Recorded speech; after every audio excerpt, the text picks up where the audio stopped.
Doing this live, new feature from YouTube. Going live on a short form platform. I guess they're trying to compete with TikTok. Remind me to have this pre-staged before I hop on this again. We'll do a 1:30. Live VA disability Q&A. No big deal. No big deal. What do we got here? I wonder if I can make a countdown on this live.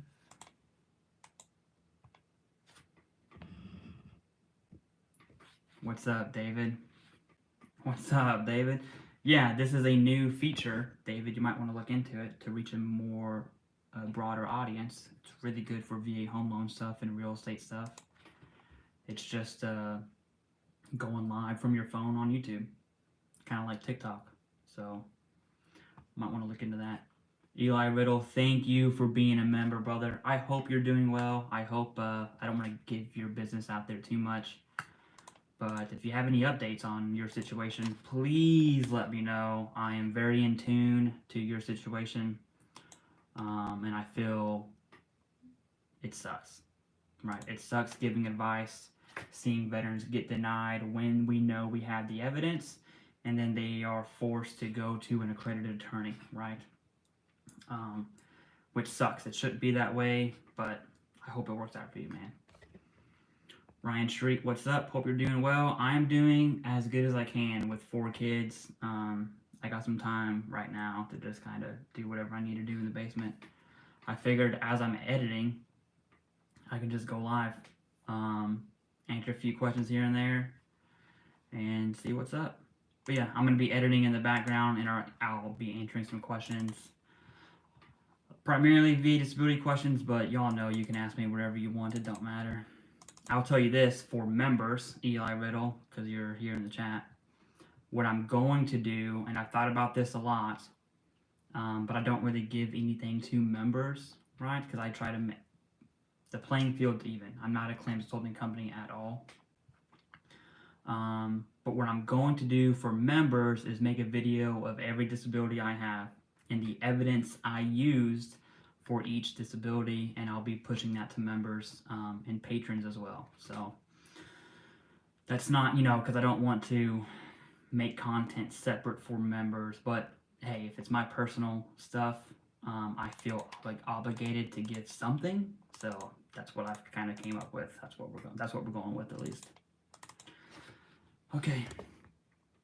Bobby D's, I love your name every time. Every time. My audio is low. If my audio is low, let me... Is it better there? I moved my camera and then I turned my volume up. I wonder if that's I'm new to streaming on my phone, if you can't tell. I'm not a tech person at all, even though I do YouTube. Not a tech person at all, by any means. Okay. Let me go ahead and do this. And I've also started doing, believe it or not, YouTube consulting, which is kind of weird for me.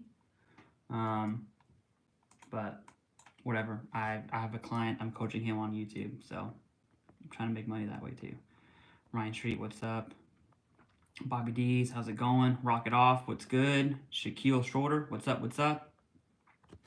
Andy's taking care of me at 80%, working towards the mile mark. He's amazing. Andy Gross is awesome. For everyone wondering what Eli Riddle is talking about, thank you for being a member. apgrosslaw.com, I believe that's the website. Let me double check that before I give false information.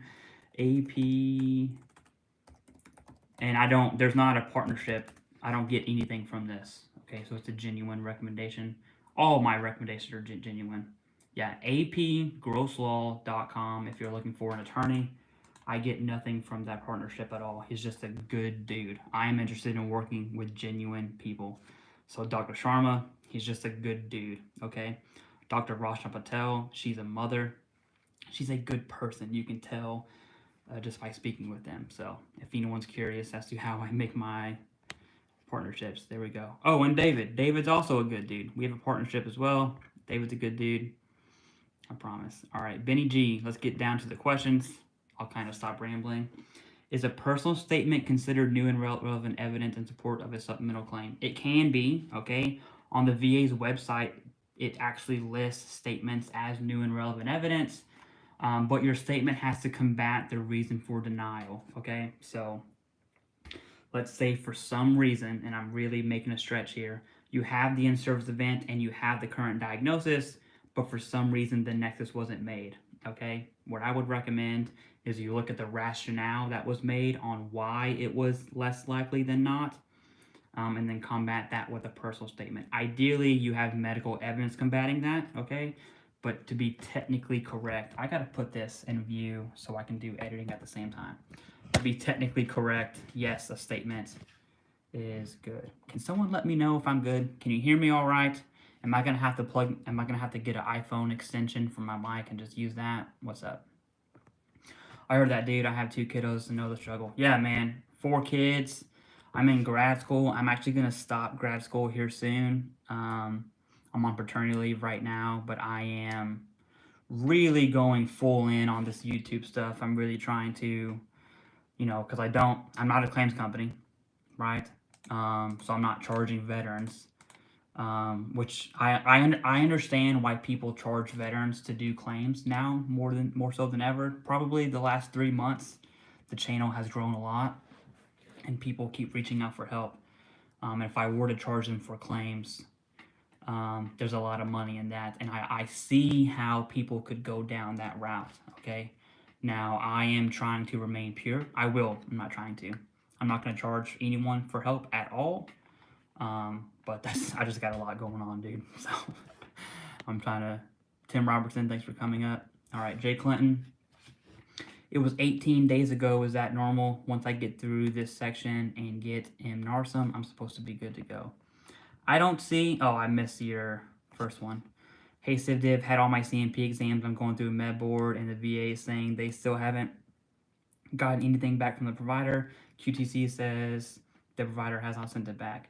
18. They have 30, Jay Clinton. That's the standard. They have 30 days. But look, you're going through a med board. You're going to get your NARSM. Med boards suck, okay? And you're filing what's called an IDES claim or an IDES claim. That does suck, okay? And it's a long process, and it's not conducive whatsoever. But if you are able to, oh man, editing and doing it at the same time might be a little difficult. Excuse me. I have a stutter, by the way. I don't know if you know that or not. I'm just gonna put this right there. Call it a day. Okay, back to the NARSM. You're going through a med board, all right? I know it sucks. It's gonna take a long time. Generally speaking, veterans that go, or service members that go through a med board have a pretty easy transition from DOD to VA because of the med board in itself, right? The whole process sucks. It takes forever, but that's about the best I can tell you. So, Jay Clinton, I really wouldn't sweat it that much. Now, from a NARSM perspective or a DOD perspective, that's completely different, and you might want to fight that depending on what's on the actual NARSM. But yeah, the process will continue, I promise. Shaquille Shorter, I saw the VA considers me to be IU, but I feel like I can be 100% PNT. Should I go for IU, then go for 100% PNT, or just shoot for 100% PNT? What I would do, Shaquille Shorter, I'm sure people call you Shaq all the time, is be properly rated, okay? Claiming, IU's not a, it's weird, okay? Here, I'll just say this blanketly. What I would do, Shaquille Shorter, is be properly rated, okay? Be properly rated, whatever that looks like to you. And if you have the inability, if you're not working because of your disabilities, there's a pretty solid chance you're going to get 100% PNT off the bat. IU is such a weird beast when you look at individual unemployability, because you would think if your disabilities prevent you from working, that would push you to 100% scheduler, right? And no need for IU. And IU comes with the the income limit, right? Which I think it's 14.5K-ish around there. Do your research, right? It's a standard amount. It doesn't go off of dependence. But you would think that. And so IU is such a niche thing that a lot of people that get IU, generally speaking, have a disability like, you know, they can't drive, maybe they're legally blind, things like that. But you would think that being IU, being unable to work because of your disabilities would push you at 100% on its own. It just depends on what disabilities you're talking about, okay? If you can't work because of mental health and you have some very, very severe mental health at 100%, then sure, you would be 100% alone on mental health, which does happen. Now, if you're, your migraines, so migraines is only 50%, it can be TDIU on its own. If your migraines are preventing you from working, that's capped at 50%. We know that, but that is one of those niche scenarios where migraines would be able to be rated by the VA at IU on its own. Let me get this title out and then I'll answer more questions. JR80, I'm on yours, okay? I'm about to post a video, by the way. It's going to be titled, Down Goes VA Disability Claims Consulting Companies, Not Looking Good. Down goes VA Disability Claims Consulting Companies, Not Looking Good. I use Premiere Pro for editing, okay?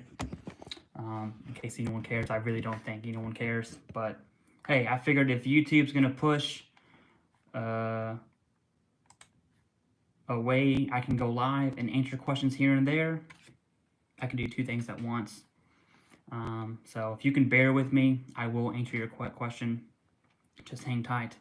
And now it's exporting. All right, JR80. If I'm not fit for duty or referred to be med-boarded, will it affect my ability of bringing higher and I'm trying to pursue law enforcement with back injury? They refer me to med-board. No. Being med-boarded does not keep you from any positions at all, right? That is a DOD thing. It's kind of like, I'm going to make this comparison, and they're not the same at all. It's kind of like being NJP, right? Or an Article 15 for every other service member. It's non-judicial, meaning it stays within the Marine Corps, right? Or whatever service you're in. Same thing with med boards. That kind of stays in there. Now, when you go to hire for, when you go to apply for positions, there is a veteran's disability preference, okay? And you can let the employer know of your disabilities to accommodate you. Law enforcement, back, I really don't know what that looks like. But hey, to answer your question, I should have been more direct. To answer your question, JR80, no, the med board will not affect your ability to become a law enforcement officer, okay, or any other job for that matter. Now, healthcare wise, right, if your back truly is jacked up and you're being med boarded for it, you might, this is just my advice, my personal advice, you might want to start looking at another career field. One of my friends, a coworker of mine, we have an office job, right? I'm an instructor and curriculum developer in my real job for the Army. I'm an Army civilian. His back is absolutely jacked up. He was med boarded for his back. He has IVDS, airborne, the whole nine, infantry, did all that stuff. And although we have cush office jobs, his back really, really, really does mess with his work. Even just being an instructor, you know, walking up and down the aisle, teaching students, you know, mentoring students, and that's a very cush office-like job. So just keep that in mind, JR, for when you get out. I'm all about, you know, that reminds me, JR, a lot of my content obviously is based on veterans and VA disability specifically. What I want to start doing is probably like once every 2 weeks is push a video out specifically for transitioning service members, and kind of do like a transition assistance program type deal for that. I have no idea where I just saved this because I'm doing two things at once. I didn't think this through. Okay. All right. King T. Oh, Dang Rigman. What's up, Clay? What's up? How's it going? Appreciate you coming to the live. For everyone tuning in, if you have a question, put the question down below. I will answer it, okay? I'm doing two things at once, and so at some point I will answer it. I promise I will answer it. Robert, I see that. Let me get this first, and I will absolutely look at that. What in the world is happening? Okay, Robert, hold on. I'm gonna get to your question and everyone else's question.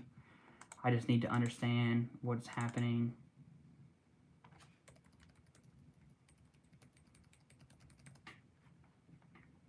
With this.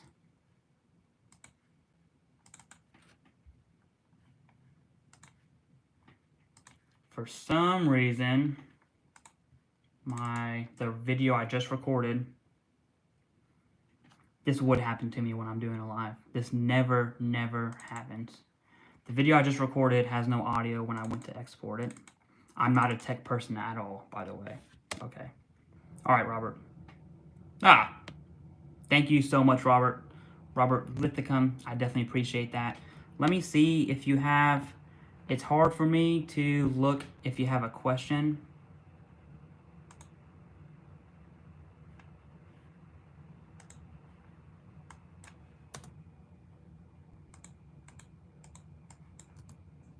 There's no way this audio just crapped out on me, dude. No way. Let me try this again. Robert, if you have a question, please let me know. I should probably not do super stickers, so it forces people. Thanks for what you do, Semper Fidelis. Okay, thank you very much, Semper Fidelis. Clay, you must be paid for what you do. You have a family, you're very busy. So I am paid, right? And everyone knows I am hardcore anti, it's not a secret at this point. I'm anti-claims consulting company. Everyone knows that. It's very predatory in my personal opinion. And so I'm never going to charge for that, ever.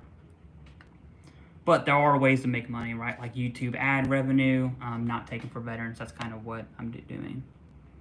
Robert, okay, I just want to make sure you have no question. Thank you very much, Robert. I appreciate that.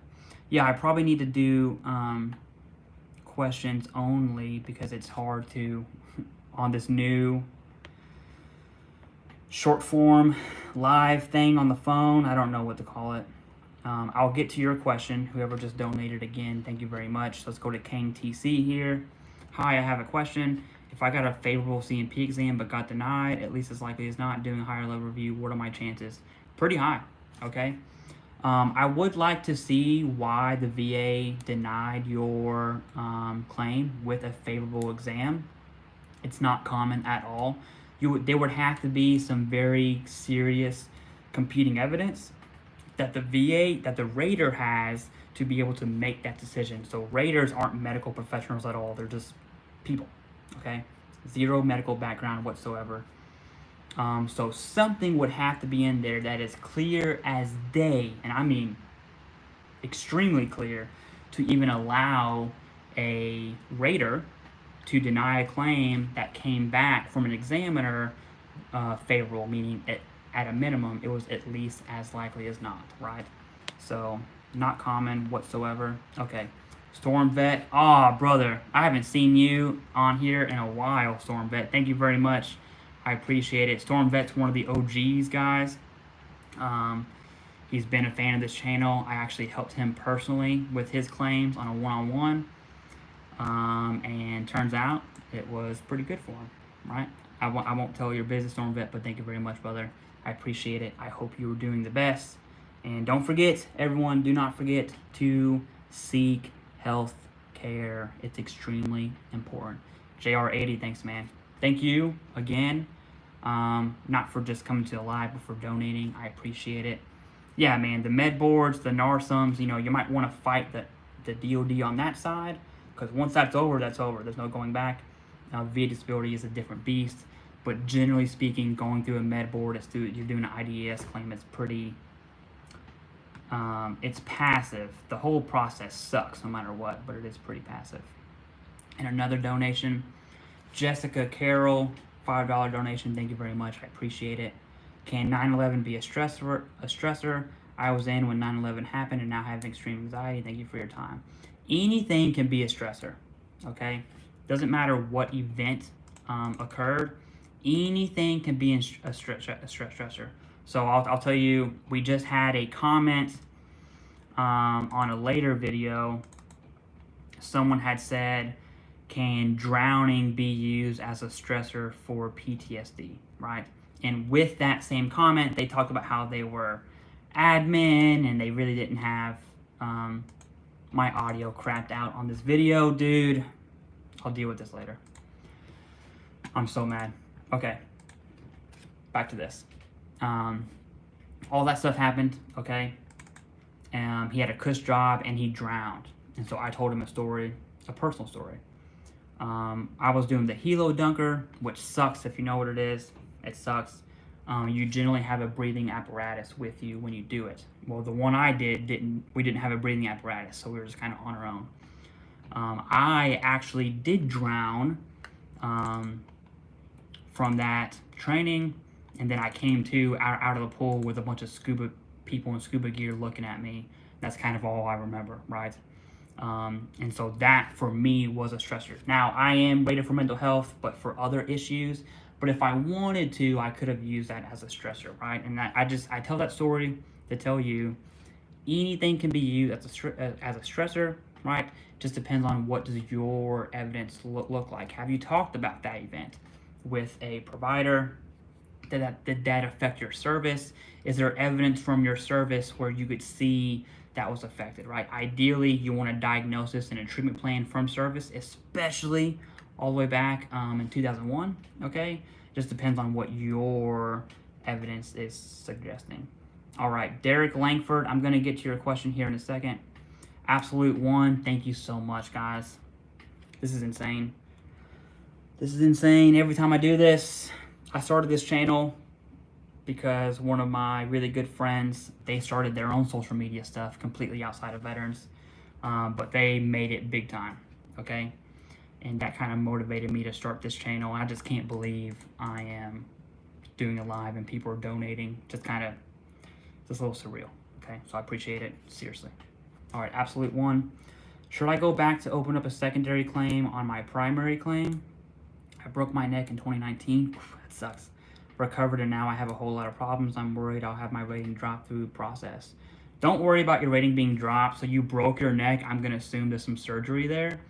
And surgery, and your neck's already service connected, okay? And so I wanna know what your neck is rated at, Absolute. I'm actually gonna post a how your neck is rated video and everything you need to know here very, very soon. Probably within the week, maybe next week.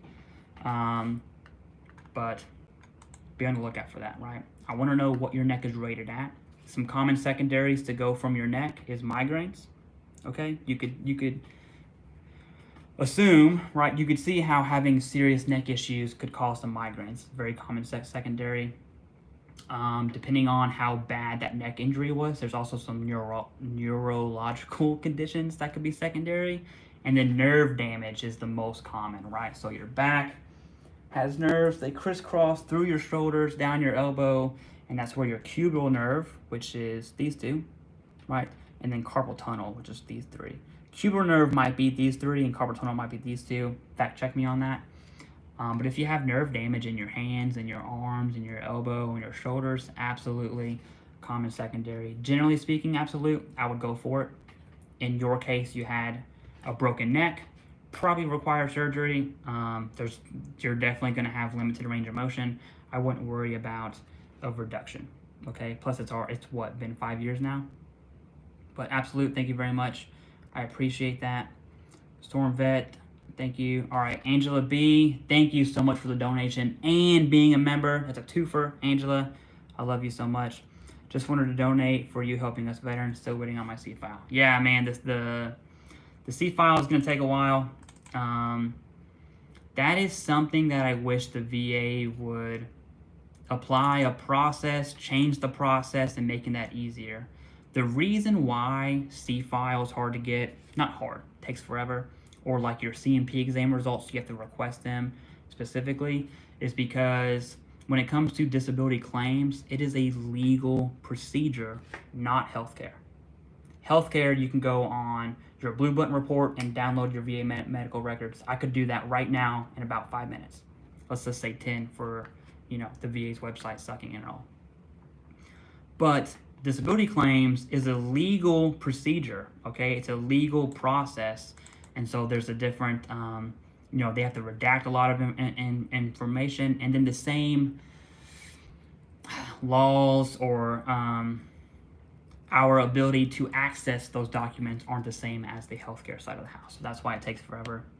Sorry to hear that, Angela. But thank you for donating. Thank you for being a member.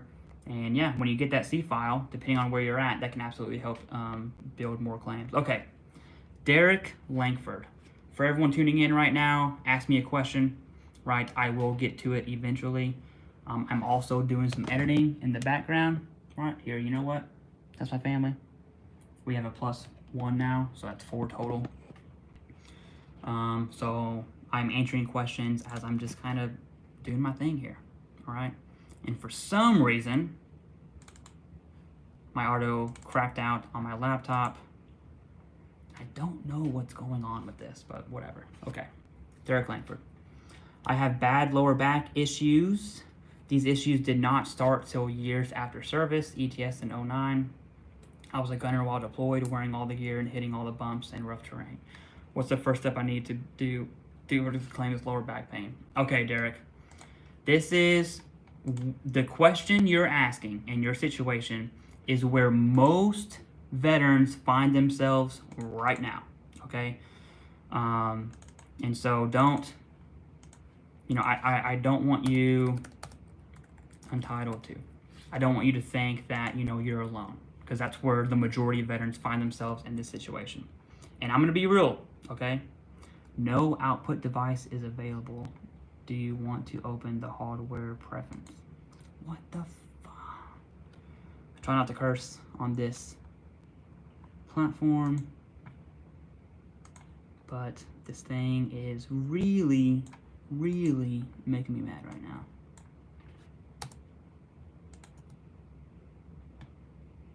I don't get it. It's gotta be a Premiere Pro thing. Okay, you know what? We will just exit out of Premiere Pro. I'll close my laptop and we'll just do this live. And I'll focus on you guys, okay? All right. Derek, what you need to do is start building evidence, okay? Start building evidence. Ideally, and I know people on YouTube will tell you differently, but they're wrong. You have an uphill battle and it's gonna be hard, okay? It's gonna be very, very hard to get your back approved without evidence. Now, you probably have evidence from service that you don't know of, like your exit exam. That would be ideal, and that would really, really, really help your case out. But in the case that you have zero evidence, you have a deployment, right, and a hardship thing. Thank you for donating. I'm going to get to you, Frank. You have a hardship deployment.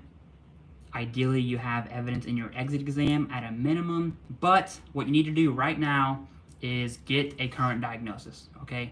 Go talk to your healthcare team, get documented symptoms, be put on a treatment plan, and when asked, when did this back pain start, right? One, be honest. Always be honest, right? But if I knew my back pain came from my time in service, I would say, hey, in 2008, during this deployment, you know, I hurt my back, yada, yada, yada. I was never seen for it, but I did experience these symptoms and they've gotten worse over time. So you're kind of building that continuity. And so with that, I would probably do a statement in this instance because you have no evidence from service. I'm just gonna assume you have zero evidence from service, and if you do, that sucks. But I would do a statement to kind of, it's not gonna be in lieu of, right? But it will pump the brakes on that a little bit and then submit the claim. That's pretty much where you're at right now. What sucks is you got out in 09. If you have zero medical evidence, you need the in-service event to be service connected. So how bad is the back pain, right? What's the diagnosis? Is it something that materialized in the last few years? Because through an MRI and x-rays, a provider would be able to say, hey, this injury is no more than 2 years old, right? That would be competing evidence. In that instance, you're going to be denied. So it just depends on what's going on in you, Derek. All right, Kim Thompson. Been waiting for a rating decision after duty to assist error from a higher level review. They sent me to another exam. I'm certain it will be connected. It's nearly been 4 months since the exam. What's happening with raters and finishing these things up? Any idea what the timeline is for decision these days? No one can answer that question at all. Not even the raters themselves, okay? There's not a single person on this planet that can answer that question.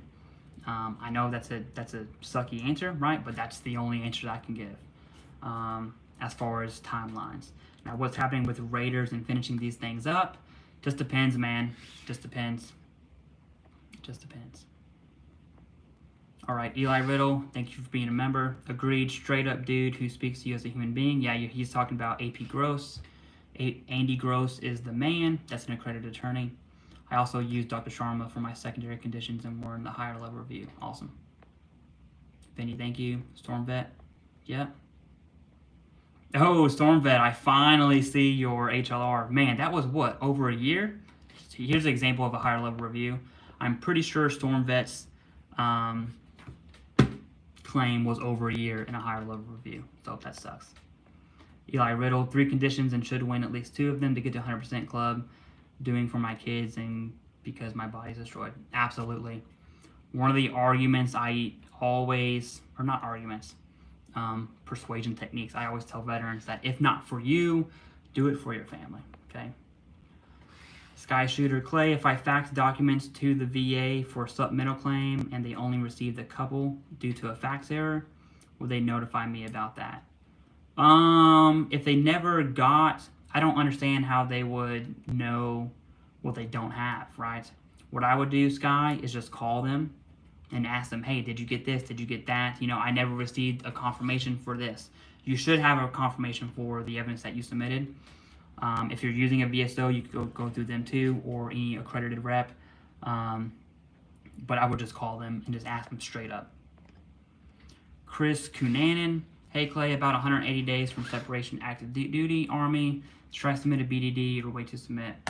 Brother, I am so glad you asked that question. What I want you to do, Chris, okay? I'm going to figure this audio stuff out because it's really bothering me on my laptop. Chris, listen to me, okay? I hope you're still on this live. For anyone active duty right now, active duty, let me go to TheCivDivOnline.com. I'm going to show you this, okay? Hopefully you can see TheCivDivOnline.com. In the top left, you click more, you hit BDD claims, okay? BDD claims, that's what you're going to submit. To answer your question direct, yes, you want to submit a BDD claim. There is absolutely zero reason why active duty service members should not submit a BDD claim. Zero. Okay? You did your time for them, the military, right?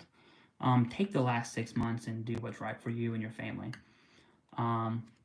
CivDivOnline.com, go to BDD claims, and you're going to see there's a 4-step process I have. Don't overcomplicate the process, okay? The first thing it says is do not overcomplicate. Here's what you need to do. There's 4 steps. 1, make a list of everything you were seen for. 2, make a list of everything you were not seen for. 3, depending on how much time you have left, you're at 180 days, so that doesn't apply. But ideally, you would go get seen for everything that you weren't seen for. Okay? And then put those lists together, go see a VSO or submit it yourself online. I would recommend a VSO, but you can do it online. It's pretty easy. Then right below that, there's this video called the Master Condition List, okay? So when I was in service, okay, I got out in 2019. I had no idea what was wrong with me.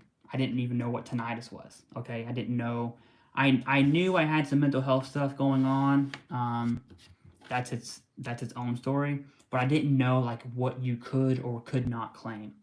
So this video, Master Condition List, it's everything you can claim for VA disability. Tells you everything you can claim. Watch that, Create your list at the same time. It goes through the body systems. Create your list of what you were seen for and were not seen for, and submit that to the VA on a BDD claim. Anyone that's active duty that does not do a BDD claim, I'm going to be blunt about this, okay, is stupid. Is stupid. Now, if you now we don't know what we don't know, right? So ignorance is not the same thing as being stupid.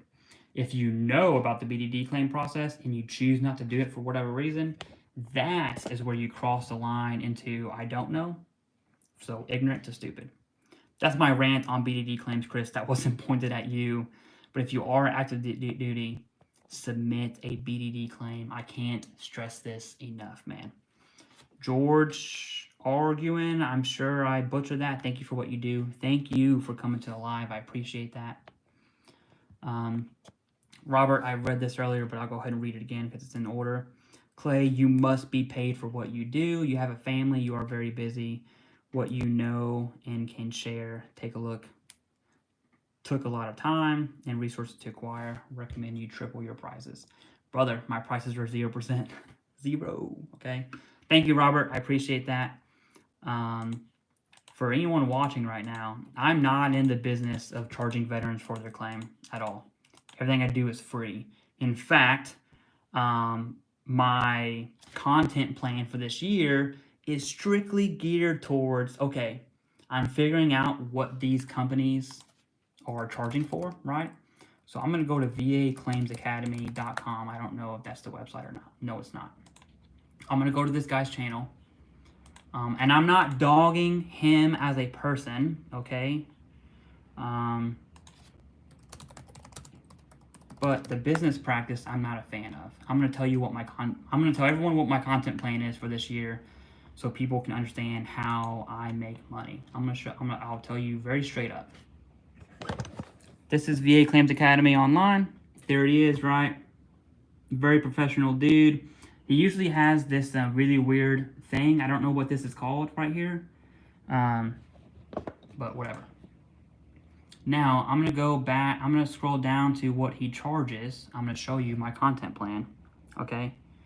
Testimonials, bonus features, all this cool stuff about the instructor, Jordan Anderson. I'm sure he's a great person. Again, I'm not attacking him, just the business practice. Here we go, right here. You see this? I'm sure it's the other way around, but one's $197, $297, and $497. I'm pretty sure those were increased, by the way. But lifetime access, immediate start, access to all models, VA form download and resource links, all of that is on Google, okay? Access to the boardroom private Facebook community. There are so many Facebook communities with accredited attorneys and reps that you could get actual answers from, and not from someone who's not, right? The $297 package comes with a fully written personal statement template, and then the $500 package comes with same thing, but a one-on-one grandmaster onboarding call. That's a bit weird. Custom written personal statements and templates, and then custom written Nexus letter templates. One, there's no such thing as a Nexus letter template. Whoever is selling you a Nexus letter template is dumb, because Nexus letters are always unique, okay? Like unique as a snowflake. And there is no template for a Nexus letter because it's your evidence that builds the Nexus. But I wanted to show you that. That was a big rant on. I want to show you that because I want to show you my content plan. Okay. So he is charging for. Come on, internet. What is happening right now, dude? The first time I go live on the short form, okay. He's charging for templates. And so my content plan, what I did when I found that out, was I made a video of a free template, how to construct your own statement. There's also a ChatGPT video down here, so you can watch that for free. There's a Nexus letter template, right, that I'm using from a specific provider, then an actual cheat sheet. What I want to show you is the actual template that I have. I typed it up right here. So this is the template. First paragraph, second paragraph, third paragraph. You can use that for any disability. And then right below is an actual template. It's very, very, very, very similar to the one I submitted for my migraine claim, right? And instead of paying, what was it, $297 for things you can Google in a template, or $497 for a template, you have it for free. That's my whole content plan for this year, okay, is to undermine claims consulting companies. I'm not saying this dude's a bad dude, okay? I'm sure he's great. I'm sure we would get along, probably. I'm just not down for charging veterans. That was a huge rant, okay? That was a huge rant. Thank you, Robert. I appreciate that. Okay. JR80, thank you for the second donation. I thank you. Do you have a VSO that you recommend or nonprofit agent? I'm really afraid of getting a VSO that sucks and messed up my claim. Yeah, JR. Dale K. Graham, VeteransFoundation.org.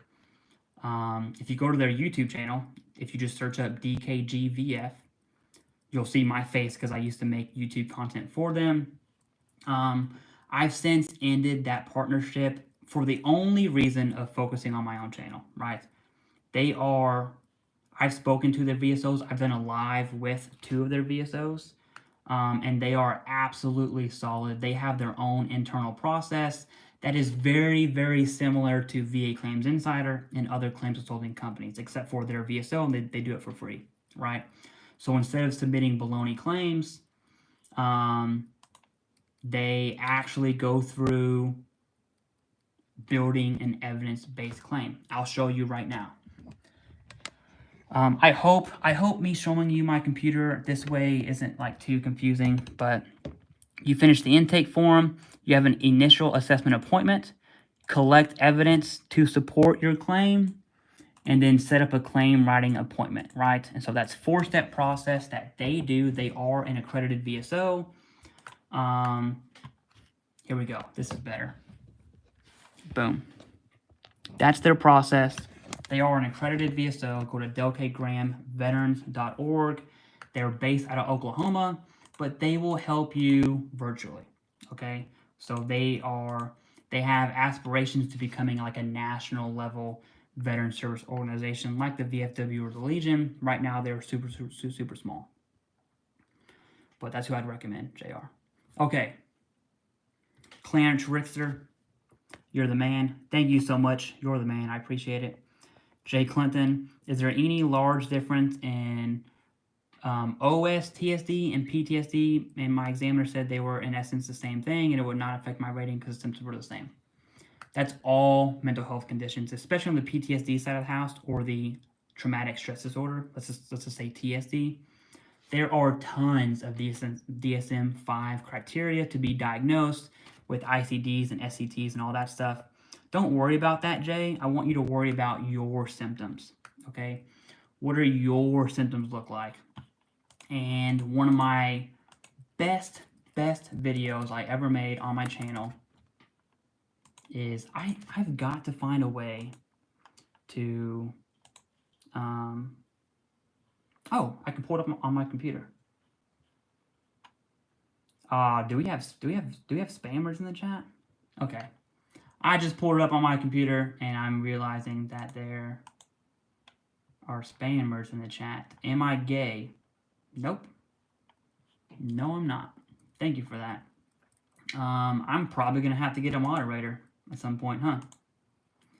How do I remove? Right, how do I remove this? Okay. You know what? Maybe I'll have a conversation with some moderators. By the way, if you're watching this, if you want to be a moderator, all you have to do is, remove negative comments, specifically spam. Not negative comments, just spam comments, right? I can take negative comments all day. I got thick skin. Don't worry about it. Okay. What the heck was I saying? Mental health, right? Do mental health diagnoses matter? They do matter, depending on how that claim is processed. To you, no, that doesn't matter. To the VA, yes. I wanted to share my favorite video I ever made for mental health, and talks about 70% symptoms. This is hands down, like when it comes to informative videos I've ever made, that one that I just posted in the chat is the best. Okay, just watch it. Watch it. You will understand why. All right, Discerning Dash, thank you so much for the donation. I appreciate it. Clay, you should do more lives because I learn a lot from you ETSing in a year or so, trying to learn everything I can. I was told by doctor I have flat feet. Hey, Discerning Dash, two things. One, I am going to do more lives, okay? Especially with this short form content, I can be on my laptop and do a live at the same time, right? Alonzo says he's going to go to jail. I don't know. Okay. Yeah, we need some moderators. If you want to be a moderator, send me an email, TheCivDiv@gmail.com. Subject line moderator. And we'll have that conversation. Alonzo, if you are going to jail and you have VA disability, depending on your situation, you can apply for a waiver, right? And kind of alleviate that. Okay, I'm answering questions out of order. I apologize. Jay Clinton, watch that. It depends on your symptoms. Glenn Taylor, I'm stuck in development hell. Yeah, man, that always sucks, dude. There's really no, I'm sorry to hear that. The VA does take forever when it comes to processing claims, especially on the appeal side of the house. Now, they have the VA has broke a lot of records when it comes to adjudicating claims faster, right? That's in about 4 months. But with the influx of Pact Act claims and with all the other claims and the influx of claims consulting companies helping veterans submit claims, and my opinion, based on the indicators that I see right now, a lot of those companies that are submitting claims are submitting baloney claims, right? Hey, say this, you'll get a higher rating. The reason why I say that is because the OIG report from January 4th of this year indicates fraud and DBQs, right? And the OIG doesn't list a suspect or a perpetrator specifically in that report, but it's pretty clear, at least when I read that report, that they are talking about claims consulting companies that have partnerships with specific providers, right? Obviously, the first thought, I'm not saying this is true, the first thought that comes to my mind is VA Claims Insider, Brian Reese, and his wife, okay? Again, I'm sure they're great people. I'm not attacking them, but that's what the OIG indicates. And so that's a huge deal, man. That's a really big deal. Okay, sorry. Bobby D's, I'm going to file for GERD eventually. If I file sooner rather than later, could I file for an increase when the new schedule rating goes into effect? Bobby D's, what I would do is file the claim, okay? Don't worry about the proposed changes to GERD, although it's likely to be finalized this year. I wouldn't sweat it. If you have the evidence, file for GERD. I assume you mean GERD secondary to like anxiety or PTSD or something like that. I have a stutter, I apologize. If you have the evidence, file the claim now. In the future, when these changes will come down, because it's not if, the VA already said these changes will come down. When it comes down, we'll look at your symptoms and how the new criteria is rated, because right now it's just proposed and there's a commentation period that's already ended, right? And so the proposal to 38 CFR change, it could be changed, so we don't know what the criteria is going to be. So obviously I can't answer that question. But regardless, if you have the evidence, submit the claim now. We can deal with that later down the road. Adrian Mariano, thank you for the donation. I appreciate it. Thanks for free info. Currently at 10% plantar fasciitis. Can I get increased due to injections or orthopedics not working and also claiming flat feet? Okay, let me dissect this because I kind of got confused. Thanks for free info. You're welcome. Currently at 10% for plantar fasciitis. Can I get an increase due to injections or orthos not working and also claim flat feet? Yes, you can, okay? So you have a treatment plan, injections and orthopedics, they are not working. You're gonna wanna look at how plantar fasciitis is rated. Same thing with my content plan. I'm gonna have a video on all foot conditions on how the feet are rated, okay? So be on the lookout for that. Probably this week or next week, I'm gonna try my best. But the short answer is yes, you can, as long as you warrant the increase. And then on claiming flat feet, yes, you can claim that too. But generally speaking, flat feet is a direct service connection claim, okay? Generally speaking. If you're going secondary, I'm just gonna be real with you. I know people will tell you you can do it secondary, which you can technically. It's a very, very difficult claim to make. So I wanna know where your evidence is from service, right? Did you have flat feet prior to joining the military, which is extremely common? If that's the case, that's another speed bump you have to get over, right? You have to prove your service made that condition worse. If you didn't, solid. I want to know, do you have any complaints or diagnosis or treatment plan while in service for flat feet? If that's the case, that's a pretty easy win. If you don't, I would still claim flat feet. There are other in-service events like deployments. You know, there's other evidence that isn't medical that can be used for your claim. If that's the case, I would recommend submitting a statement talking about that evidence other than medical. But ideally, you have evidence from service, even if it is a one-liner complaint. And if that's the case, submit the claim, right? How the VA is going to rate it, if they're going to rope it together or not, they are. It doesn't matter because we aim to be properly rated. Claim M says highball. I don't know what that means, brother, but thank you very much. Okay, thank you very much. Let me make sure. Okay, I'm gonna answer everyone's questions. Okay, every single question that's asked, I'm gonna answer today. It's just me in my house, so if it takes me hours to do it, I will. I just want to make sure I get all the members' chats answered. James McDaniel, okay, we have a member chat here. James McDaniel says, are overlapping claims for mental health like depression and anxiety considered redundant, and other claims for insomnia and bruxism considered under mental health only? Okay, James, so is it redundant? I wouldn't use redundant, right?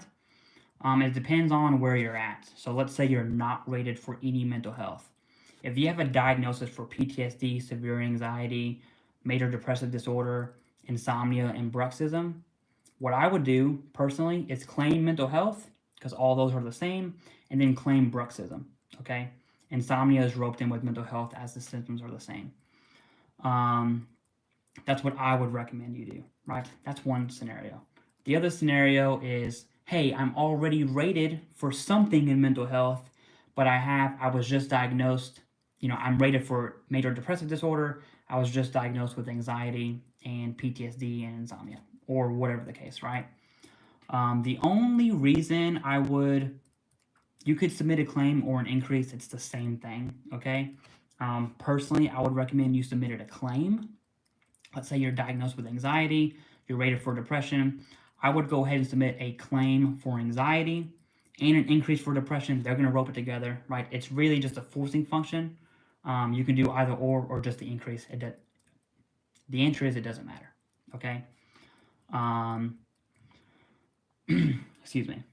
But if you submitted an increase for that, you want to submit your new evidence for your new condition, and you want to be certain, or as certain as you can be, that your symptoms will bump you up to the next criteria, right? So 30 to 50, 50 to 70, 70 to 100.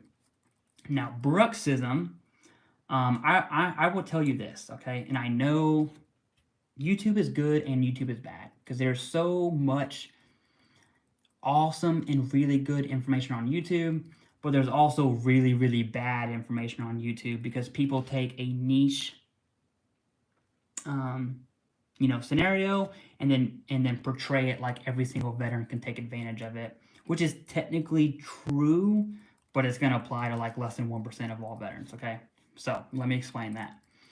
Bruxism is extremely common to fall under mental health, right? You could imagine having, we have a new member, Derp Turkeys with a Z. One, I love your name, Derp Turkeys, I love your name. Thank you so much for being a member. I appreciate it. I'll talk about member content here in a little bit. But bruxism, you can imagine having anxiety, grinding your teeth. Okay, I'm from Kentucky. I don't have the best teeth. That would cause bruxism, right? So bruxism is commonly rated under mental health, and it has a symptom. Can it be rated on its own? Yes, in very, very niche scenarios. What does that mean to you listening to this after that huge rant on what you can and can't claim? Submit the claim, okay? Let the VA do what I call VA stuff. If they're going to rope claims together, if they're going to pyramid things, that's fine. Your job, right? Don't worry about what they do. Your job is to submit an evidence-based claim. That's it. Let the VA do VA stuff, okay? Now, are they the best at it? No, they're not. If they were, the higher level review wouldn't even exist, okay? But by you, one, submitting an evidence-based claim, that forces you to understand what your evidence is, so that way when you walk in the CMP exam, this is the best advice I could ever give.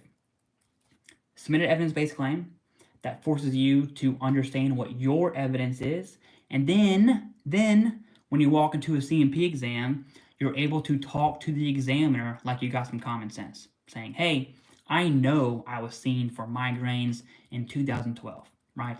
It was on a post-deployment health assessment. I came back from Afghan, or whatever your evidence suggests, right? Because you know your evidence. I know I was seen for migraines on this year, summer of 2012. Since then, I was told to take Tylenol and over-the-counter medication, so I did. I didn't complain about it until I left the Marine Corps, and then since I got associated with VA healthcare, now I have, a current diagnosis and medication for migraines. Knowing your evidence, and speaking it to a CMP examiner builds the service connection for them, okay? That is hands down the absolute best advice I could ever give, James McDaniel. This is to answer your question, really just submit the claims and understand what an evidence-based claim is, okay? Let's talk about the opposite. The opposite of that is you submit a claim and you have some evidence, right? You know that, I was probably seen for this in my exit exam, right? So you don't truly know your evidence. You go into a CMP examiner or a CMP exam, that CMP examiner is going to ask you a question. Hey, were you seen for this? Okay. Or at least they should. And you're like, I don't know. Maybe I was, it's probably my exit exam. Immediately, you can tell by the tone of my voice, immediately, if I'm a medical professional, right? I got to do, 30 CMP exams this week. You don't know your evidence. You submitted a claim without evidence. I'm looking at what the VA sent me, okay? I'm looking at what the VA sent me, and it lacks evidence, okay? So those are two scenarios. Which one do you want to be? Do you want to know your evidence or not? To answer your question, James, and I know this was a huge rant on answering your question, the answer is submit the evidence-based claim. Let the VA deal with pyramiding and roping things together and symptoms. All we do is submit evidence-based claims. That's it. That is it. Angela, thank you for being a member. I appreciate it. She says you really need a moderator. Is that because my chat is wild? Is my chat wild right now? Let me go. I'm on my computer right now, so let me go to the bottom of the chat. On my phone, I answer questions in order. I look really weird on my computer looking in short form. Okay. I do. Hi, I sell sweet potatoes. Come on, man. Come on, man. Go to channel. Can I ban? Hide user on this channel. Oh, wow. That person really likes selling fries. Okay. If you want to be a moderator, right? Thank you, Angela. I appreciate that. If you want to be a moderator, send me an email. I don't have a schedule. I don't have a live schedule at all, okay? Send me an email. I'll put it up here. TheCivDiv@gmail.com. Subject line, I want it to be moderator so I can see it. I have over 1,000 emails in my email, so I'm not, if you send me an email, I'm not going to read it, okay? I've since created a Facebook group for that. But send me an email at TheCivDiv@gmail.com if you want to be a moderator. There's no schedule for this, okay? If you see me, hop on, you know, I will, and you text me. I'll give you my personal phone number actually. So that way when I am on live, if you are able to moderate and just block users that are spamming, okay? Spamming only, not ones that disagree with me, because people are going to disagree with me all the time. But the ones that are spamming, you know what I'm trying to say. Whatever.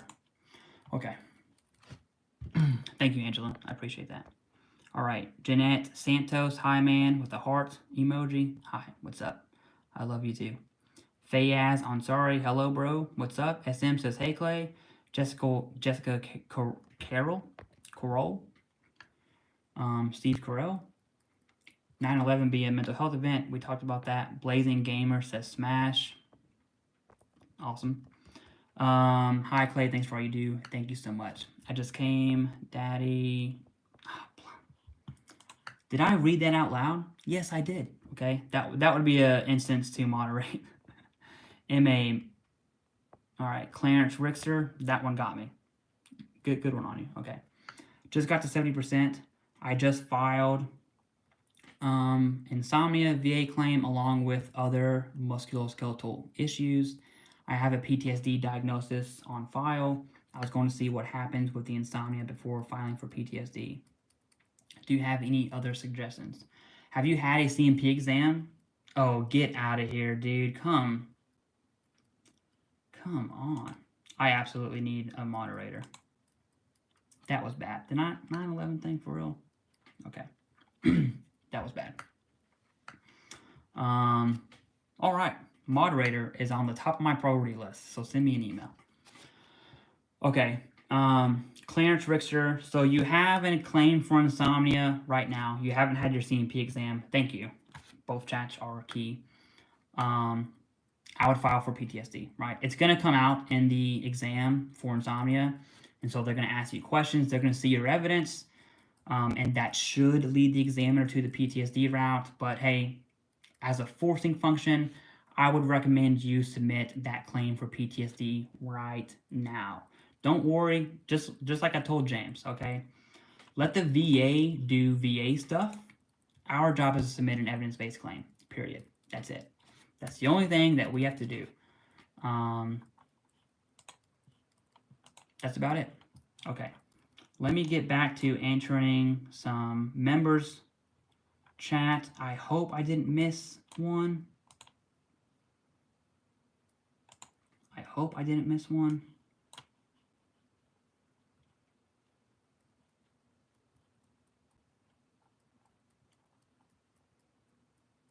I probably did miss one. Okay. All right, from now on, I will have the live chat up at the same time. Logan Hamil says, hi, swear for 50 bucks. I try not to say bad words. Missy Skinner, thank you very much. I appreciate that. I try not to curse. I try to keep it PG. Do I curse? Obviously, it slips out every now and then. I have before on this channel. I try not to. It's definitely not worth 50 bucks, brother. Okay? Definitely not worth 50 bucks. All right, excuse me. Dan R says, what's going on? What's up, Dan? Vinny, Clay, go Cats. Okay? Clay, I have major depressive disorder, anxiety, panic attack, and insomnia diagnosis. I know VA gives one mental health rating. Do I need to type in one separately? All these questions are come back to the same. Logan Hamil, you could offer me $1,000 and I won't swear on command, right? It's just a personal thing for me. Vinny, your job is to submit an evidence-based claim. If the VA is going to pyramid and rope them together, which they are for anxiety, panic attacks, depression, and insomnia, they are going to rope those together. It doesn't matter. You can claim each individually. So you can submit a claim for depression, anxiety, panic attack, and insomnia, 4 claims. You can submit mental health. It's 6 one way, half a dozen the other. It's the same, okay? It's the same. Now, apparently, thank you, Robert. Appreciate that again. Snowboard King says hi. All right, apparently the new live, you're welcome, Benny. I'm glad you're still here. The new live function, vertical short form, is supposed to pull in new viewers from YouTube. I hope that's the case, okay? But to spot check me, if you are a new viewer from JR80, thank you so much, brother. Thank you. Oh, actually, that's an old one. Okay, still, thank you. If you are a new viewer from Shorts, let me know, okay? I appreciate that. There we go. There's 2 right there. You know what? That's worth it. That's worth it. I always, when I told my wife I was doing this, because I went to Best Buy and had a spinning spree, all this stuff down here, okay? Camera, ring light, that's probably a little bright for you. There's a screen back there, all this stuff. Hopefully it didn't make you dizzy. I bought in about 2 hours, okay? And I told my wife if I help one veteran, it would be worth it. So now, that was a year and a half ago. Now I'm here, and we got 2 new viewers, 3 new viewers coming in from Shorts. So hey, I appreciate that, right? Ben Verabitch, how do I resist smell? Come on, Ben. MG95 says free Palestine. Yeah, we're gonna need some moderators. We're gonna need some moderators for sure. Okay, Robert Colquitt. My mental health QTC said my condition exists, but it could be happenstance. Roger, that's weird, okay? Your condition, either your condition exists, just got your rating the other day, I'm so happy, awesome. Roger, feel free to chat right now. I have it up in my live so I can get to you. Give me some context to that. You said my mental health QTC said my condition exists, but it could be happenstance. Let me know some context to that. Let me know what happened in service that led to your mental health, right? Are we talking PTSD? Are we talking something else, right? SM says, hey Clay, I'm service connected for major depression, general anxiety disorder at 30%. VA has been treating me for PTSD. I want to submit for an increase to submit MDD. I would do an increase, SM. 6 one way, half a dozen the other, right? You can do both. You can do one or the other. Doesn't matter. For PTSD, I would probably submit the claim for PTSD, right? Submit a claim for PTSD. You're rated 30% for MDD and GAD. Submit the claim for PTSD. I want to know what stressor, what trigger event is for your PTSD, right? What does that look like? Is it from service? What does that look like? And then what are your symptoms? More importantly, they're the same thing. I would recommend you watch, I'll say this again, I'll throw it in the chat.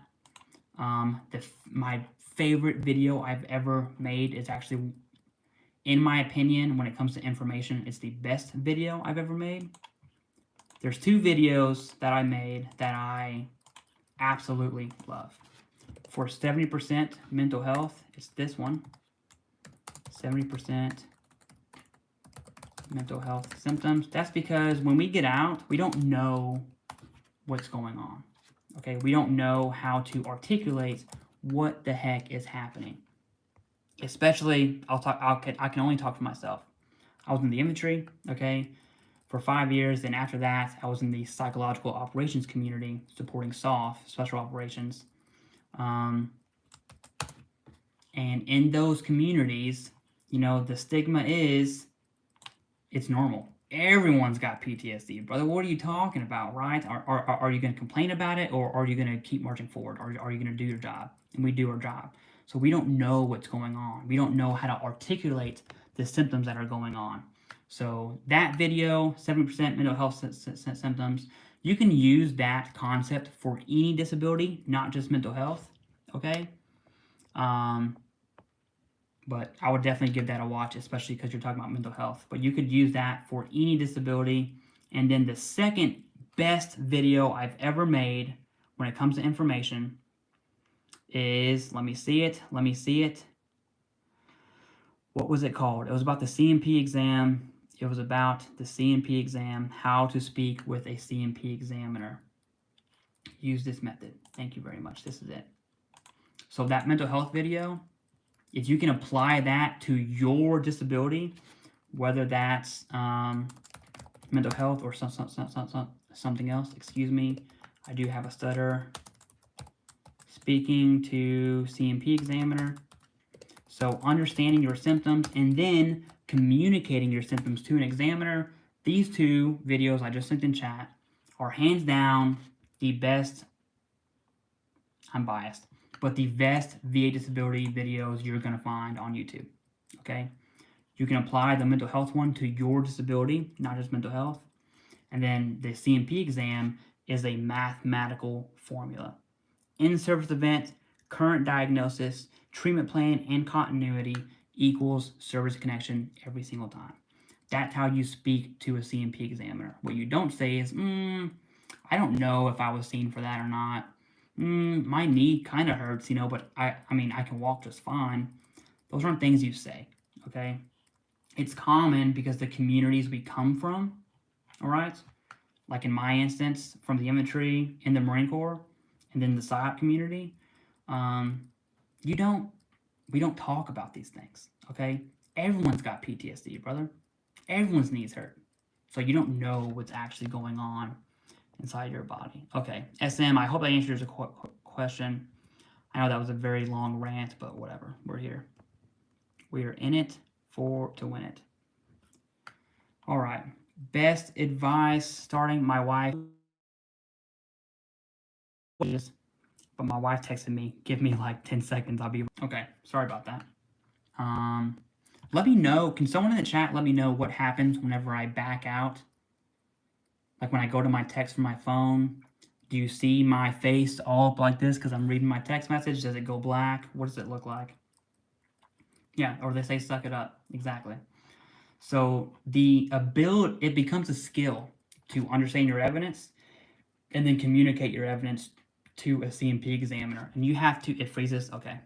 At least you don't see my ugly dome all up in my face. It's a skill to communicate what the heck is actually going on. Got a buffer circle. Awesome. Thank you, James. Appreciate it. Thanks for being a member. All right. Sling Buzz. Got my 10% for tinnitus. Awesome. Awesome. Thank you, Angela. Today's your birthday. Awesome. Happy birthday. Happy birthday to you. Please be a real person and not spam the chat about Free Palestine or whatever it is you're going to say. Okay. I gotta not put my hand like that. All right, B-Dow says, hi, I'm receiving 100% scheduler for PTSD plus 70% for service-connected disabilities. Do you qualify for SMCS? Yes, you do.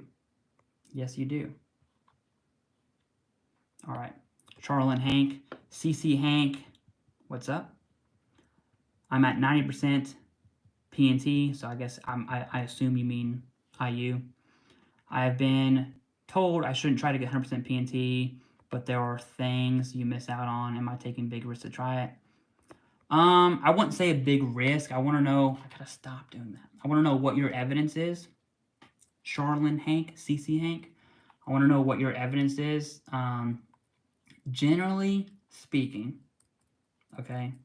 Generally speaking, your IU is such a weird beast, and I kind of hate it, to be honest with you, because if your disabilities are severe enough to prevent you from working, okay, why have the income gap? Why even have IU P&T as a thing? Why? Why not just be 100% P&T? I don't understand it, okay, personally. But to answer your question, because that's what you came here for, it depends on your evidence. What does your evidence suggest, right? Do you feel like you squeaked by and barely made the cut for IU? And I'm saying that blanketly, all right? Or is your evidence absolutely rock solid? Rock solid. Angela, I think I'm just gonna add you as a moderator right now. Managing standard, okay. James, I'll add you as a moderator too. I didn't know I could do that on the fly. You don't have to do it if you don't want to. Name for a food video. Like Nugget, that would be a good one to hide user on the channel. Okay, there we go. Stupid. Dummy. Just wanted to donate to you for helping us veterans. Still waiting. Oh, Angela already saw. Okay. So the chat on the phone is weird. Okay. StarX.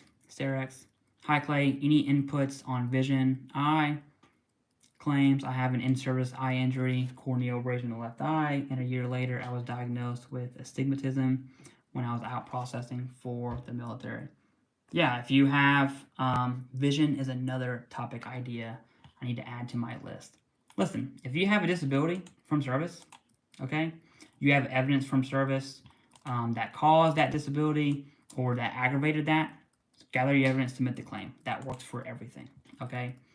Now to be more specific, how the eyes work, it is weird. Most eye conditions are 0%, most of them, depending on your condition, which I'm not sure of.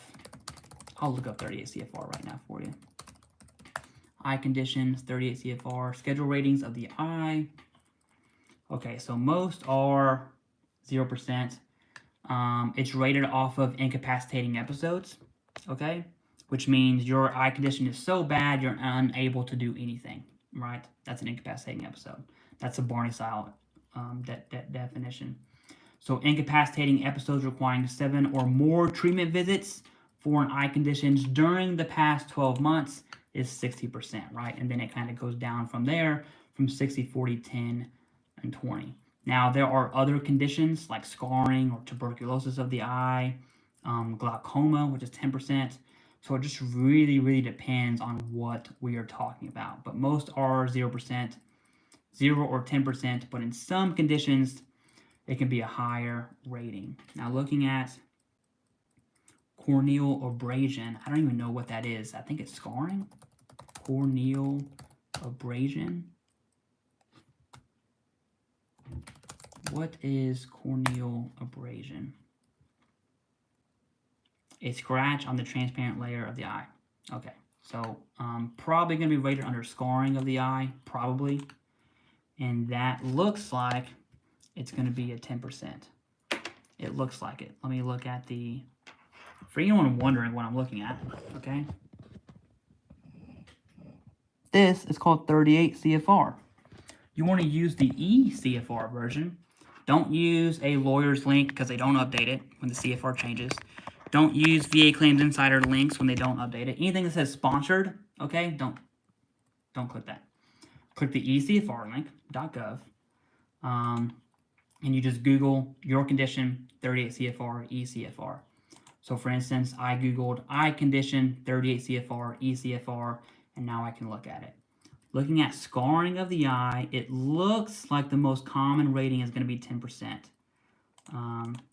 But again, if you have a condition that's from service, submit the claim. Let the VA do VA stuff, okay? All right, I want to get back to editing, but cornea abrasion. Greg, most vision disabilities are rated based upon decreased visual acuity or decrease in field of vision. Thank you, Greg. I appreciate that. Right.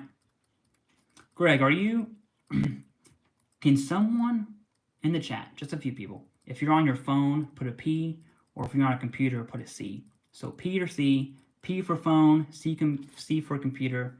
I want to see how YouTube is pushing, this new short form live. Looks like it's on the phone. James is on the computer. Awesome. Okay. So I'm trying to reach a broader audience, and if this helps me do that, then I can do that. But Greg, thank you. For anyone wondering, Greg is the man. Okay. When it comes to knowledge, he's the man. I'll leave it at that. Okay. Thank you. Thank you very much. All right. Nicholas Izzo. I recently had a CMP exam for knee disability increase. The doctor didn't even use the ruler. It's the G word, right? The meter. I suck at saying it. What should I expect? Yeah, so I get this is controversial. Okay, it's controversial. Greg, I would love to hear you weigh in on this if you want. I understand how veterans really want to push for big screen TV. Is what I'm talking about. Vinny's got it. Veterans really want to push for the ruler. I'm saying ruler, but it's the circle one that starts with a G, the meter. You understand why I say the ruler, okay? Depending on your severity of range of motion, generally speaking, an examiner who's done them a lot can look at it and say, hey, you do have a decreased range of motion, but it's not severe, right? They can see that. Now, the issue is when it's teeter-tottering the line of would it have been a higher rating versus not. Now, yours is on your knees, I believe, for a knee disability increase. I want to know what your range of motion is, right? Are you able to bend it? If it's full range of motion, then it doesn't matter, right? Now, if you have some range of motion that is severely decreased, especially on an increase, generally speaking, you would want the examiner to use a ruler just to not mess anything up. But I'm talking in circles. What I'm trying to say is also, if you're watching this, hit the like button. I'd appreciate that. What I'm trying to say is just because they didn't use a ruler doesn't mean it's a bad sign, okay? If your range of motion is visibly worse, I don't need to use a ruler to say, yep, there it is, right?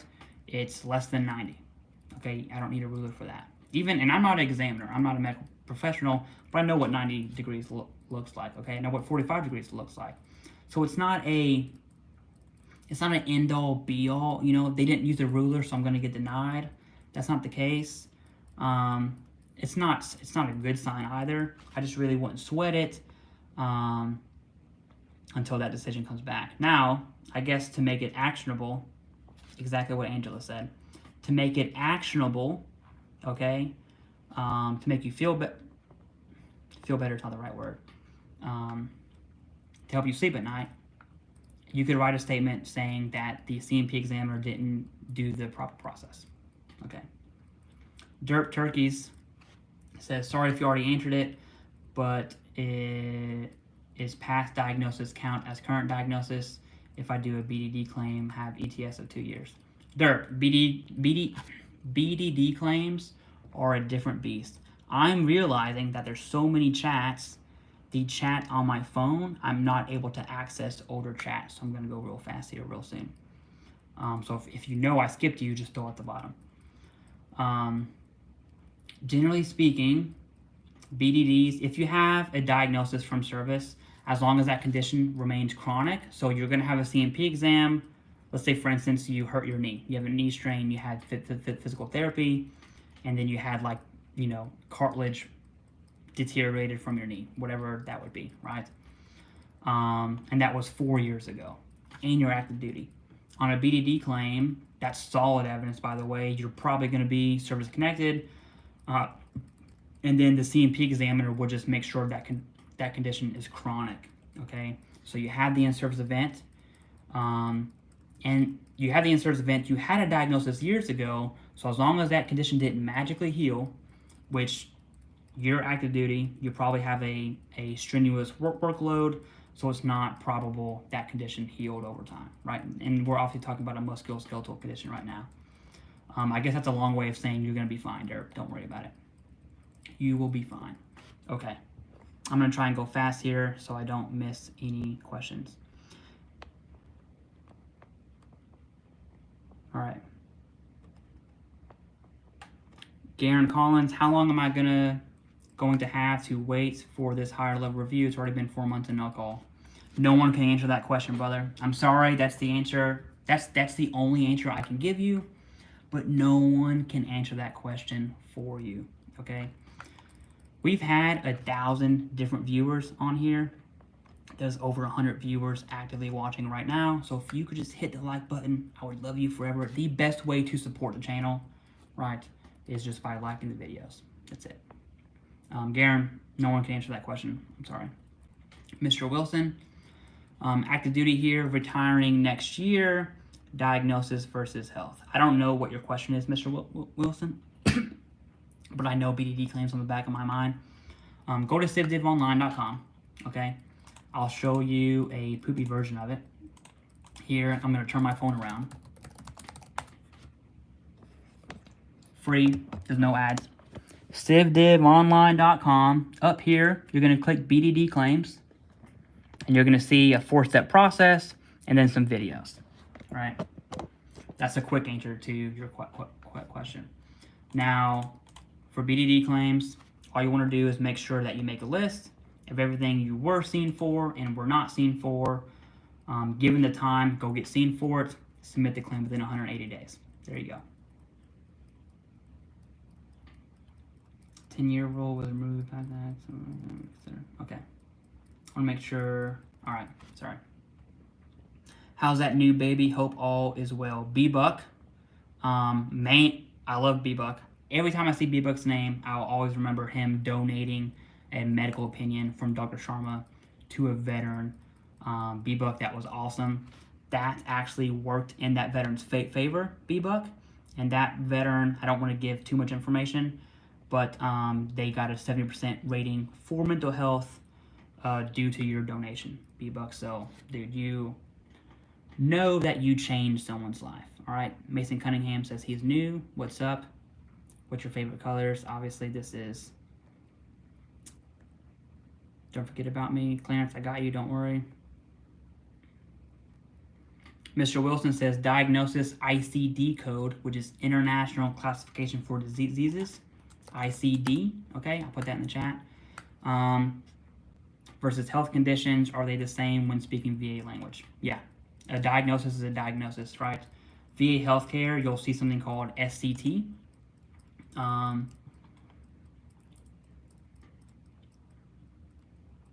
Yeah, okay. Thank you for that, Greg. That is good insight. SCT, the VA will use that, but ICD is diagnosis, and yes, that's evidence for your claim. I'm gonna kind of go rapid fire here real quick.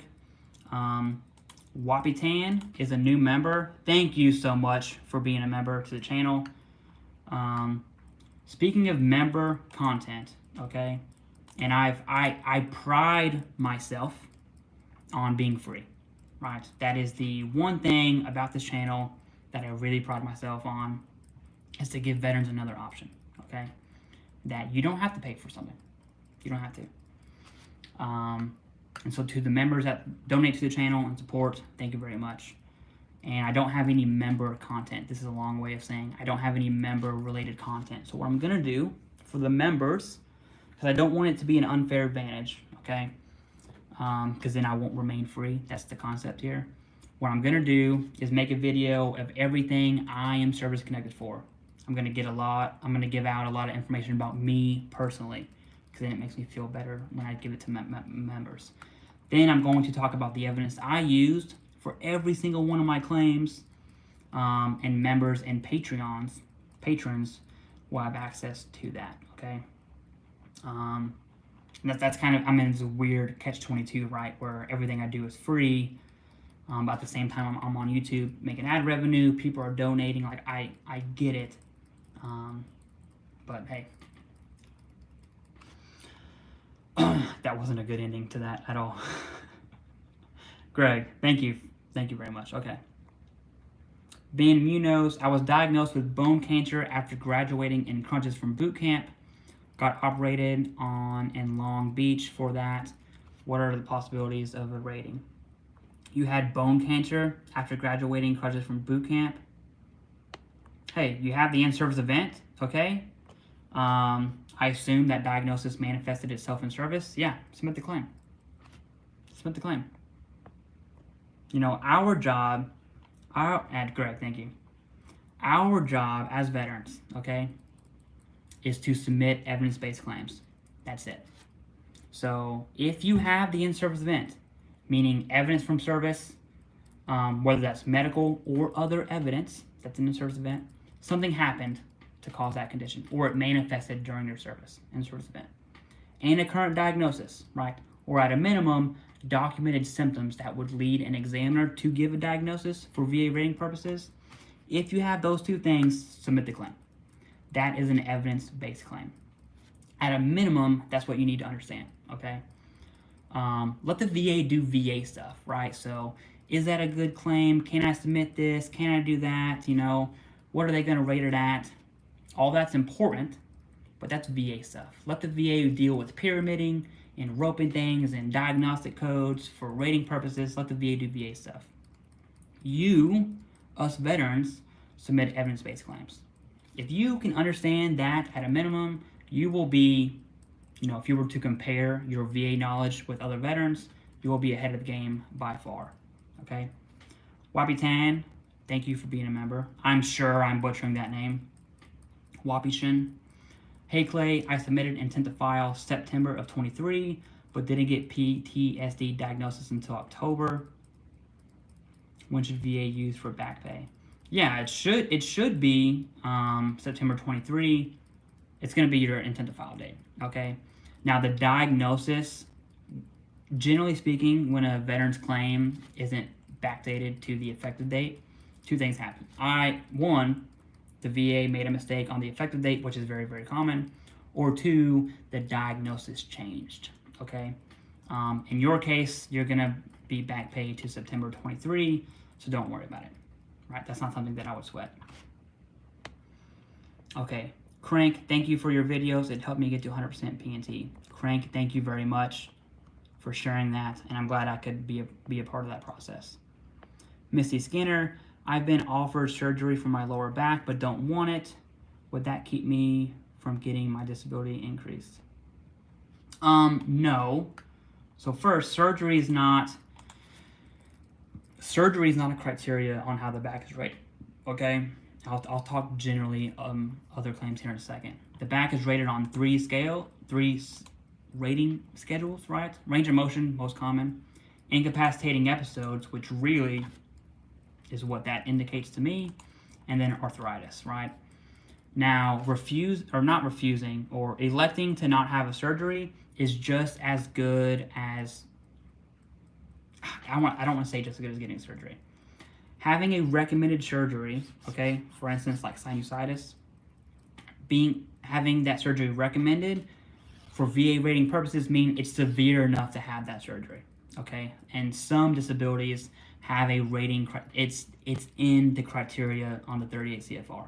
I'm sure there's a better way to say that, but generally speaking, not electing to get a surgery does not harm your VA disability claim at all, okay, at all, especially for back, right? So I have some back pain. Angela, thank you very much. I have back pain. I'm 31 years old. I wouldn't get back surgery, right? In my case specifically, that wouldn't harm the ability for me to get an increase, all right? If you need back surgery, there's probably some stuff happening back there. There's a pun. Whether that's incapacitating episodes or at a minimum, a limited range of motion, right? Now, I want to know what your back is rated at. If it's at 40%, I probably wouldn't recommend doing anything with that, right? Unless your spine is frozen in an unfavorable angle. Check the 38 CFR language for that. Position, it says something specifically. But if you're at 40%, generally that's not a claim I would touch, okay? Unless you're talking about severe back conditions. If you're at 10 or 20% for back and you need surgery, you're probably up for an increase. Probably, okay? Alpha SS, element 1, 2, 3 is golden rule, man. Yeah, I'm assuming you mean the big three: the in-service event, the current diagnosis, and the Nexus. All right, Copious Cat, I love that name. Hi Clay, what's up? Made it to the Hundo P&T Club, majority static, awesome, congrats. However, I had a lot of my musculoskeletal flat out denied, 12 total left and right bilateral, all of which were diagnosed and continuous treatment. What would I do? Personally, Copious Cat, and I'm saying this generally, if you're P&T and a lot of those musculoskeletal conditions would be probably difficult to fight, I would, 9 times out of 10, I would leave it be. Leave it alone. You're 100% P&T. That's good, right? Now, I also preach being properly rated. There's many, many reasons for that, because there are tons of other benefits outside of being 100% P&T. In fact, on Veterans Daily, yesterday's episode, we talk about a little bit of those benefits that could be awarded to you in that instance. So, generally speaking, I would leave it alone unless those benefits or those claims would give you access to more benefits, or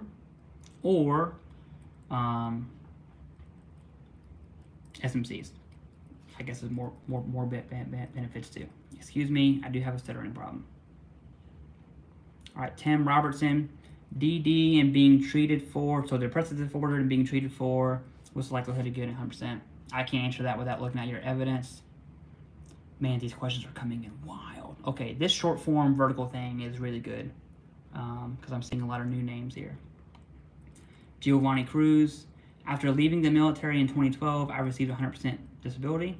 Okay, good. One of my individual ratings was TBI. In 2018, my overall rating went from 100 to 80. On the individual TBI rating went down from, ooh, Giovanni, that sucks. Started good there, ended bad.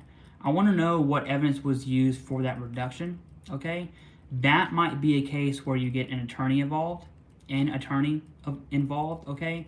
Look at your evidence, what prompted the VA to reduce that rating, okay? Without looking at the evidence myself, I would recommend you speak to an attorney. apgrosslaw.com is who I would recommend. There's also another dude on the Facebook group. His name is Robin Hood something, all right? If you go to TheCivDiv's Facebook group and search Robin Hood, you will know who I'm talking about. I don't get anything from those. There's no partnership there, right? So if you're looking for an attorney, that's who I would hit up. Tim Robertson, put your chats down below because there was a few of them and some of them that got missed. Okay. So Tim Robertson, put them down below, and I'll read them as they come up. All right, Tyler Copeland. Prep for decision and just hoping for movement. Vera had nothing for me. All right, it should be soon. Riley Racer says hello. Hello. Would you watch a tree grow or a knee grow? What the heck, dude? I guess the short thing invites a bunch of non-viewers that want to spam stuff, like bots. I don't know.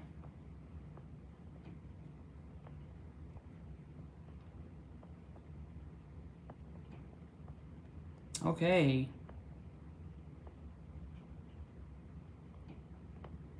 I'm scrolling through a lot of spam chats right now. No, it's fine. I'm somewhere up at the top. Okay? I'm somewhere up at the top. JB Harden says, Clay, you and your team are the best. Thank you. Okay? My team is just myself. My good friend Jay also creates content on the show. David Piatek, the VA home loan dude. He's a good dude if you know, it's very niche. So if you're looking for a home, talk to him. And then of course Dr. Sharma and Dr. Patel. Solid people.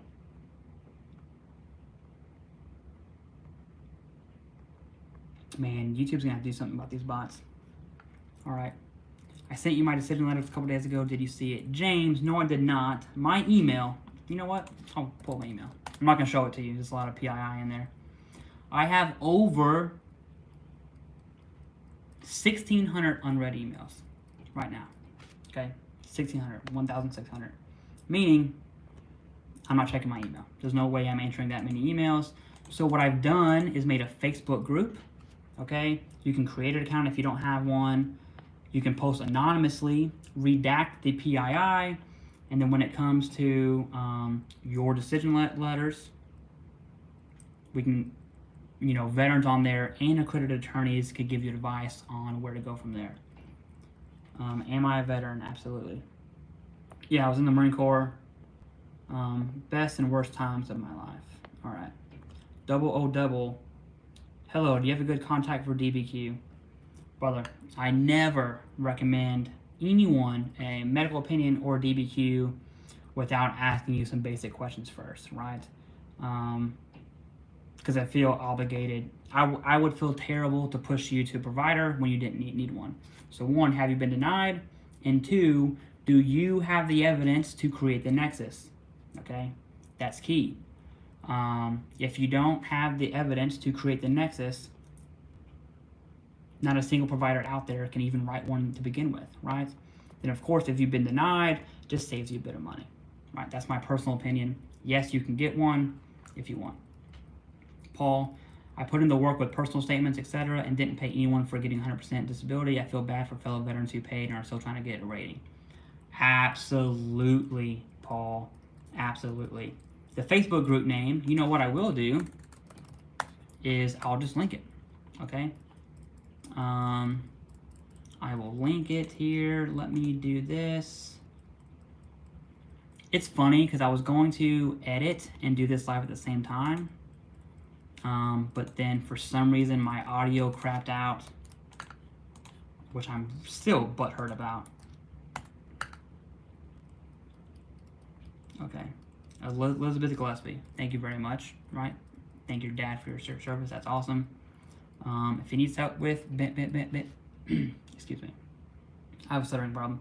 If he needs help with disability benefits or VA benefits in general, send him this way, he does not have to pay, okay?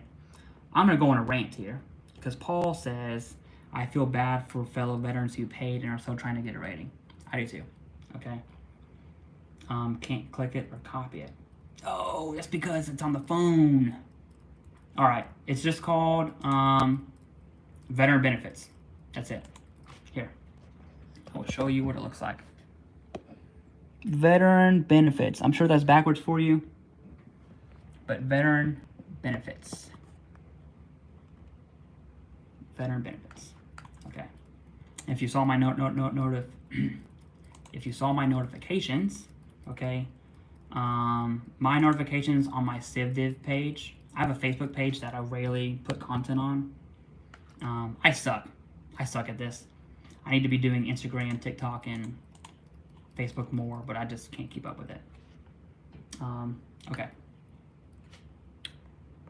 Paying for VA claims. Don't do it. Don't do it. That's the end of my rant. I was gonna rant, but I'm not.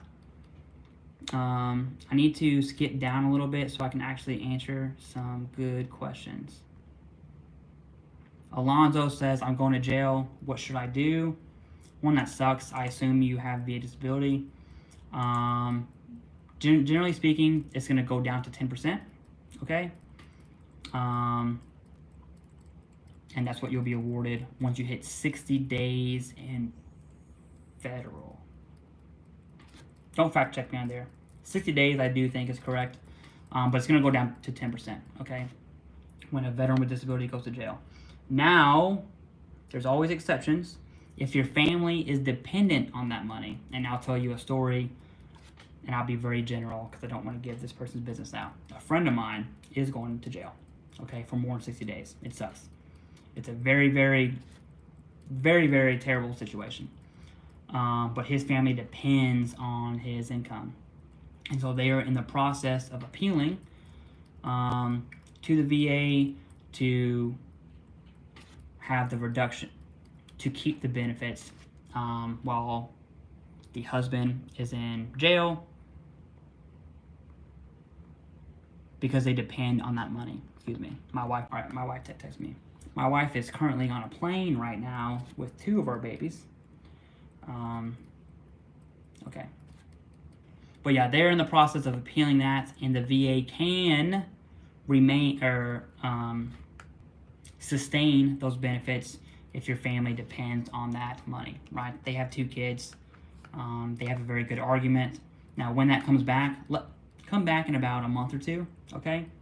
Ask that same question, and I'll ask them what that process was like for them. I'll probably do a video on it, although it's going to be very, very niche. Okay. Dwight, I've been out over 20 years. I was seen once for a condition. Can I claim that condition now? Also, I'm currently seeing a civilian doctor for that condition. I'm going to make some assumptions, Dwight. I'm going to assume that condition you're talking about, you were seen for in service, okay? And it's been over 20 years, which does suck. That's a significant time gap that you're going to have to hurdle over. But regardless, you have the in-service event. You have a current treatment plan and documented symptoms. I assume this is a current diagnosis in there. Submit the claim, all right? Let VA do VA stuff. You submit the claim. You have the in-service event. Most veterans don't even have that. So generally speaking, you have a pretty good claim. All right, Cat Daddy. Hey, I like your name. Is there a way I can email you about what I'm going through currently, getting limb due, or I assume you mean IDES coming up, which is a med board. It's a VA claim for med boards. You can email me, okay? My email's overloaded. Join the Facebook group. Join the Facebook group. You have the ability to post anonymously, redact your decision letters, redact, any PII, and then you can actually get good, solid feedback. Actually, I want to show you the pinned post on the Facebook group, because when someone gives advice, they usually give it out of ignorance. I say that as nice as I can. But there's a template that you need to follow. You can follow this and post it in the group, and people will help you, okay? It's going to be probably lopsided for you, but I'll read it off. There's 5 things I want you to ask or answer. What are you service connected for? What have you been denied? Your years of service, deployments, and current claims in process. There's an example on how to answer those questions in a list format.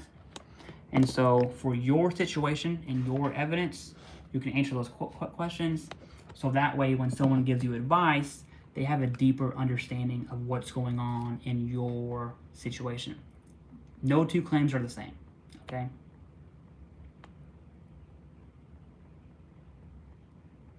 Cat Daddy says, is bipolar 1 a condition that does not amount to a disability?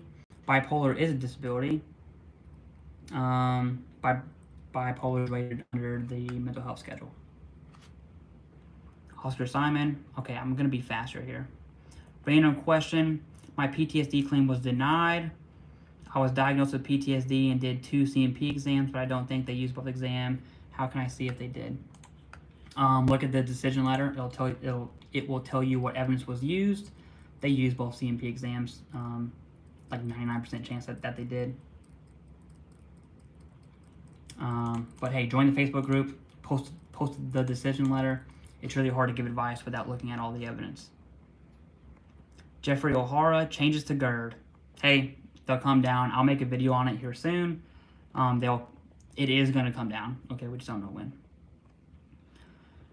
Stephen W. Dude, I'm having trouble getting ratings for a few of my chronic health issues, bowel issues, and migraine from service. Bowel issues, sorry.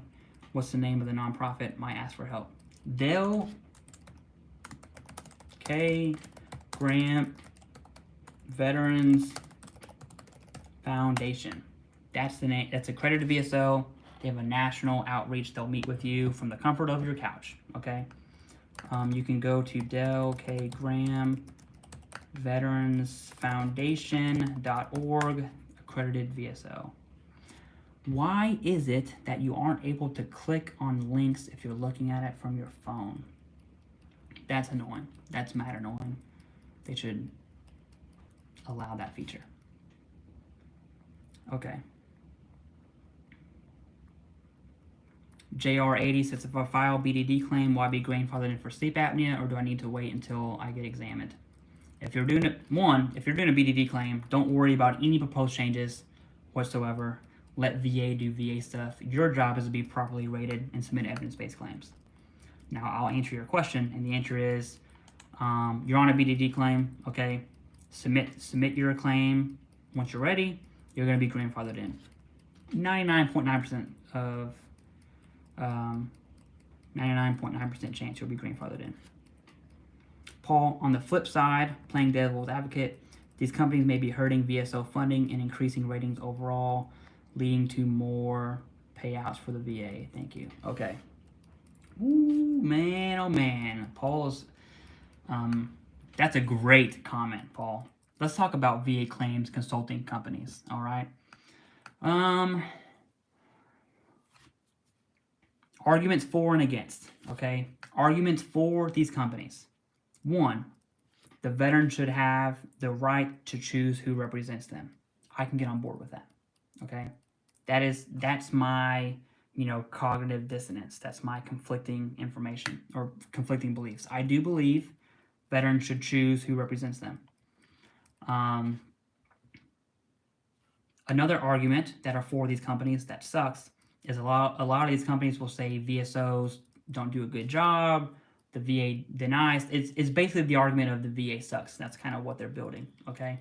I don't think it's a good argument because it's not substantiated by evidence at all, right?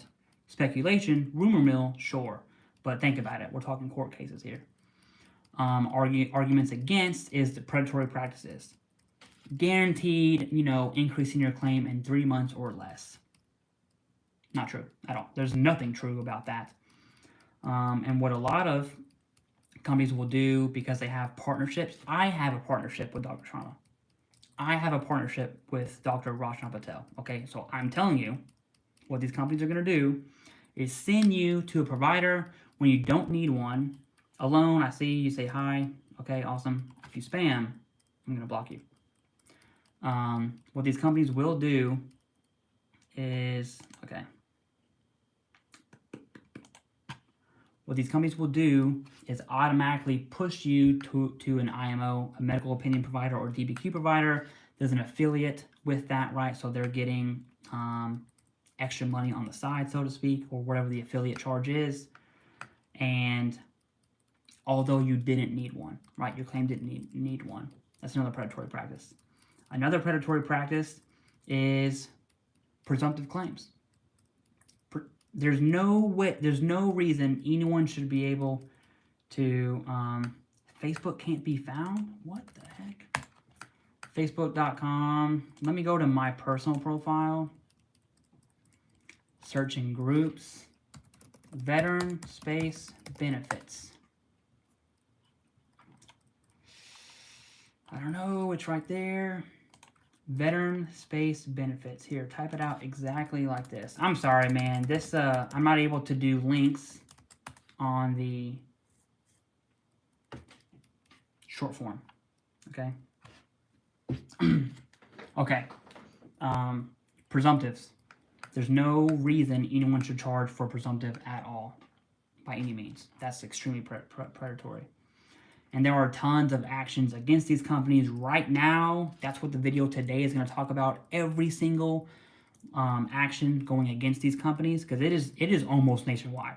Okay, we are getting to the point coast to coast where states are taking matters into their own hands. My voice is raspy. States are taking matters into their own hands and going after these companies for their predatory practices. Okay.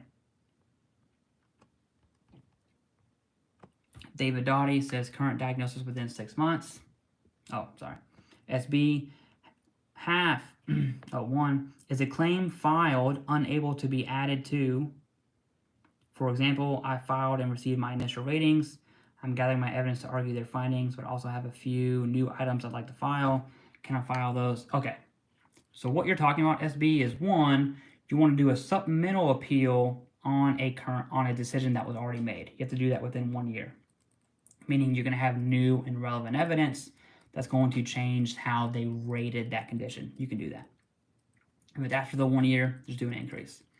Your second part is, can you file for new conditions? Absolutely, you can file. You can do it at the same time, okay?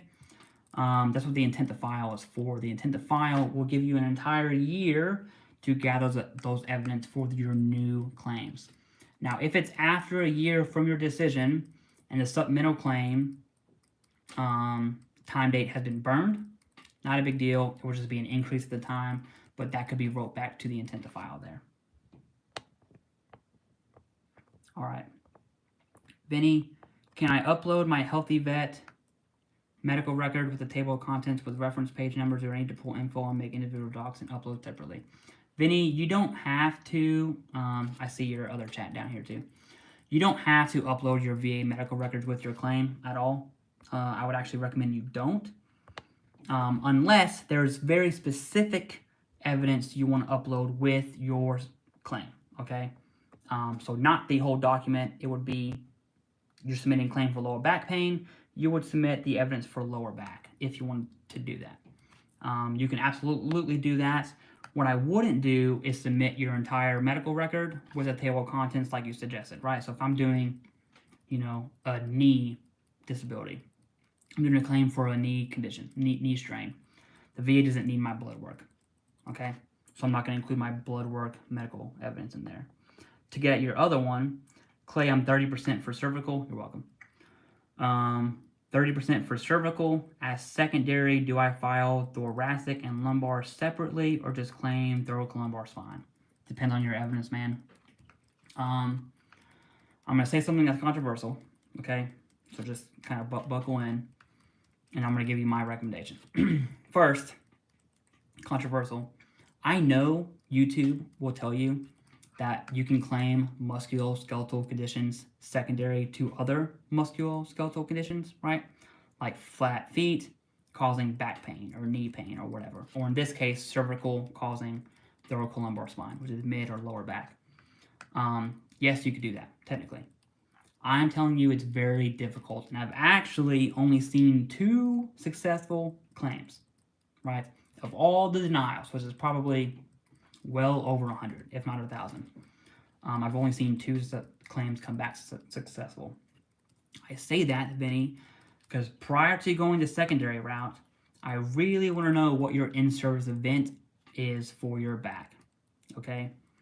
If I had to take a wild guess, the same cause for your neck injury is probably the same thing that caused your back pain, right? Like if you're doing humps, you're doing 20-click humps with a 81mm mortar tube on your back that goes around your neck, that's going to cause some neck pain. It's also going to cause some back pain, lower back pain. So I'm leaning towards you have the in-service event already, probably, okay? Now, obviously, your evidence will dictate that. But generally speaking, direct for your back is going to be the way to go, but you have to have evidence, right? Helo Dunker at Miramar. Yeah, man, that Helo Dunker will get you every single time. All right. Famous Amos says, served in the U.S. Navy, filed for plantar fasciitis plus planus.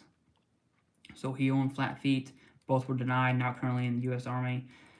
I have diagnosis for both. What is the best way to file supplemental or new claim? It would have to be supplemental, okay? It has to be supplemental.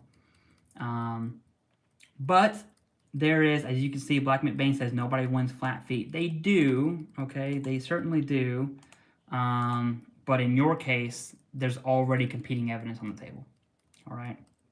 So what I want to know is, were you diagnosed with plantar fasciitis and flat feet prior to your Army time?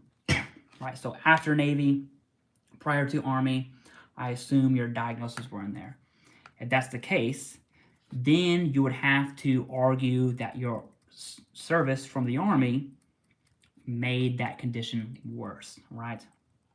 On the second thought, if you submitted those claims and you weren't diagnosed at all, and now you are diagnosed in the Army, then that's a pretty easy claim, all right? So it depends on, depends on that. Dude, these bots, I've never had bots on my channel before. I've had some crusty old dudes get mad, okay? I'll tell you that. But, okay. Man, been doing this live for 1 hour and 20 minutes. I guess that's 2 hours. I feel dumb for saying 1 hour and 20 minutes. Because it's one, okay, whatever, you get it. On the thing, it says 119. All right.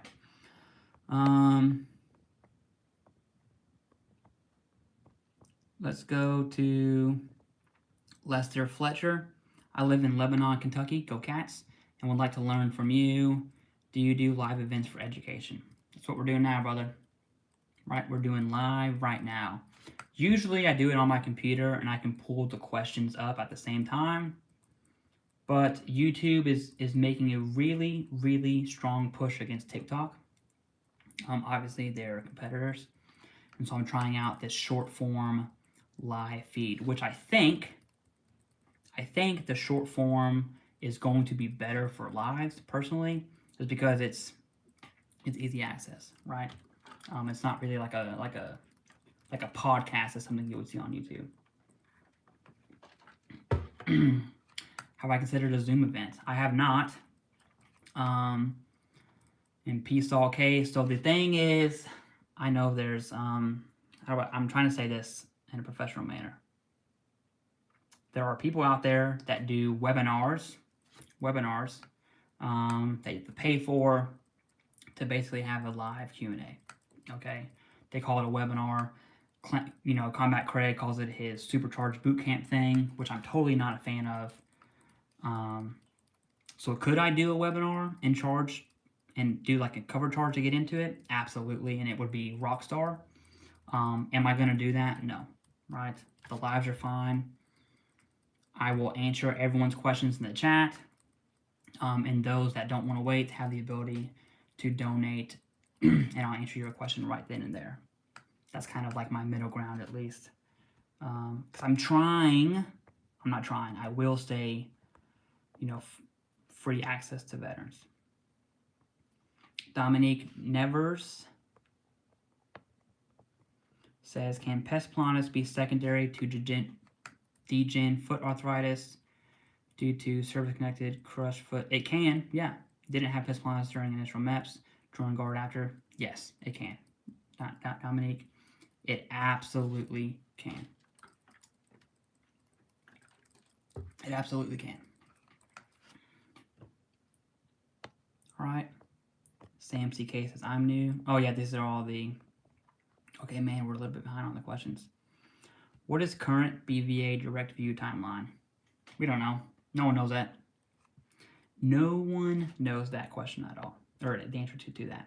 Astro Dragon, CEO of Reach for the Stars. Astro Dragon, CEO Reach for the Stars. I'm going to look that up just because I'm kind of bored right now. Reach for the Stars business. Don't tell me this is a disability company. Don't tell me this is it.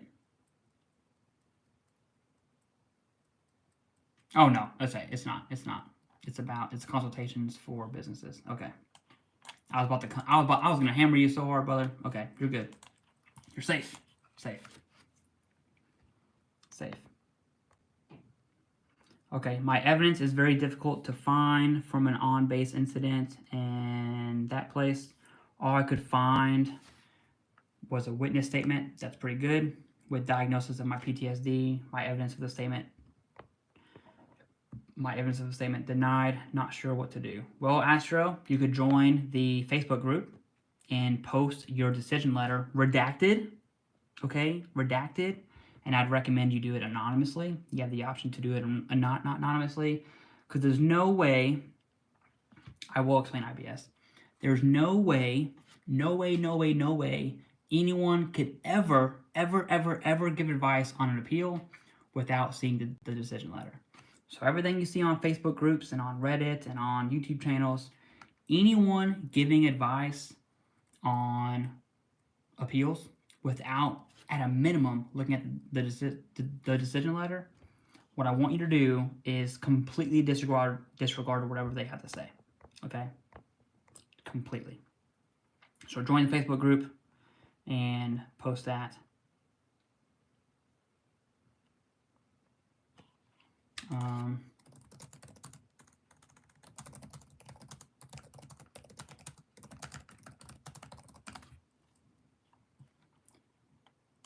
Okay.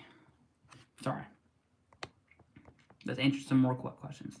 Kraz, hey bro, I'm hoping you have a lovely day. Keep going and rise to the top. Thank you. He also called me king. I appreciate that. Okay. Hey, this channel is growing. I have a small channel. I think of the other YouTubers. Let me just do a quick synopsis real quick. Right, Combat Craig is obviously the Mama Jamma. He's at 169,000 subs, which is pretty good. Veterans Info Tap is at 84,500. That's solid. That dude pumps content out like no one's business. Then, of course, you have VA Claims Insider, and then the lawyers, CCK and Hill and Potton. And then I think the other I wouldn't really call him competitor because we're all saying the same thing. VA Claims Academy, he's at 35,000, right? So I'm probably number 5, unless I'm missing someone. KMD, I'm number 6. Where's KMD at? KMD 98. KMD is at 62,000. Wow, he's doing really well. He jumped up a lot last time I checked. Good for him, though. Of the people that charge for consultations, which he tiptoes the line, I can tell you that. But I do think he's on the legal side, the good side. I do think he's the best, personally, when it comes to information. Okay, sorry. Let's get back to answering questions. USMC Big B, holding a baby. Thanks for all you do. Brother, I've been holding a baby this whole time. Okay, I'll explain IBS real quick. It's one of the new questions. IBS. I'll explain IBS. Hold on. David Dottie says, thank you for all you do. Brother, thank you so much. I appreciate the donation. Seriously, thank you. IBS, irritable bowel syndrome. This is a condition where the symptoms are in relation to each other, okay? For instance, you'll be constipated, right? So you'll be backed up for a day or two, and then all of a sudden the floodgates will be let loose and you'll have diarrhea, right? There's a relationship between constipation and diarrhea. And then as you're constipated, right, you also have abdominal cramps. And so I have IBS, by the way. My wife always makes fun of me whenever I have a cramp, and it sucks. It really does. I feel for the females out there, because whenever I get a cramp in my abdomen area, it is, I'm not going to say the worst pain I've ever felt, but it's up there, okay? This is because you can't do anything about it. You're just miserable. But those are the symptoms for IBS. It's also a presumptive claim, right? For a few countries, primarily Middle East, and then like Somalia, Egypt. And then if it's not presumptive under the Pact Act, then you have to do it direct, and that involves the big 3: in-service event, current diagnosis, and then Nexus. Okay. Corey Bro Gaming says, please shout me out. Corey Bro Gaming. How about this? If you're a veteran, let me know. Let me know what branch, when you served, and then what is it that you want me to shout out, okay? What is it that you want me to shout out? All right.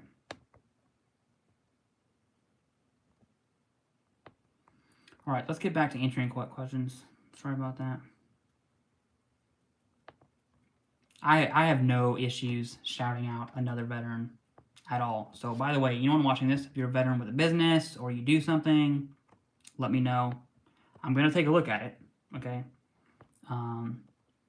But let me know, and as long as it's not stupid, I'll give you a shout out. Sure. Can you shout out my name? Well, I've already said it, but if you're a veteran, let me know. Oh, that's probably a bot too? Okay. I'll give it the benefit of the doubt. Maybe I should do a bot training, how to spot bots, because I don't know. I'm not, the funny thing is I teach cyberspace operations, more so on the offensive side of the house, but you would think I would know what a bot is.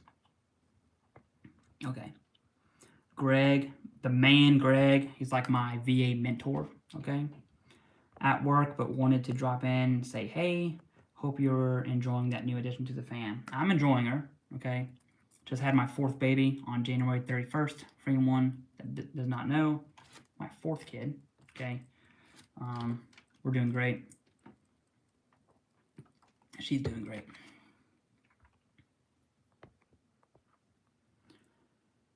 Okay. Michael Erickson, how long on average does a supplemental claim take to get resolved? I have a chronic sinusitis supplemental in because I do not see the diagnosis in my file. No one can answer that, brother. No one can answer any timeline questions ever. Ever.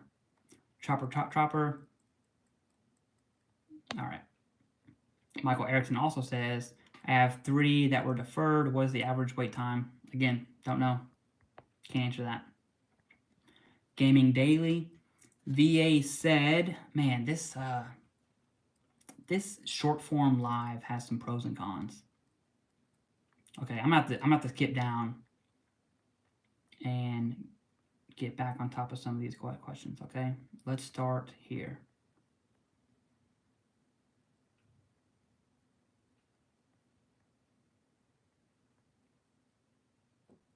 Gaming Daily. All right. Yeah, hey, if anyone's claiming, yeah. All right. Not sure if I missed your response, but my COP-D was added under my sleep apnea diagnosis. What do you think about that? Sleep apnea, asthma, and COP-D, same thing. Respiratory conditions, it's the same system. They will be rated under the same rating, right? Now there is a CFR code that allows a higher rating to be awarded. For instance, if you have sleep apnea and asthma, you could get like 60% or 70%, right? It's not always one or the other. Sometimes they can combine them for a additional rating, so to speak, but that's not common at all. I just want to be technically correct. But yeah, it's a respiratory system. Those conditions, sleep apnea, asthma, and COPD, are rated under the same tree. Sinusitis, rhinitis, or not. You can have sinusitis and rhinitis. You know what? This is a true story. I was going to make a video on this, but I didn't want the person, they did give me permission, but the person was very, very clear at keeping them anonymous, so I just didn't want to risk it. But they had 94%, and I had told them, after I looked at all of their stuff, I said, hey, claim rhinitis, you have a current diagnosis, claim it. And then, dude, I shit you not, true story, maybe 8 months went by, 9 months went by, they sent me another message, same thing. Hey, I'm stuck at 94%, I don't know what to do. I'm reading our previous messages, and I see that I recommended they claim rhinitis because they had a current diagnosis and they met the presumptive for Pact Act. So, like, stupid simple, right? Stupid simple. And then I asked them, hey, what happened with that rhinitis claim? They said they didn't claim it because they thought the VA was going to rope it in with sinusitis. There's 2 things I want to point out here. One, sinusitis and rhinitis are separate disabilities. Okay, they're not roped together. So he's wrong, right? And it wasn't his fault, right? It was just you don't know what you don't know. 2, even if the VA did rope those together for a reason that does not exist, it doesn't matter. That's why we preach to be properly rated. Your job, and I'm going to keep saying this over and over again, your job is to submit an evidence-based claim. Let the VA do VA stuff, okay? That person missed out on 8 to 9 months of back pay of 100% P&T, right? So that sucks. Oh, and state benefits too. Okay, there is, man, this chat, guys, chat's awesome right now. Chat's awesome. Thank you for the donation. I appreciate that. Chaos Doc 89. Thank you, brother. Appreciate that. I assume you're man. Currently 90% and going through med board with Army Reserve and multiple claims open with the VA. Thinking about doing TDIU, having trouble keeping job, thoughts. Why are you having trouble keeping a job, right? I get you can't converse with me back and forth right here, but the answer should be because your disabilities prevent you from gainful employment. If that's the case, go for it, okay? But at the same time, that's why I wish the VA would take away IU and just make it 100%. If your disabilities keep you from gainful employment, by God, you're 100% P&T. Okay, that's my personal opinion, but whatever. But you have claims right now with, you're going through a med board, and then you're prepping for the IDES claim, right? So don't worry about it. Block this Elijah cat. Oh, I can do that. Oh, I can do that. I can do that. Hold on. Boom. All right. Thank you. Okay. Chaos Doc. You're going through a med board. Don't worry about it. Okay. If your disabilities will keep you from gainful employment, there's a pretty solid chance you're going to be rated at 100% P&T to begin with, right?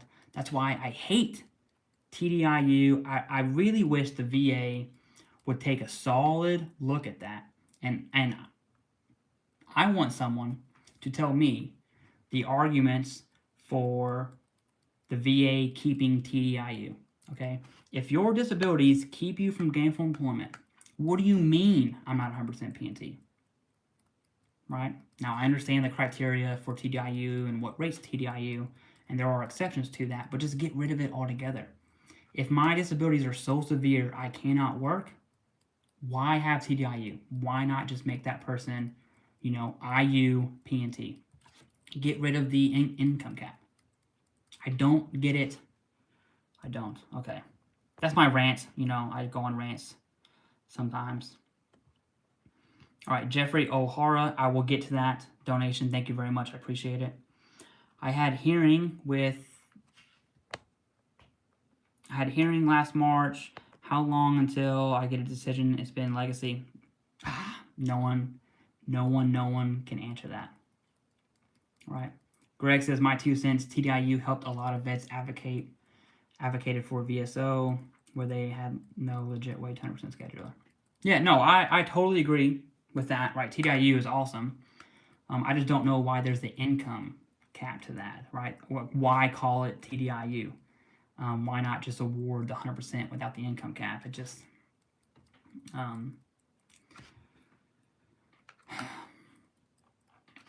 you get it. Okay. Daniel Palacio. Clay, thank you for all. Thank you. I appreciate that. Can you give us some quick advice on how to connect a secondary for musculoskeletal on the first try? Example 1, shoulder secondary to the other back from knees. Oh, man, you're not going to like my answer. I'm going to give it to you straight, okay? The PC answer and what you'll find on YouTube is absolutely you can connect your shoulder to your back and your knees and your feet and your other shoulder and your neck and whatever else, okay? Musculoskeletal, here's the real answer. Musculoskeletal conditions, I'm just going to say M conditions. M conditions, secondary to other M conditions, are extremely difficult, okay? Extremely difficult. Not impossible, just difficult. You're going to have the evidence, all right? And just be prepared to fight that in appeals. Just letting you know right now. Of all the claims I've seen from secondaries of musculoskeletal conditions to other M conditions, hundreds have been denied. Only two that I've seen be approved, all right? And that's not, I'm just looking at data from what I've seen. And so what I mean by that, to answer your question, I'm going to give you an example. If I was to do a shoulder secondary to my neck or my back or my knees, right? One is, Daniel, what I would recommend you do is start gathering evidence on why your back, right, or knees, I want to know what we're talking about specifically, why your condition causes your shoulder condition. Specifically to you, what is your evidence indicating that your condition is causing the shoulder condition? Okay, 1. 2, what's the competing evidence, right? When were you diagnosed with your shoulder condition? So for instance, I'm going to talk a stupid scenario. Let's say you're diagnosed with your shoulder condition in 2000 and you were diagnosed with your back in 2010. If you're going to try to say that your shoulder came from your back, but there's a 10-year gap there, obviously that doesn't work. That's competing evidence, right? So I want to know all of the competing evidence for your shoulder and what that looks like. Knowing those two things, building evidence and understanding competing evidence, then I would submit the claim for secondary. I'm telling you right now, it's going to be it's going to be difficult. Okay. Claims Jedi Master, I'm sorry, I've ghosted you on email. I apologize for that. If you want, and I'll just kind of blanketly say this, if you want to make a video on SMCT, right? I would be more than glad to post that, and you can share whatever you want on the channel. I'm so busy right now, it's hard to... I'm struggling keeping this channel up myself. Okay, holy crap. There are so many chats.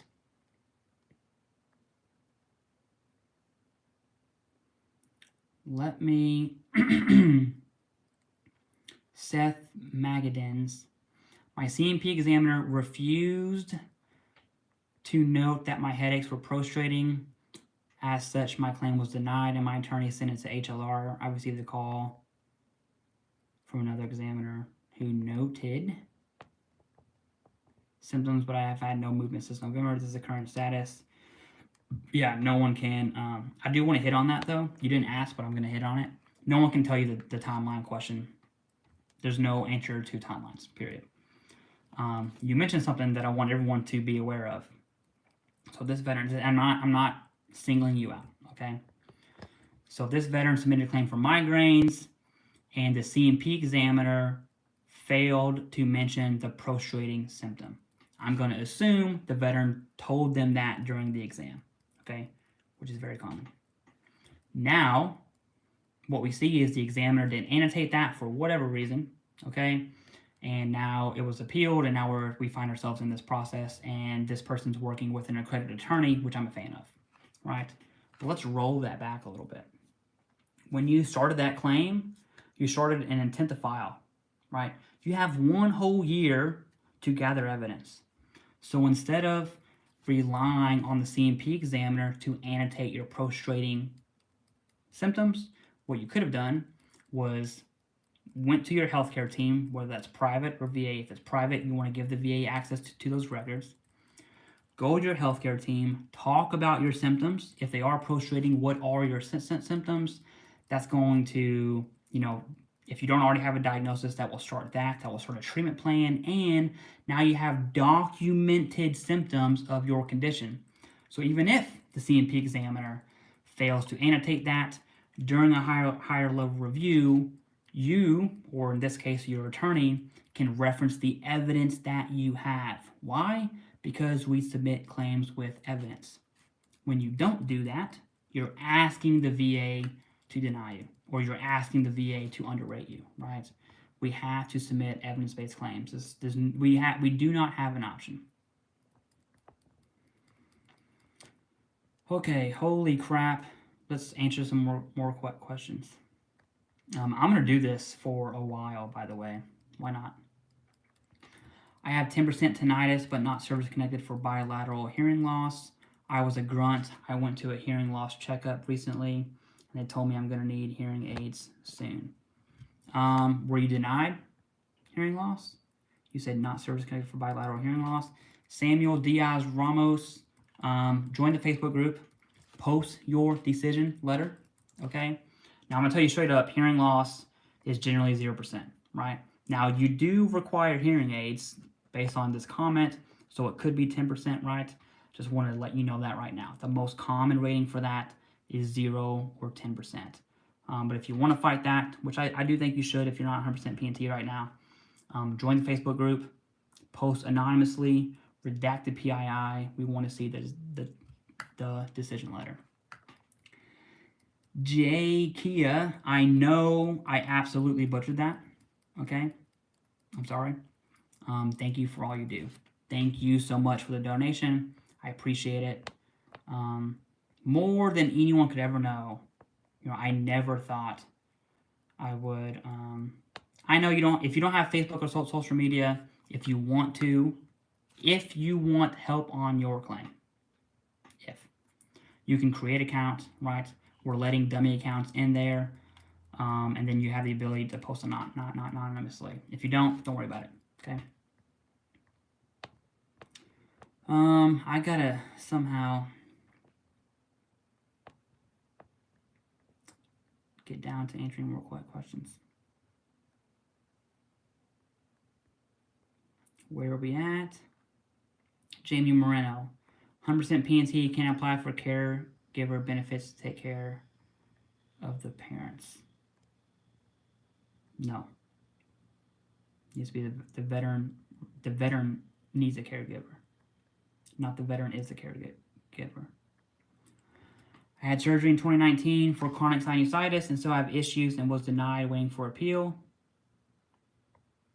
It's 4 a.m. in the Philippines. Hey, sinusitis. If you rate Pact Act, okay, if you deploy to the Middle East, Somalia, there's some other countries in Africa as well. Absolutely. Samantha, you're probably a bot, right? But we can let that one slide. All right.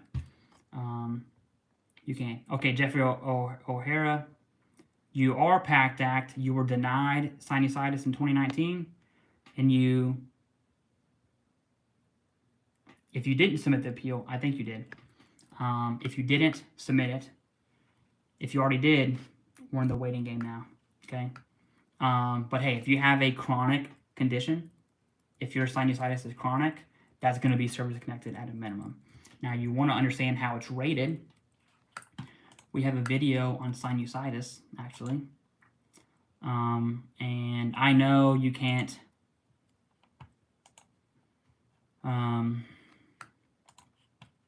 well, let's double check this real quick, okay?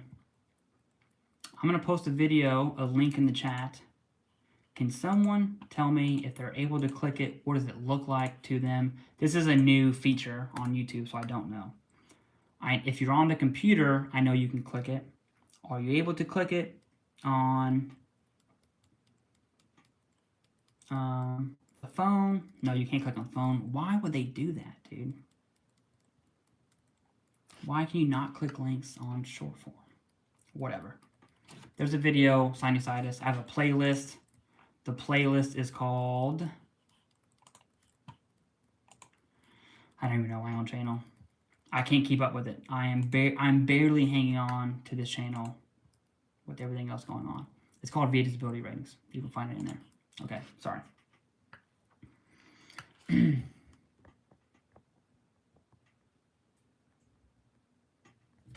Did Samantha ever say anything? Ah, she just said her cute. Okay. All right. Elizabeth Gillespie. All right, David Donnie. Can't click it. Okay. Ryan Loof. Just recently started running into your vids. You're doing an amazing job. Thank you. I appreciate that. All right. I'm not going to quit the channel. I'm just saying I'm busy and I try to do my best. All right. Jeffrey, back to Jeffrey. Had a hearing. Oh, we entered that one.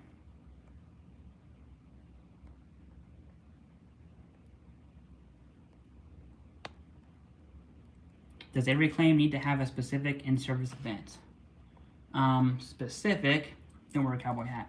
I do wear a snapback, okay? Now, I do have my own hats, but I've always worn snapbacks. I have tons of hats upstairs. But yeah, it's not a cowboy hat. That's funny.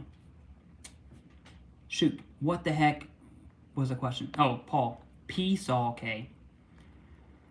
Does every claim need to have a specific in-service event? That answer is yes. Okay, I wouldn't say specific. I would just say an in-service event. Every single claim needs these three things: in-service event, a current diagnosis, and a nexus. The in-service event, ideally, you want medical evidence from service. That's like the golden ticket, so to speak, right? So complaints, a diagnosis would be awesome, a treatment plan, things like that. That's not just it, though. An in-service event could be a condition that manifested itself during service, okay? It could also be evidence other than medical. So, evidence other than medical, right? So I had a friend who did 7 combat deployments, and I've used this example before. I'm a GWAT era, Afghan, Iraq, Syria type person. 7 combat deployments, never complained about their knees, right? Got out, maybe 3-4 years later, submitted a claim for knees and were denied. Because in the rationale from the CMP examiner said no medical evidence, like no complaints from service, whatever, which is true. Because the CMP examiner is a medical professional, they're looking at medical evidence. That examiner did not take into account evidence other than medical. So during a higher level review, speaking with the rater sent that back to another CMP exam with a note to the examiner, and I'm saying this blanketly, to consider evidence other than medical, like 7 combat deployments. This person was in recon, they did real stuff. We'll just put it that way, okay? And then that claim was approved because they had the in-service event. So it's not always medical, okay? That's where like a statement would come in clutch, and then you can use that for appeals. Samuel Diaz Ramos, you also remain eligible during your first 60 days of incarceration following conviction of a felony. After the 61st day, you drop to 10%. Correct. You have 60 days of full benefits, then after that, you drop to 10%. You can appeal to the VA, though, to keep those benefits if your family, so if the veteran goes to jail, if your family depends on that money, right? And I'm going to let you know, if you were here earlier and heard the story of some personal friends of ours that have that going on, I will let you know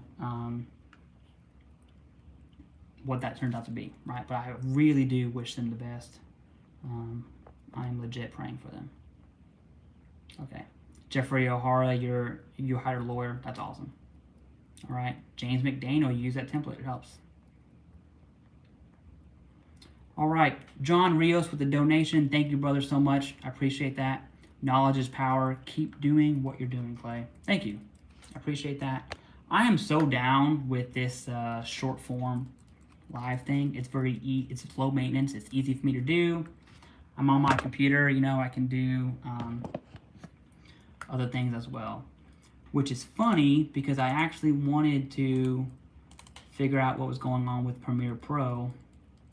I just never really got around to it. I probably have to update my payment information. I got a new card.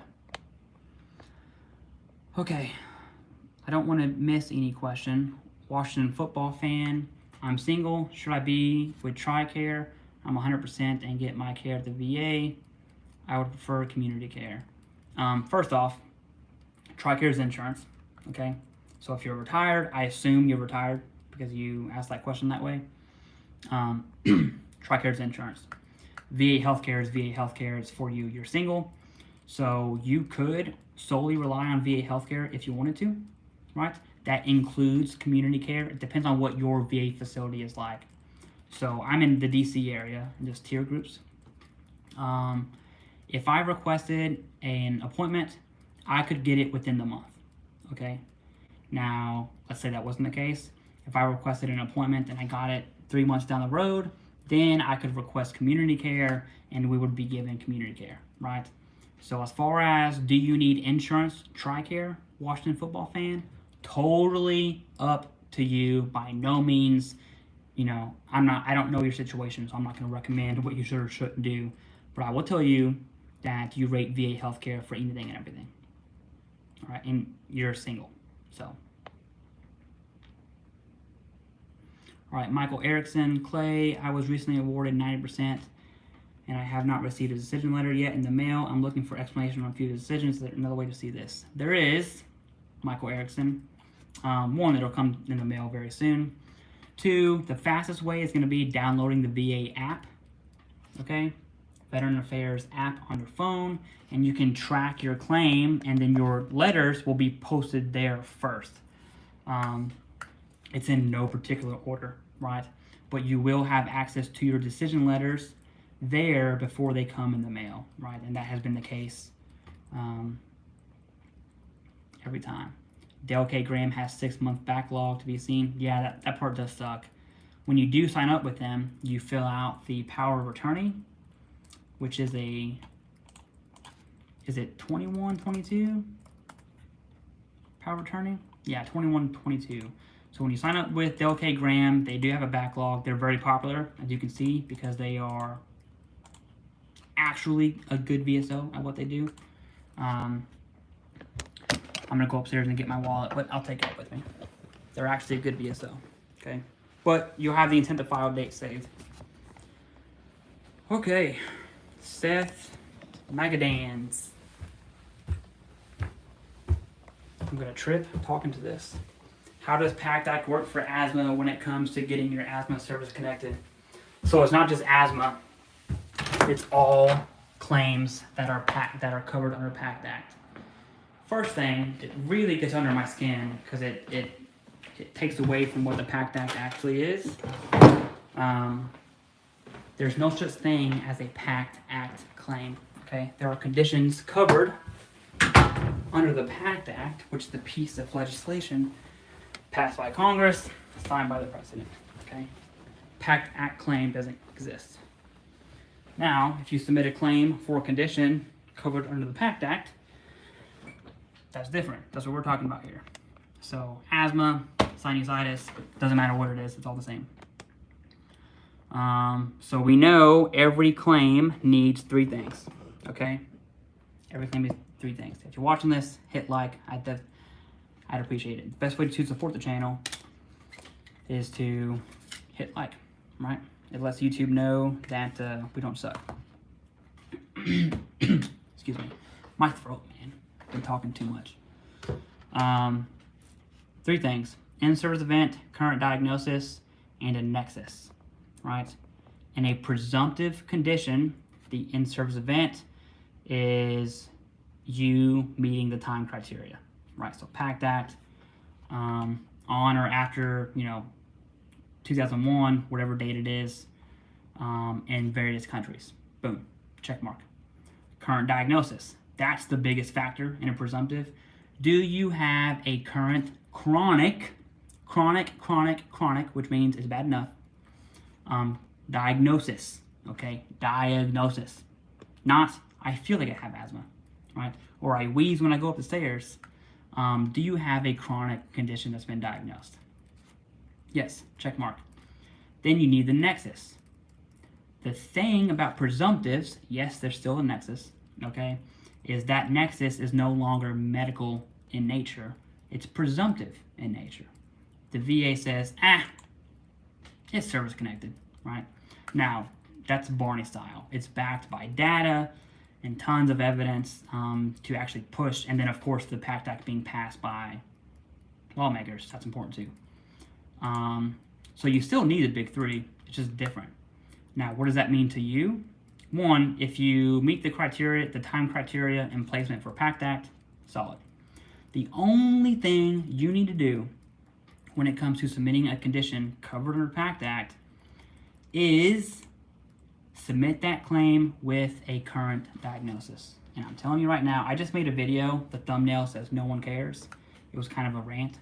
I really thought people were gonna be really pissed off at that video, but they weren't. They actually did pretty well, right? Right now, it's at 10K views, so I'm pretty happy with it. I talk about how the only time I've seen a denial for a Pact Act claim has been when the veteran submitted the claim without a diagnosis. And when I ask them if they had evidence, they always say yes. And then the next question is, well, let me see your decision letter. Once I see the decision letter, turns out they didn't have a diagnosis, right? So, i.e., they didn't have the evidence. which is hilarious to me. But I say that because all you need to do for any presumptive condition, not just Pact Act, there are other presumptives out there, right? Like tinnitus within 1 year, or hearing loss within 1 year of leaving service. All you need to do is get a current diagnosis. That's it. That is it for Pact Act. Okay, that was a long rant for Pact Act. I totally understand that. But you got to understand the big three, man. You have to. You have to understand the big three. There's no way about it. I'm updating my card information for the stupid Premiere Pro. Hoping that it resolves. When I initially started this live, I was going to be editing today's video at the same time. Let me put my charger in. But for some reason, the audio pooped out on me, which is super annoying the time I do it live and edit at the same time. Because like someone said earlier, you know, you guys, the community, I say you guys, everyone on here wants me to do more lives. I am able to answer way more questions live than I am on YouTube comments or through one YouTube video. So what I'm going to start doing is when I'm editing or when I'm down in my studio, I say studio, it's just a basement, right? Like I got the kids' indoor trampoline, that's nuts, right? But it's just a little studio here. I got my shirts, I got my Star Wars stuff, my favorite books, okay? And then just some more, that's my me wall for military stuff. When I'm down in my studio, I can easily hop on live through the phone and answer questions. So if I didn't answer, I'm not going anywhere. I'm going to stay on live. But if I didn't answer your question today, I will be doing this a lot more. So stay tuned, okay? Now, WFF, I think that's warfighting functions or someone's name. You can request oh yeah, okay, I see. All right, let's answer more questions. I don't like the app. I prefer the website. Yeah. That's funny because I prefer the app. The website changes. Every time they change the website, it drives me nuts, dude. It drives me absolutely nuts when the VA updates their their website. Okay, let me just get this video processed and hopefully the audio works. No output device is available. Do you want to open? How is no? I don't get it. I don't get it.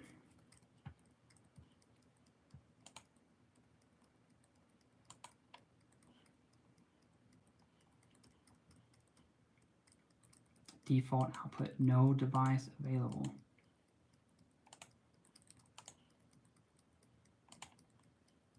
I need some. I'm probably gonna need. I'm gonna need help. I'm going to need help with this. Okay, I guess I won't post today. All right. Yeah, your Facebook page can't be found. I'm sorry. It's there, I promise. Facebook, Veterans Benefit. Actually, if you go to my channel, okay? If you go to my channel, I know the link works there. Go to my channel. I'll show you this right here. 4 more links. Website, solid website. Patreon, for those that want to support, don't worry about that. Then Facebook groups, you can click that, and then bam, boom, clap, group. It's a brand new group, okay?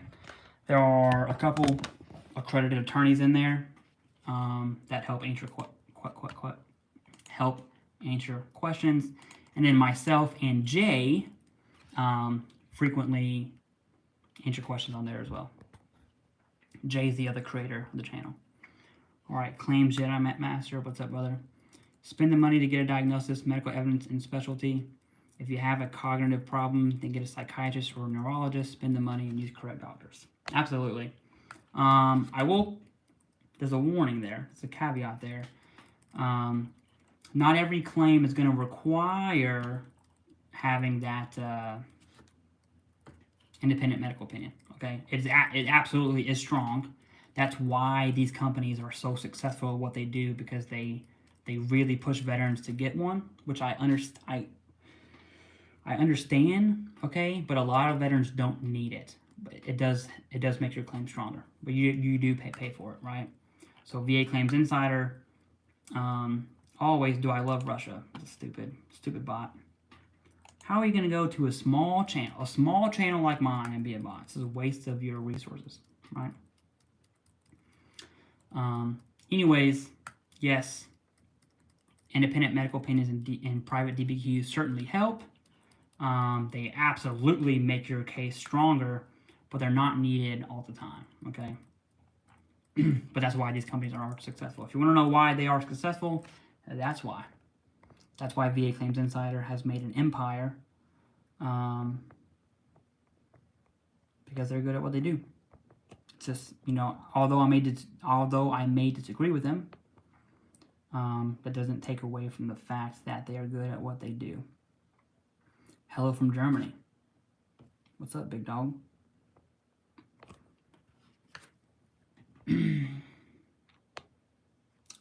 David Dottie says, is it a good idea to write down your symptoms when you go to a CMP exam? You only get one chance to tell them about your symptoms, and be sure to give examples of how those symptoms affect your day-to-day life. David Dottie, the answer is it's not a bad idea. There's a better answer. The better answer is prior to that exam, you've used your intent to file. You have 1 year, okay? The intent to file is Bobby D's. If you ask a question right now, I will answer it right after this, okay? I'll type your name right there so you know I'm talking to you, okay? I'm on it. I'm here. I'm here for you, right? Plus, you've donated many, many times. I got you. Shoot. Okay. Writing down your symptoms to the CMP exam. Not a bad idea. But prior to that, okay? Prior to that, what you want is use your intent to file date. You have 1 year to gather the evidence. Don't rely on the CMP examiner. It's too late. If that's your plan is poop, okay? Piss poor planning promotes piss poor performance, the 7 Ps, okay? In that instance, all right, what you need to do is talk to your healthcare team prior to the CMP exam, prior to submitting the claim, use your intent to file date, really understand your evidence, get that documented, so then when you go to a CMP exam, you can say, hey, you know, how many migraines do you get per month? Here's how I would answer that. How many migraines do you get per month? A CMP examiner asked me that. I'm going to say, well, I spoke to my VA healthcare team and I was prescribed sumatriptan, 100 milligrams, and I take about 3 to 4 pills per month when I have a really, really bad migraine, okay? So my migraines that are severe enough to cause me to take medication, about 3 to 4 per month, but I get headaches, you know, multiple times per week. That is how I answer that question. That is the single best advice I could give is that right there, that scenario. Build your evidence prior to submitting the claim. Reference your evidence when you're in the CMP exam. So if the examiner doesn't annotate your evidence, which does suck, I'm not gonna lie, that sucks. But you have documented evidence. So now, if you have to go through the higher level review or appeal process, you have the evidence to say, hey, the CMP examiner failed to annotate this. I know I said it during that exam. I answered the question, and here's my evidence to prove it, right? So now it's not hearsay. And that is the best advice I can give. Man, this Facebook thing is, this link thing on the shorts is bothering me. On my channel, you'll find the links for the Facebook group and everything else. But during your CMP exam, you have to reference your evidence. You have to, okay? If you're relying on that CMP examiner to annotate everything or be correct. I don't want to say be truthful, right? Because I don't, this is controversial. I don't believe C&P examiners are out to get you, okay? There's some probably, but I don't believe that's the case, right? I just think that they are very narrow-minded and they're looking for medical evidence and that's it. And that evidence is sent to them by the VA. And sometimes they don't get all the evidence, right? So giving them the benefit of the doubt, there you go. But yeah, man, I would, your plan should not be, I'm at my C&P examiner, what can I do? Your plan should be, hey, I started my intent to file. Instead of having knee-jerk reactions, I'm going to take the time to gather my evidence, right? I know the hassle is going to suck getting an appointment. Hi, hello. I know the hassle is going to suck getting an appointment at the VA, but that hassle is a lot better than dealing with a C&P examiner on the back end. I've experienced the exception then. Some of these guys range from grossly incompetent to, oh yeah, I see, that's why Black McBain, one, thank you. You always come to my lives. I definitely appreciate that. It is, what I said is controversial, and you have there's good arguments in what you've said, right? And it can be backed by evidence. But regardless, how I see it is that's something we can't control, right? So if you get an incompetent C&P examiner or one that is anti-veteran for some reason, they're in the wrong line of business. But if you get that, we can't control it. What we can control is the evidence we submit with our claim, right? So if you're relying on the C&P examiner, which according to your comment could be incompetent or anti-vet, you could see how that's going to be some problems for your claim, right? I called VA back up to note it in my records. Awesome. And if you do get a bad C&P examiner, make that statement, okay? Absolutely. Make the statement and let the VA know what happened. Okay. Behind on questions again. Let's get down to some questions. Zero caution. I have C&P exam for increase for my mental health. It's via telehealth/online with VES. Have a C&P exam for increase for mental health. Okay. Tips or things to look out for on the psych. I have it is rated 1-star online. Very concerned. Don't go off of reviews for C&P examiners. Okay. No one is leaving good reviews on C&P examiners. You only see the bad, right? Meaning the loudest voice is always heard, right? So there's a silent majority aspect to that. So don't worry about the reviews, right? It indicates nothing. Okay. I hope that puts you at ease. Now, tips for mental health increase. Understand your evidence. Understand your evidence that shows cause for the higher criteria, right? So if you're rated at 50%, you need to understand what 70% looks like. Now, lucky for you, I know links don't work, so I'm going to type in the title of a video on my channel. You can search that up, okay? Why don't links work? I don't know. Ask YouTube vertical form live. It's brand new. Maybe they need to change that. This is hands down the best video I ever made, ever. This is it, my number one. I know what my number two is, but this one is my number one. Okay? And it talks about 70% rating for mental health. Holy crap, where did it go? This is really bothering me.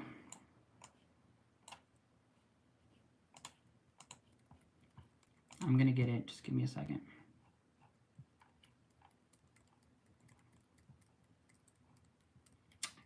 Da, da, da, da, da. 70% mental health via disability rating, what it looks like. Pretty simple.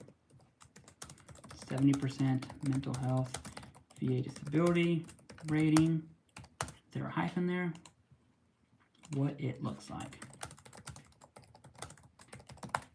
Search that, okay? If you have a claim for mental health, or you are thinking about an increase, or you want to submit a claim for mental health, watch that video. Hands down, the best video I've ever made on mental health, okay? Because you don't know what's going on up there. We don't know how to articulate what the heck's happening. Hopefully that will kind of put that into perspective. Devil Dog Devin, out for 20 years, finally filed for benefits. That sucks. That's a lot of time. Denied bilateral plantar fasciitis due to no in-service complaint. Missing the in-service event. Went to medical 3 times at boot camp for my feet. Should I ask for a higher level review? I think so, Devil Dog Devin. I absolutely think so. And I want to know what your complaints for your feet were. But looking at this is controversial too, okay?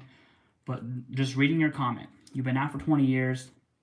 You probably have little to no medical evidence. You might want to consider an attorney. Bobby D's, did I miss your... Do me a favor, Bobby D's. Type your question up right now, Bobby. I'll answer it right now. I'll give you a few minutes to type that up. If I did miss it, I apologize, but you're another day one fan of the show, of the channel. I appreciate that, Bobby D's. Plus, I love your name. So, Bobby, type your question up, okay? If it's too long, just type in multiple comments. All right. Is this replay? No, it's not. AMZ, I'm here. I'm live. I'm answering questions that are still, I'm looking at the live, but I'm answering questions that are higher up. So I will answer every question. I have almost nothing to do today. Is it fake? Nope, not fake, brother. I'm as real. You look different in 70% video. That was, how long ago was that? I posted that video 7 months ago. Okay. Okay. That's because it's the haircut. It's the haircut. I was growing out my hair there for a bit, and it got pretty long. You can kind of see it in the back.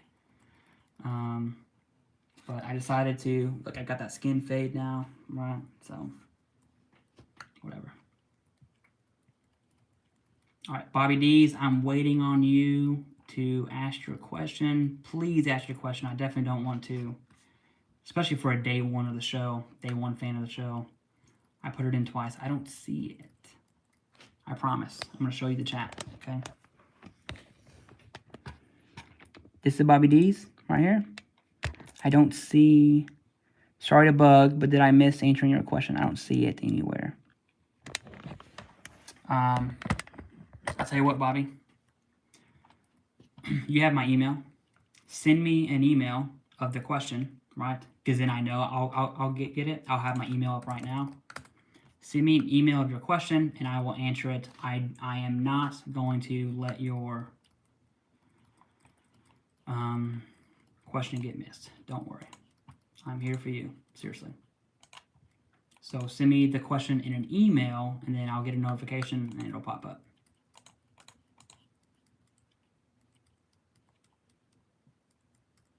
I wonder if it's a bug with the YouTube vertical thing.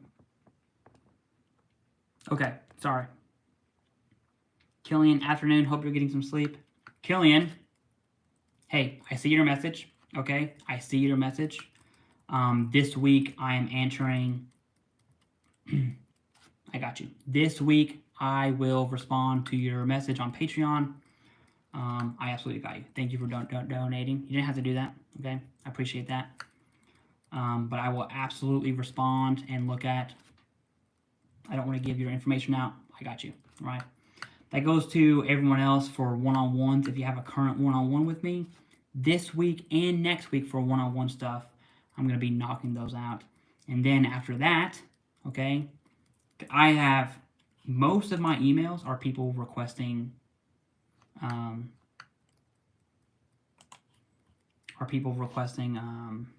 thank you for being a member too. Most of my emails are people requesting one-on-ones, right? I'm talking like I got over 500 requests for one-on-ones. I'm going to do them, okay? And so if you haven't seen on my channel, I'm going to make a playlist. I think I already have it titled, yeah, I already have a playlist titled one-on-ones. There's only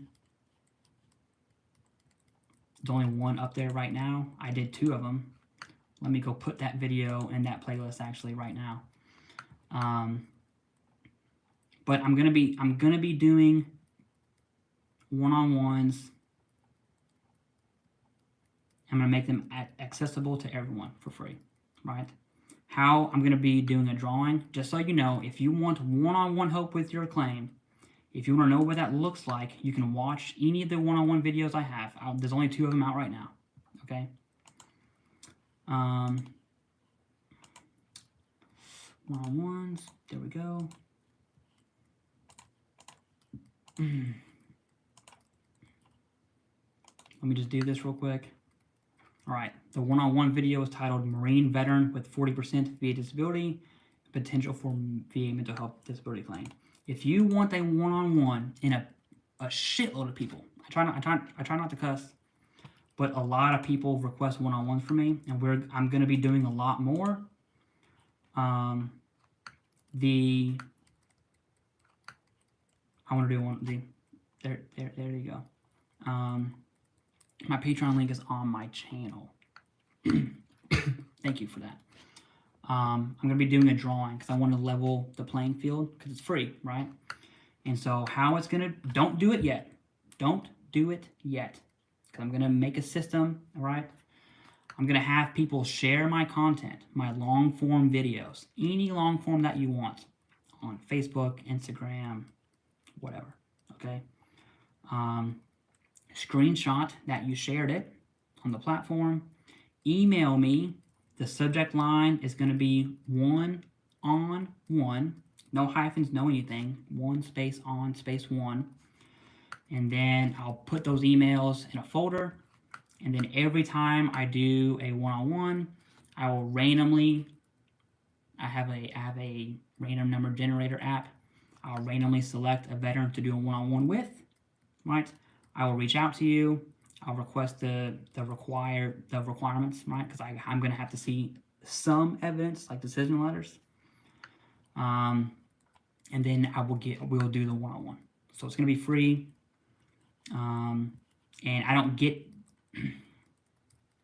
I'm going to be very careful with what I say here because someone might get butthurt.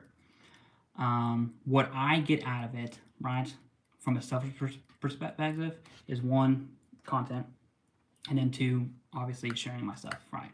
So it's a free one-on-one. It will last as long as it needs to take, whether that's 10 minutes or an hour. That doesn't matter. But we're doing one-on-ones. I'll be doing a lot more one-on-ones here soon. So if you want one, actually, you know what? Screw it. If you want a one-on-one, because you're on this live, it's actually the second live. The last one was a test. I'll answer the tips for YouTube stuff. If you want a one-on-one, if you're on this live, you kind of got like first dibs, because I'm not going to say this again for a while. Send me an email at TheCivDiv@gmail.com. What I want you to do is share a long form content, right? Click videos. Share any of these. I don't care which one, whichever one resonates with you. Whichever one you think is the best. Whatever.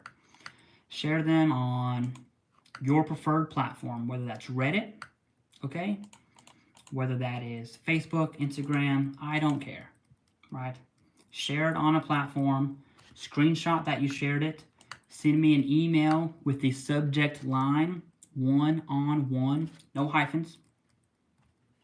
Let me just type that up in chat so you see what it looks like. 1-on-1. Send me that subject line, and then we'll start doing one-on-ones, okay? I think that is something that's missing from the community, and if I can do that for free, it would be really awesome.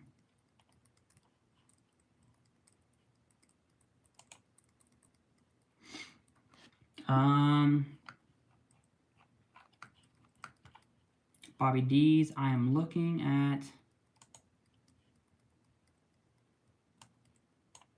I think this is your email. Okay. Okay, so this is Bobby D's question. Sorry, everyone.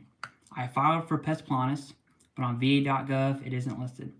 It was noticed during the CMP exam. Will the CMP examiner add it to my claim, or should I try to add it myself? IDK, why you don't know why it disappeared from va.gov after I submitted the claim. Thanks. I'll leave your name out of it. First, I want to know what are your other conditions, right? You don't have to tell me. I will just talk about this generically. So if you are, see, the Veterans Benefits subreddit would be awesome as long as the mods don't delete that post, right? But I make a lot of videos sharing their stuff on my channel, so I'm sure they will be cool about it. Excuse me. But for you, Bobby D's, what other foot conditions do you have? Are you already rated for your feet? If that's the case, it's very common for that to be roped under. And don't look at VA disability claims as diagnoses. They're not. The diagnostic code is in reference to 38 CFR, and multiple things can be rated under that diagnostic code, right? So for instance, if you have flat feet at 50%, if you submitted a claim for plantar fasciitis, whether it's connected or denied, the claim that you'll read will probably just say pes planus, right? It might say pes planus with plantar fasciitis. It might say that. Doesn't matter. It's 6 one way, half a dozen the other. So I want to know if you have any other foot conditions that are kind of hiding your, pes planus, okay? 1. 2, you submitted the claim. What I would do straight up and just be fully transparent with the VA, say, hey, I submitted a claim for flat feet. I log on and it's gone. What happened, right? Just ask them. Just yes, Lama, Jank, this is live. I'll see that in a second. Okay, I just want to know, ask them straight up. Where's my flat feet claim at? Okay, you can absolutely do that. I'm willing to bet you have a rated foot condition already, and it's just hiding under that, probably, especially if the CMP examiner looked at it, okay? So if there's any more context you want to add to that, I'll keep my email up for a little bit longer, but feel free to do that. Yeah, I've already gotten 10 emails for one-on-ones, and half of them are wrong. So I'll say the directions again. Okay, no big deal. If you send me an email for the one-on-one, for the let's say the drawing for the one-on-one. Okay, it's a contest. Ooh, it's a contest. 11 now. You need to share my long-form video, share my content on whatever platform you want, Reddit, Facebook, doesn't matter. Screenshot it, okay? Screenshot it. I want to see that you shared it, so I know. Trust but verify type deal. Put the pictures in the email so that I can see it. And then when you do that, I'll put your email in a folder, and then for the people on this live, I'll have you separate, and I can kind of get to y'all first, so to speak, right? The advantages of being on this live as being my first, it's actually my second live on this new thing, but my first one. Okay, did you do it right? I'll do this real quick. I'm not gonna do this for everyone. Yes, you did it right. Thank you very much. Thank you, Jeff, you did it right. Okay. I need to, I'll just say unread. Okay. All right, back to answering questions. Let's get back to answering questions, okay? The email is TheCivDiv@gmail.com. Right, you can go to my channel and find all my links. Now my email will say business inquiries only. So I'm probably gonna do another email for one-on-one specifically, just so I can have business stuff separated from veteran stuff. But okay. let's get back to answering questions. That's the whole point of this live.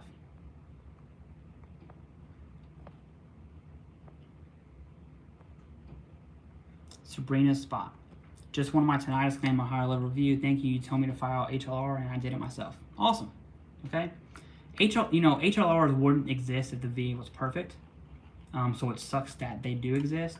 But given the evidence, HLRs are clutch. If you have the evidence, you submitted that, and you know you have the evidence, HLR.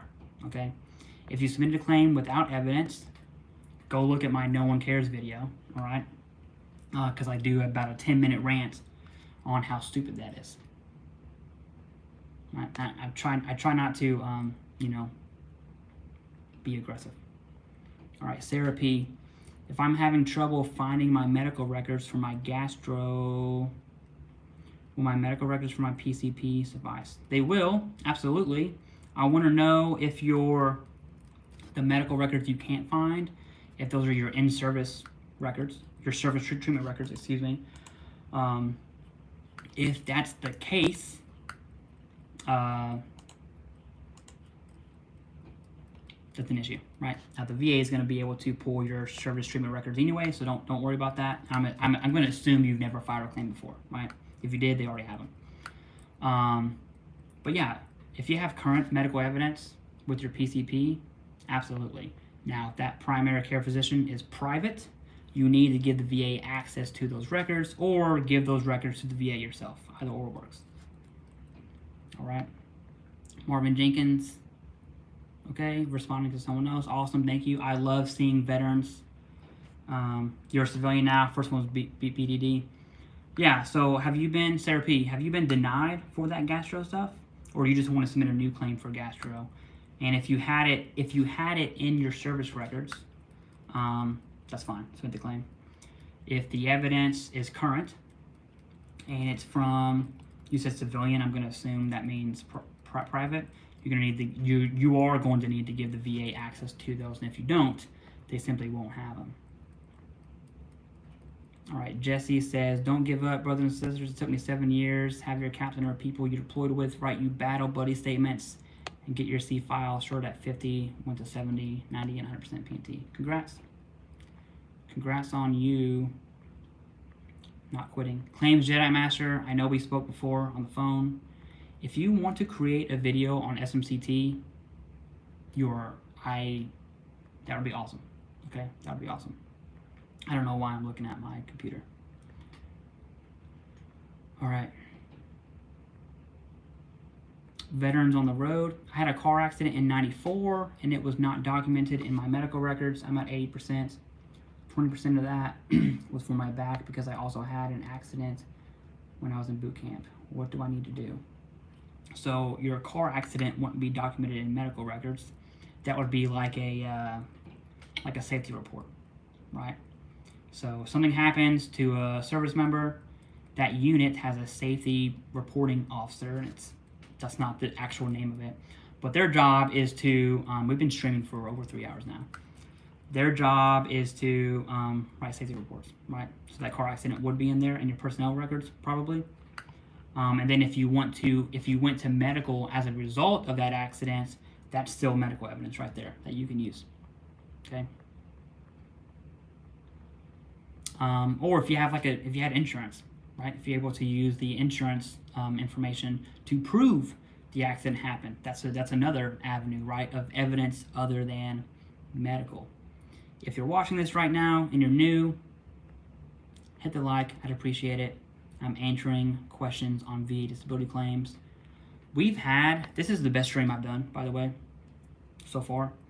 Because I'm at 101 now. That's the lowest it's been for the past 3 hours. Highest was like 184, I think. But I generally have about anywhere from 80 to 95 viewers at once.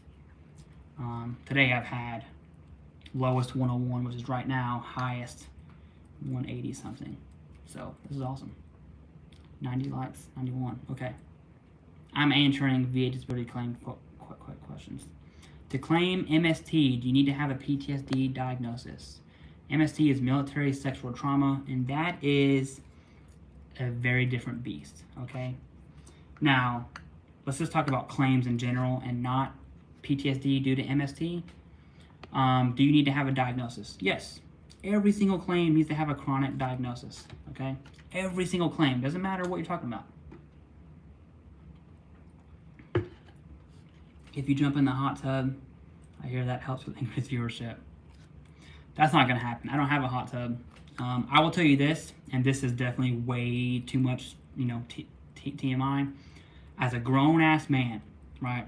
And I would, I'm just a dude. I'm just a dude. As a grown-ass man, one of my guilty pleasures is taking baths. So, sorry to give you that visual descriptor, but yeah, baths are my jam. So don't tip me, Greg, because I will go right in that bad boy, right? Okay, back to MST and PTSD. Sorry. You need a diagnosis for any claim, right?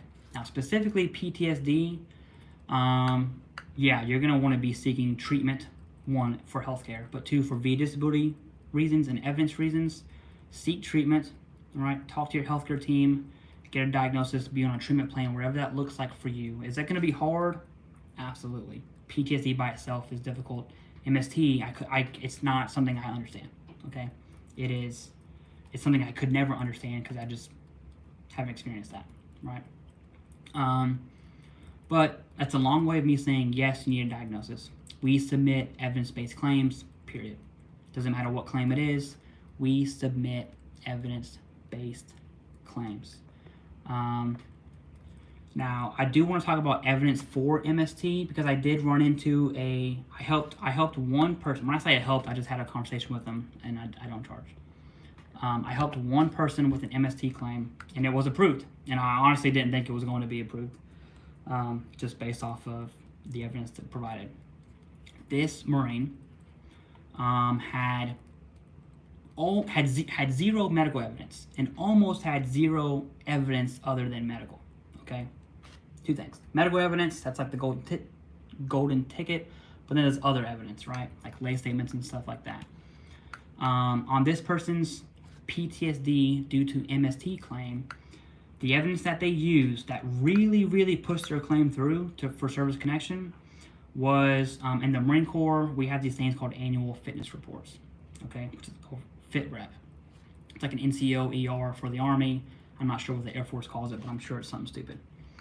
That's a dumb Air Force joke. But according to this Marine's statements and buddy letters or lay statements from other Marines that accounted the incident and when it took place, they were able to use the statements and the timestamps of those statements, like time, date of this event happening, with their annual fitness reports, right? So when that Marine is graded on how well of a Marine they are, after the incident, clearly after the incident, there was a steep decline in that Marine's performance. That is evidence other than medical. Now, ideally, would it have made a slam dunk claim if in that moment that Marine reported the incident, seek treatment, had a diagnosis from service, had a healthcare treatment plan? Absolutely. Does that always happen? No, it's the opposite actually. It almost never happens. Now, I do think military sexual trauma is getting better in the military, right? At least from what I see from headlines of not being in-house in the military anymore. That's not a good way to say it. But there's evidence other than medical that you can absolutely use. So instead of thinking about, do I need a diagnosis for PTSD, the answer is yes, you do, okay? And I would always recommend you get that prior to submitting your claim. But think of other evidence, right? The fitness reports showing performance declining, evidence. Obviously, medical evidence would be crucial, okay? But yeah, Case and Abbott, shut up. No, you shut up, okay? Don't know if that's about or not. But hey, MST is a real thing.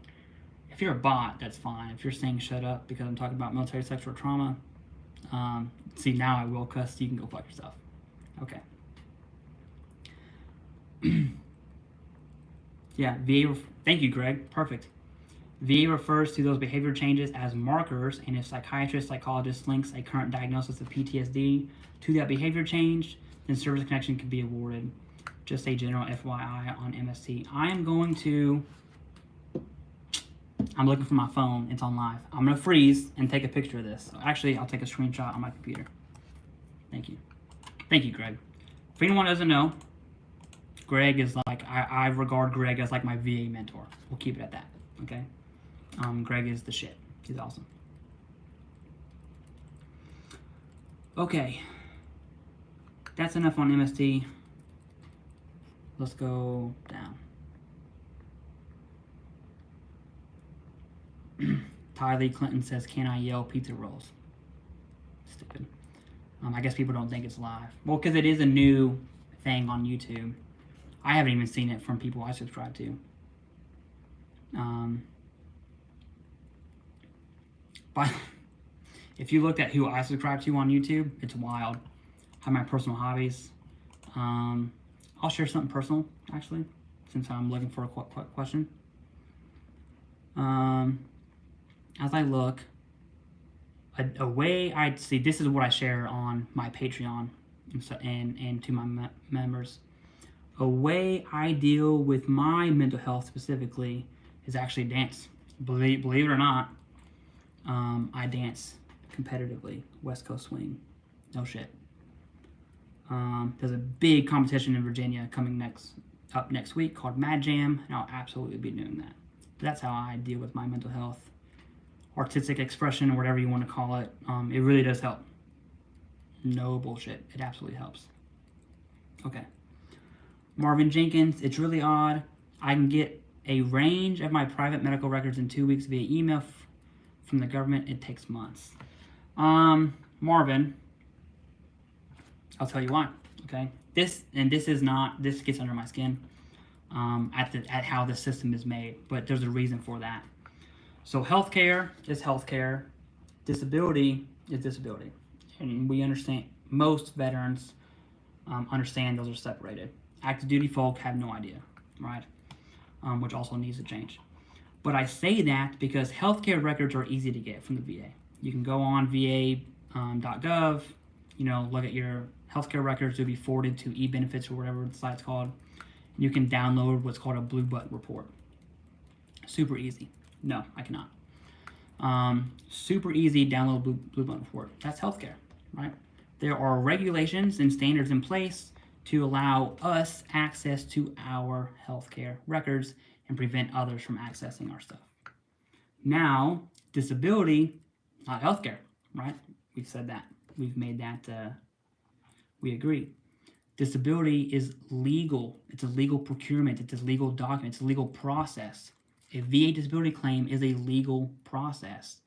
So the same regulations and standards for you to access medical records don't apply to, I'm just going to hide them from the channel. It doesn't apply to your VA disability claims, right? Is that right? I don't think so. The C file shouldn't take 6 to 9 months to get, right? You shouldn't have to do a FOIA request through your regional office for CMP exams. I don't get that either, but that's why, okay? It's a legal document, not healthcare. Okay, how long have you been doing this and when did you start? Jeffrey O'Hara, let me answer this. Chris Supertramp. If I ever freeze, it's because my wife texted me, right? That's the only person I'll answer on the spot. Chris Supertramp, thank you very much, brother. I appreciate it. Thank you for the donation. If you have a question, let me know. I'd be more than willing to answer it. Okay.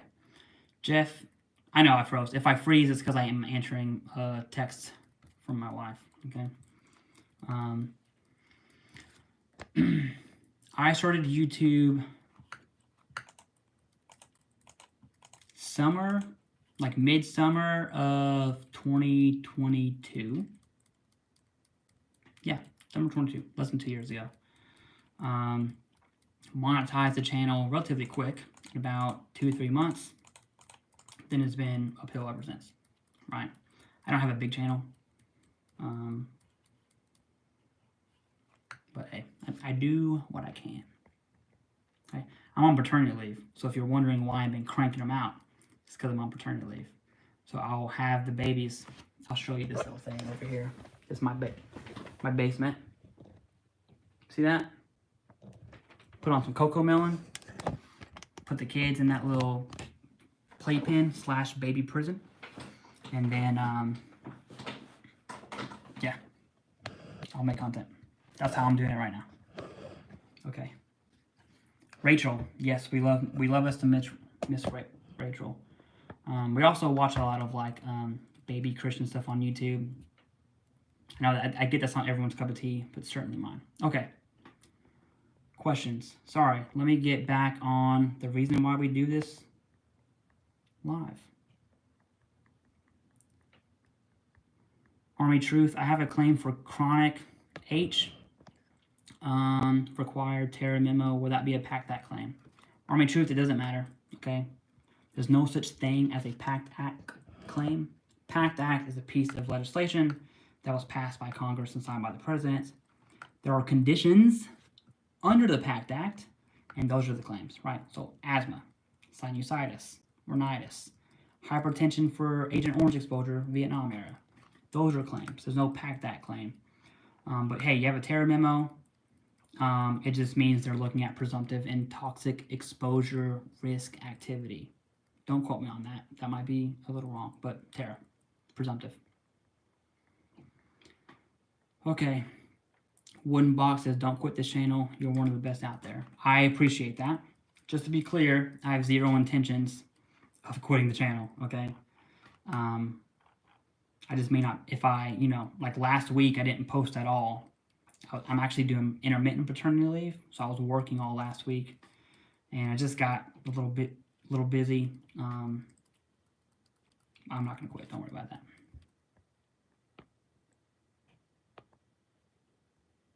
All right, more questions, and don't wear a cowboy hat.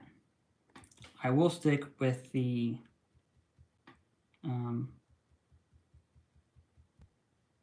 snapback. I don't know why I have a brain fart.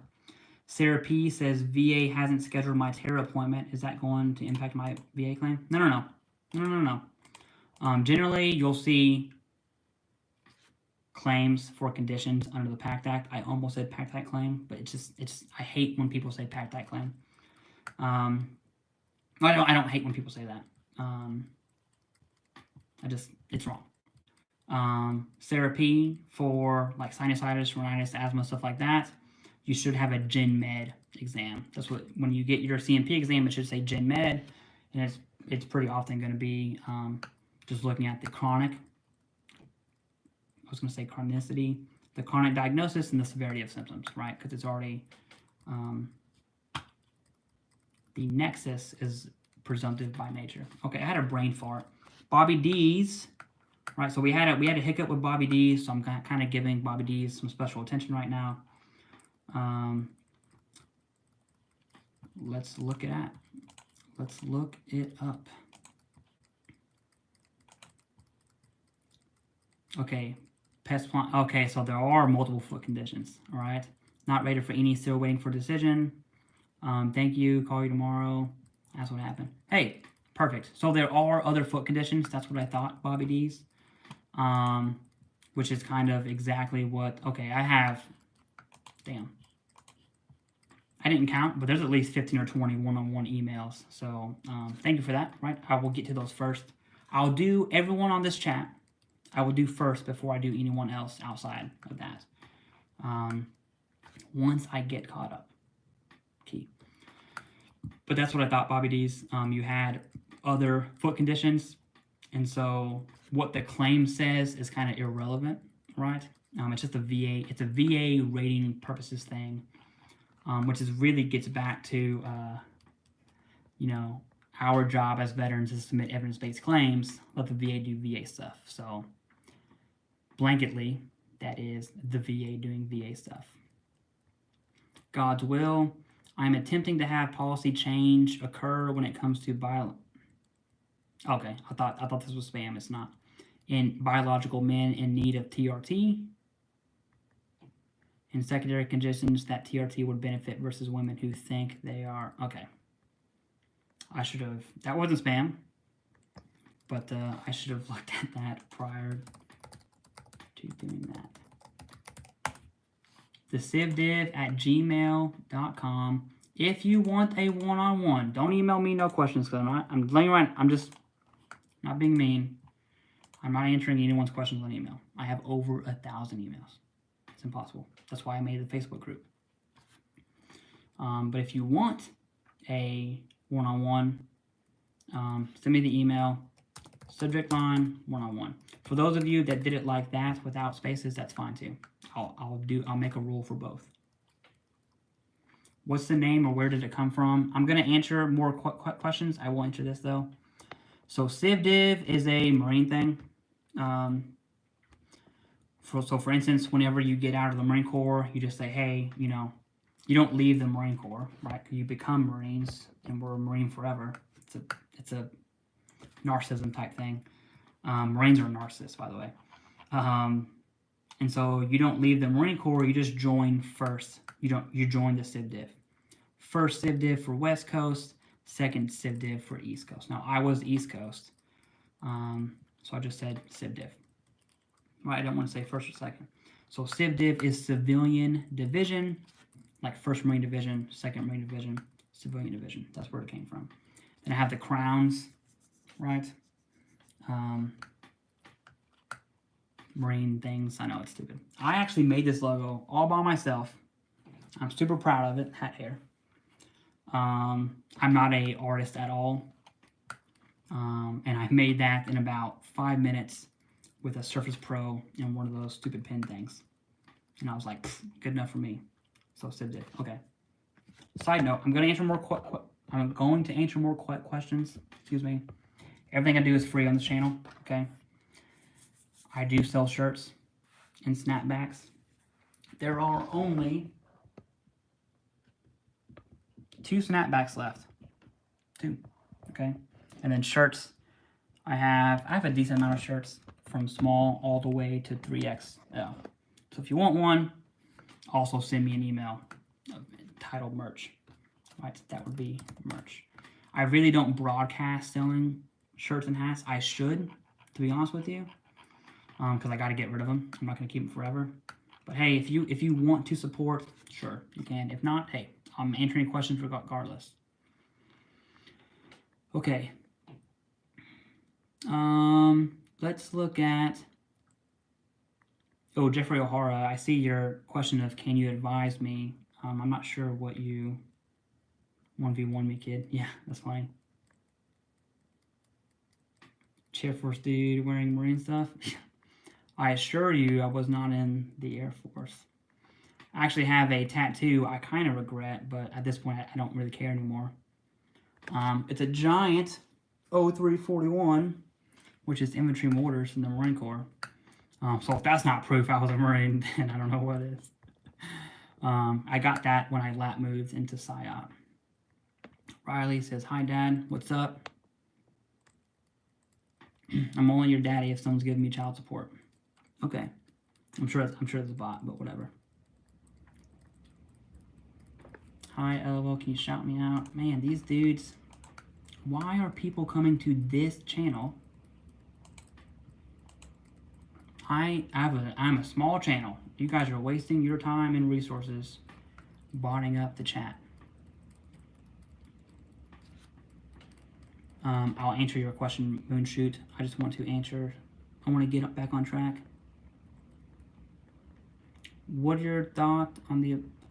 Okay, God's will. I'm not going to comment on the trans person thing. It's just not. I don't care.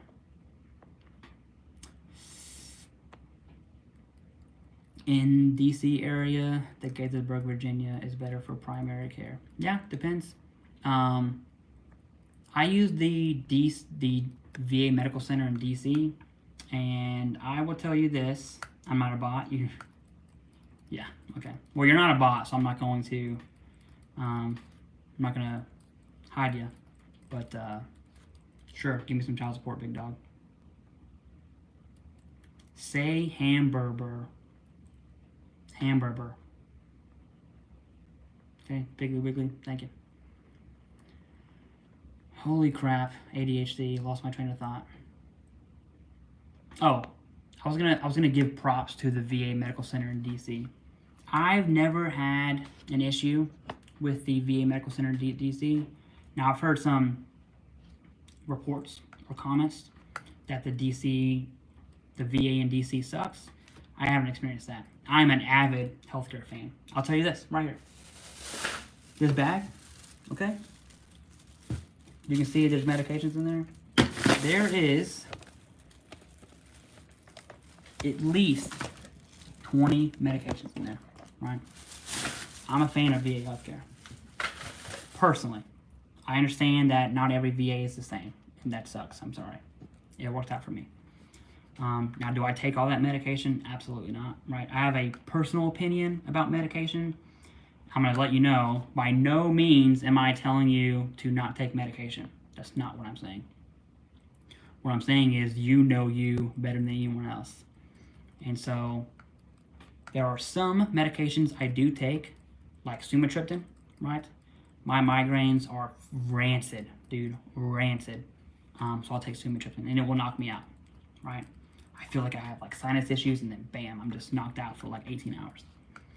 And then the other medication I take out of all those is, I was taking Accutane, but it made me psycho. The other one I take is a muscle relaxer for my back, only when I need it, because it makes me extremely drowsy. Like I can't, what am I trying to say? I can't watch the kids by myself if I take that medication, okay? You please the hamburger gods, whatever. Piggly Wiggly, thank you very much. I appreciate that. You guys are hilarious. Okay, let's get back to answering questions. There was a question here that I said I was going to answer, and I missed it. What the heck? Did I miss the question? Hold on. Let me just look at this real quick. I want to make sure I don't miss a question. You can just, if that was you, you can type it up in the bottom. That would help me out.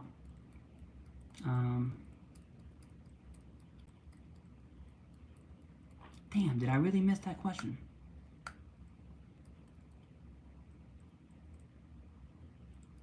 I think I did. I apologize. If that's you, type the question up. I'll remember it when I see it. If not, not a big deal. Okay, sorry. Let's get back to answering questions. I have not dropped below 100 viewers yet at one time, and now we're over, I think, 1,500 different viewers. I don't know, I can't see. So this is like the best stream I've ever done. Let's answer some more VA disability questions.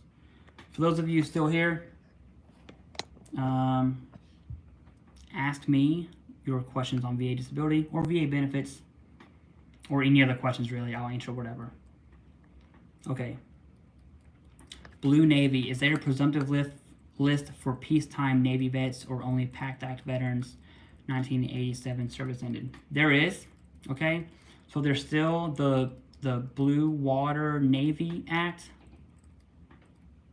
Don't quote me on that. It might be a slight change. It's something like that. I have ADHD too, and I don't really take medications. Yeah. I don't take medications for ADHD, by the way. And I certainly don't take medications for mental health. Although I'm prescribed it, I personally don't take it. Personally. If you do, that's fine. I'm not recommending you do. I'm just not a big fan of over-medicating. That's the bad thing about the VA. Okay, back to answering questions. Yeah, so there's the Blue Water Navy Act, and there's other conditions, like the Camp Lejeune Water Act, that also have presumptives, right? Like Parkinson's, off the top of my head. Parkinson's is one. It just depends. So whatever it is you're talking about, just do some Googling, You'll find it on use a va.gov link, okay? You'll find everything you need there.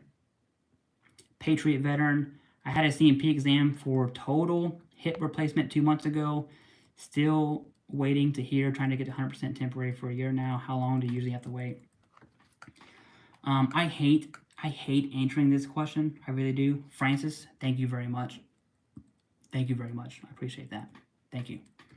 I hate answering this question because the answer sucks, okay? It is the correct answer, right? But the correct answer sucks. And the correct answer is, how long is my VA claim going to take? Whether that's an appeal, an initial claim, or presumptive. The answer is, we just dropped to less than 100. Oh, my soul, okay? We're at 98. The answer is, there isn't a single person on this planet. There isn't a single person on this planet that can answer that question for you. So we don't know. It's back at 109. We're good. I can breathe. Right? I hate answering it like that, but that is the answer. No one knows how long your claim is going to take. It's about 4 to 5 months. Okay? It could be longer, could be shorter. I remember the question. Someone said, what's the shortest amount of time I've seen a claim be approved? I made a video on this, okay? It is actually the Nexus letter video. I know you can't click links, so I'm going to type in the title for you. This claim was done, I think, in 8 days. It was 6, 7, 8, or 9 days. But it shows you the power of submitting an evidence-based claim. Now, this one did have a medical opinion with that, and that's where you'll really see fast claims, which gets at the claims consulting companies advertising that they can get you your claims faster. It's because of the Nexus letter. A good one. I'm trying to...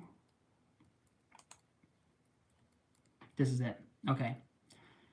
I'm just going to type it in chat.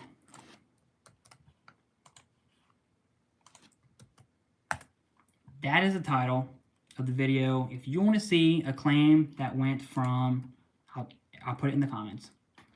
It said, also, this claim, so this was months ago.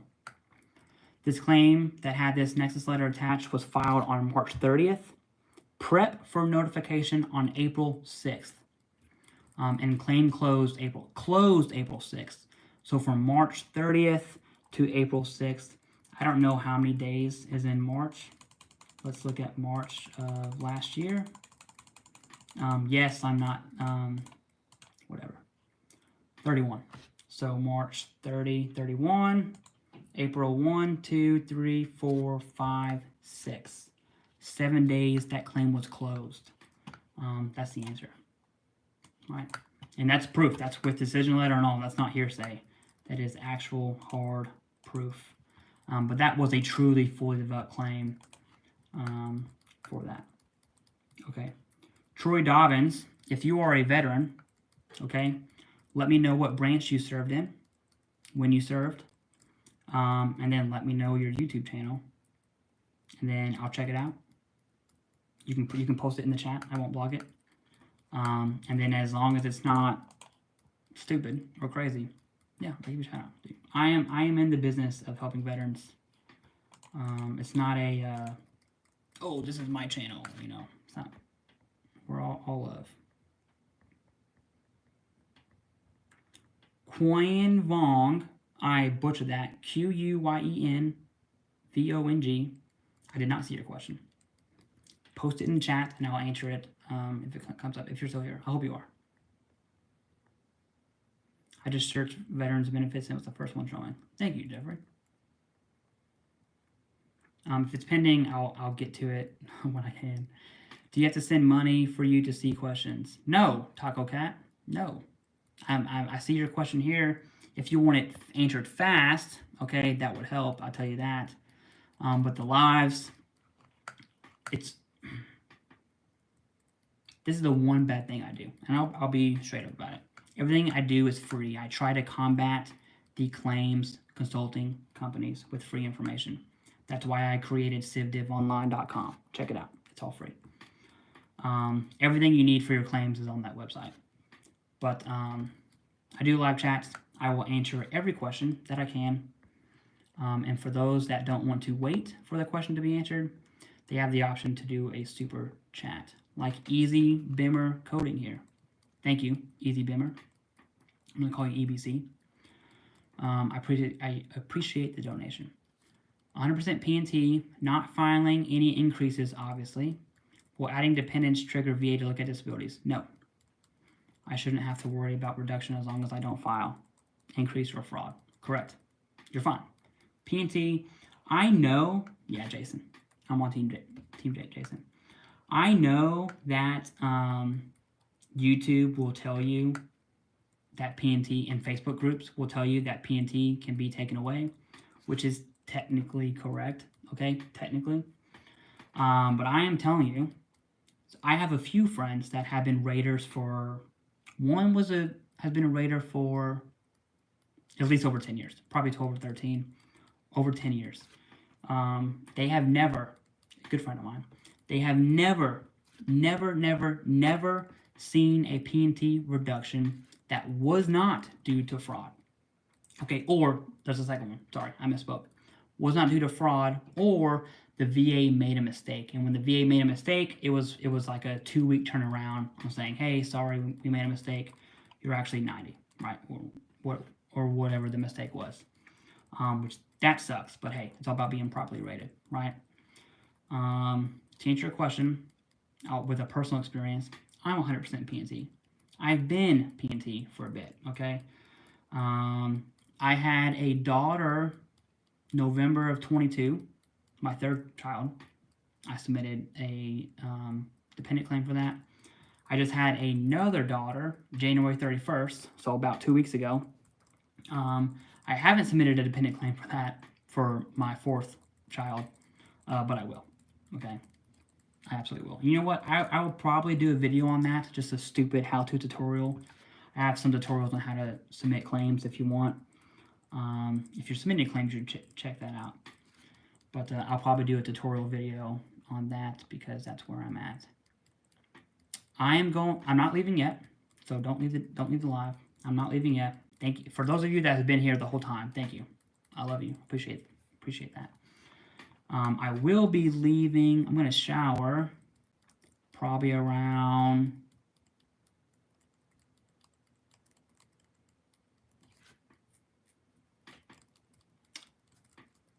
6:45, maybe 7. Okay, sorry. Am I going to be on live till that time? Probably, because I have nothing. I'm here by myself. I have nothing to do. All right.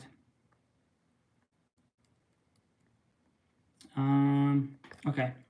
We have a member chat. Thank you for being a member. I appreciate that. Killian, question. I had my claim submitted in March of 23, but received my first decision letter in July of 23 and last in September of 23. Okay. So submitted in March, received some claims in July, some were deferred, received those in September. What does my end date for appeals end? The claims that were decided, not deferred, decided on the July date, okay? It's not when you received the decision letter. It's the effective date that's on the decision letter, right? So if you received it in July, the effective date could be like, you know, June 30th. Just look at the effective date on the decision letter. A year from then is when is your appeal time, okay? So for July, let's say it's July 2nd, you have until July 1st. It's actually, it doesn't include that day. Just food for thought. For your September decisions, and only your September decisions, you can appeal those claims, same thing, September of 24. Now, if for some reason the VA went back and changed the decision, look at not the effective date, but the decision date. I think I said effective date earlier. That was wrong. It's the decision date on when they made the decision. You have 1 year from that date. I always say 1 year minus 1 day. It technically is 1 year. The reason why I say that is because I had one veteran, seriously, let's take today's date, actually, which is February 20th. Let's say it's February 20, 2023. This veteran had its intent to file February 20th of 22.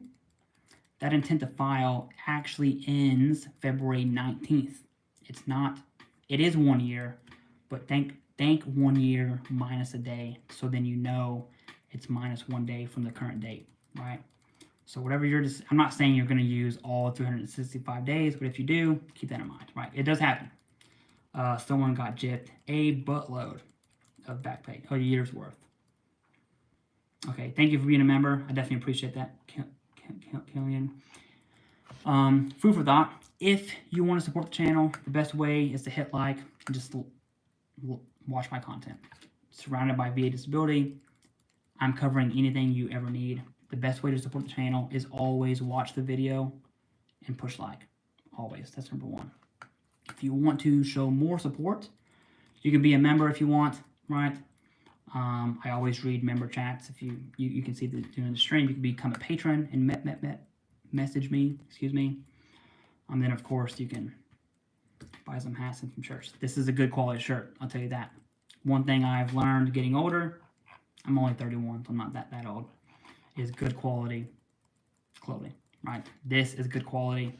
It's kind of form-fitting. You can see I have small arms. I used to have big arms, but you can see it's kind of form-fitting. Doesn't shrink. It's not 100% cotton. It is good quality. Killian, I'm stuck waiting for military service human records and C-file from FOIA. That does suck. You should.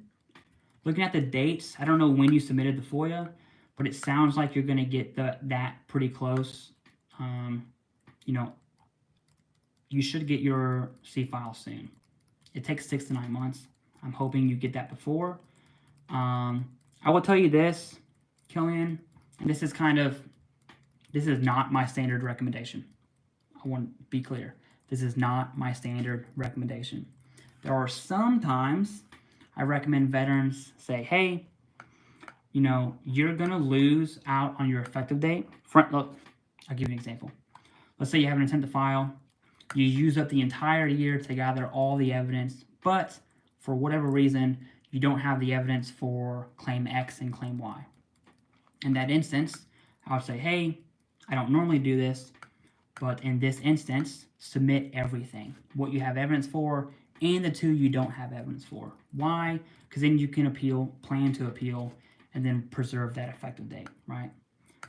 That's not a general recommendation, but in niche cases, it works. So for you, Killian, the worst case scenario is you don't get your C-file, right? My unorthodox advice is to appeal, so that way you maintain the effective date, right? Obviously, that's not traditional, but hey. Okay, sorry. Let's answer more questions. I like to go in rants sometimes, especially for members, because members don't get anything extra. They get early access if I'm ahead on my recording. But if there's a way I can, give back to the members, thank you for the support. I will. Can you appeal the effective date if missed? Yes, you can. It's actually one of the most common things the VA misses is the effective date. Okay, let's look at more questions. Wooden Box just had a CEMP exam today. I love that name. I don't know why. Took hard copies of all my evidence. She thanked me because the system was down. I've also had a CEMP exam where the system was down. They couldn't take x-rays. The x-ray machine was up. It's just their system was down, so they couldn't take x-rays. That got under my skin. Okay. Anyways. She took my folder and copied evidence verbatim into DBQ. Wooden Box, solid. And I'm glad you, one, had your evidence and you knew your evidence, right? But there's also another factor there. You had a solid CMP examiner, okay? Because technically, the CMP examiner only has to use what the VA sends them, right? They're the ones paying the contract. All right, Vinny, I took the year of intent to file to be seen monthly for mental health diagnosis and got 5 MRIs and headache diagnosis from 2 neurologists, uploading claims tomorrow. Vinny, that is the picture perfect way to do it, right? I'm not saying use the entire year every time, but use the intent to file. It's there for a reason, and the reason is to gather evidence. And so getting current evidence, right? I'm going to add to that, Vinny. I would like to see you reference evidence from service, right? When did these conditions manifest? What caused the condition? Do you have medical evidence from service? If not, is there evidence other than medical from service? You know, these are things I would be asking you during a one-on-one. So, all right, Michael Erickson. Clay, what's up? Thanks a lot for taking the time to help us all and answer questions. I appreciate you tons, and I've learned a lot. Hey, awesome. I'm not going anywhere, at least not for another hour. So we're good. My phone's here. I'm going to freeze for a second.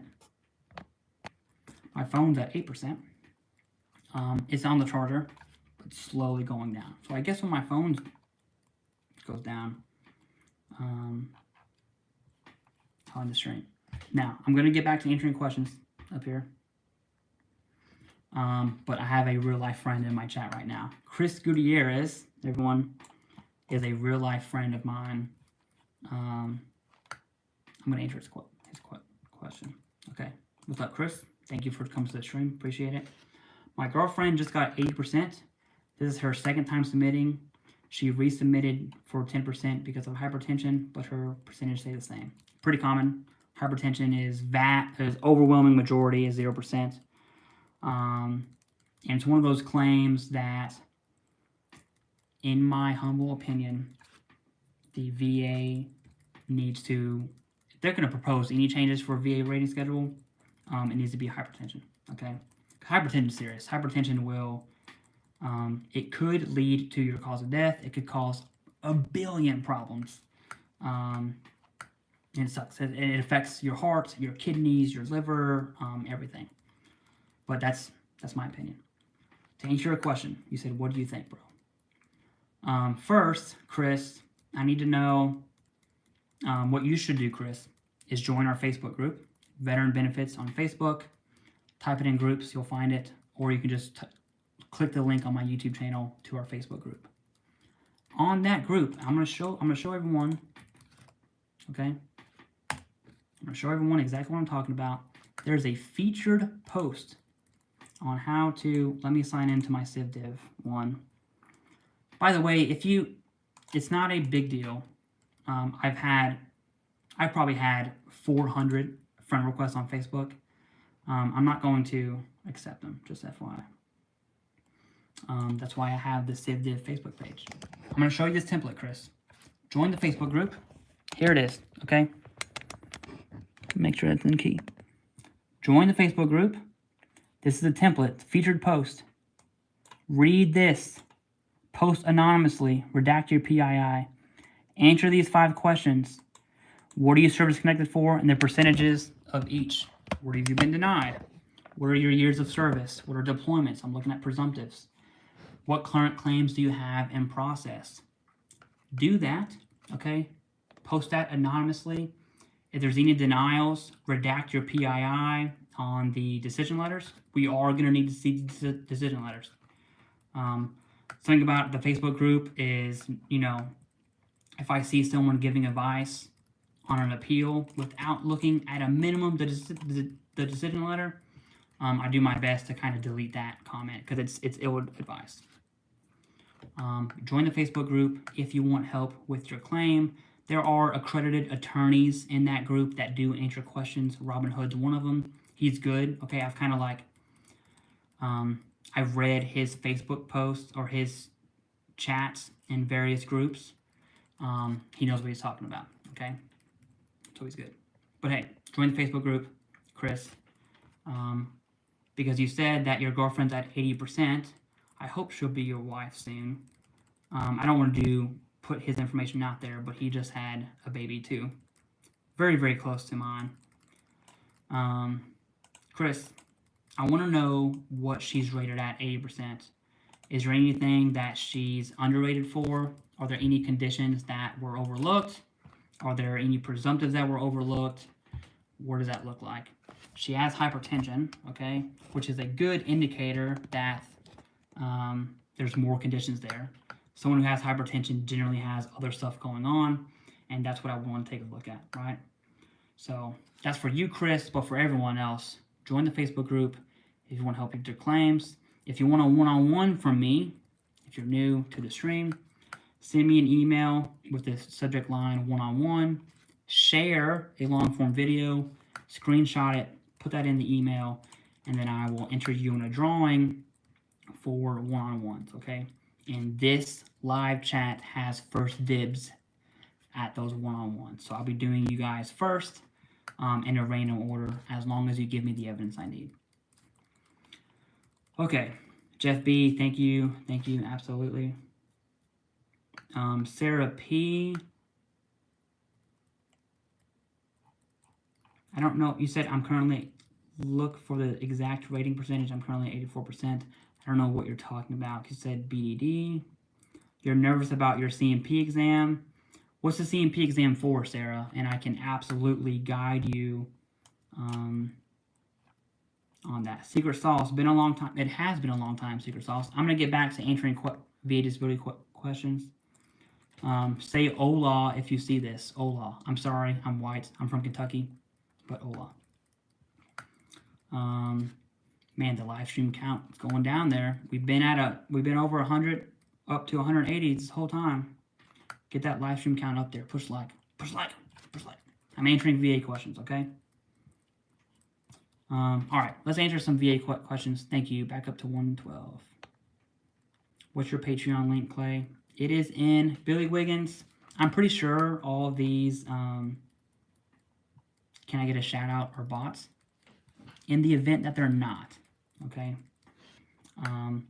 Tell me what branch or service you're in, when you served, give me a link of what you want me to shout out, all right? Then as long as it's not stupid, I'll give you a shout out, right? There's no gatekeeping on here. Sarah P. I'm going to answer Sarah's question, then I'll get back to answering questions in the chat. Sarah P. So you have CMP exams for IBS, menstrual dysfunction. I don't know on menstrual dysfunction. Okay, I'm going to tell you right now. No idea. As you can see, probably obvious. What I would do is menstrual dysfunction. Google this. Actually, I'll do it for you. Menstrual dysfunction, 38 CFR, ECFR. Schedule ratings, gynecology, and then I'll look at menstrual. Okay, for the purpose, here's, I'm gonna teach you how to fish, Sarah. I'm gonna answer your other stuff too. Let me highlight it because I lost that question last time. All I did was Google. I'll show you where I Googled. Menstrual dysfunction, 38 CFR, ECFR. I'm gonna click on the ECFR link. This works for every disability, right? I don't know how the VA rates menstrual functions. You know, sadly enough, one of the most underrated demographic, the most not rated and underrated demographic in the veteran community are females. Okay, so food for thought, dudes. But you can see here, I'm gonna Control F menstrual. I'm gonna read this verbatim. Note: for the VA purposes of VA disability evaluation, a disease, injury, or adhesions of the ovaries resulting in ovarian dysfunction affecting the menstrual cycle, such as some D word and secondary some A word, shall be rated under Diagnostic Code 715. Let's go to Diagnostic Code 715. So you word search 715, it happens to be right above it. Ovary, disease, injury, or adhesions of. So it can be rated at 30, 10, or 0%. At 30%, symptoms not controlled by continuous treatment. That's 30%, right? 10% symptoms that require continuous treatment, so the treatment works, but it's required. And then 0% symptoms that do not require continuous treatment. So that one's pretty straightforward. What are your treatment like for your menstrual stuff? I kind of feel weird even talking about that, to be honest with you. That's probably because I'm an immature dude. Like I said, listen, I'm your regular, everyday dude, okay? All right, that's menstrual dysfunction. IBS, I think you said you were Pact Act, you meet the time criteria. I think you said that. That's going to be a general medical appointment, probably from a PA, physician assistant. They're going to ask you about the 3 symptoms of IBS. There are more, but there's the main 3. Abdominal cramps, right? Not to be confused with like a menstrual cycle cramp, right? I said this earlier, but my wife always makes fun of me when I have IBS.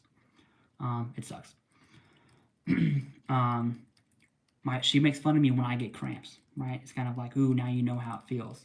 And so don't confuse it with menstrual cycle cramps, although I have no idea what that feels like. But when you're constipated and backed up for a few days, you're going to get abdominal cramps outside of your regular woman stuff. Okay? Constipation and then diarrhea. And these 3 are in relation to each other. That's what's significant about IBS. It's not like, symptoms are looked at individually like most are. IBS is one of those where it's looked at all together. So what is the relationship between constipation and diarrhea? Meaning, someone with IBS would be constipated for a few days, 2 days, 3 days, 5 days, I don't know what that looks like. For me, it's about 2 or 3. And then at that 2 or 3 day mark, I'll get some hardcore abdominal cramps, okay? If I'm not taking my medication, which I try not to. And then once the floodgates are opened up, you get the point, right? I don't want to talk about going number 2. But those symptoms are in relation to each other. That's IBS. Chronic sinusitis, I have a video on that. Jay posted a video on that. You want to check that out. It's going to look at CT. If you have a CT scan, that's perfect. If you're on antibiotics, solid, okay? Chronic hives, skin conditions, it'll be the amount of skin that's affected and the severity of that. And then Raynaud's, I don't even know what that is, to be honest with you. But again, we will look at that condition. So Raynaud's, 38 CFR, ECFR, the same thing we did before. Cardiovascular system, I'm going to word search Ray. And here we go, Raynaud's syndrome. I'm probably not saying that right. That can be rated anywhere from 100, 60, 40, 20, or 10%. I've actually never seen this one. Okay, this is a new one for me. So I'm gonna read it. At 100%, with 2 or more digital ulcers plus auto amputation of 1 or more digits and history of characteristic attacks. I don't know what that is, but it sounds like it sucks. Okay, if you have a diagnosis, I'm sorry. And then at 10%, characteristic attacks occurring 1 to 3 times a week. Above that is 4 to 6. Above that is daily. And then it gets to digital ulcers. So, Sarah P, I hope that answers all of your questions. That was a lot. I feel like I did affects me daily. Okay, so looking at your daily criteria, characteristics attacks occurring at least daily is minimum 40%. Okay. That sucks. Sorry. Okay. There you go. Sarah, I feel like that one I answered in full. So that was pretty good. Bound Cat 43. What's your content, bro? I was just scrolling and stopped because you was cute. Why? I feel like the short form content is, I know it's not a bot. I clicked on the profile. Short form content is very like Gen Z, young. I'm a millennial, but like young millennial, Gen Z, on short form like YouTube and TikTok stuff. And so now everyone is like, there's a lot of comments that my little sister would say, right? Do you support LGBTQ? I don't really care about it, right? It's not that I do support or don't support. Looking at it from a veteran perspective, I'm on veteran benefits, all right? relax on the faces so I don't have to block you for spam. But I'll answer your question straight up, right? Look at the VA, the last live stream the VA did. They talk about trans and LGBTQ. I'll just say LGBTQ in healthcare. And here's my, from a veteran perspective, here's my answer to that. Veterans deserve VA healthcare. They've earned it. We've earned VA healthcare and VA benefits. We've earned it. Okay. So in reference to, thank you for that. In reference to, you know, do veterans that are LGBTQ deserve benefits? The answer is yes. A veteran's a veteran. Whatever it is people do, you know, I have my personal beliefs. So if you're on my Patreon, you know that I'm an avid Bible reader, okay? So I have my personal beliefs, but my personal beliefs don't supersede your beliefs, okay? So a veteran's a veteran. That's about the end of it, okay?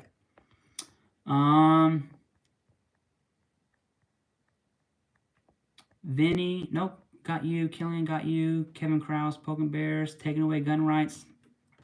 Gun rights always comes up. I don't know why. Can the VA take your guns? Technically, the answer is no, right?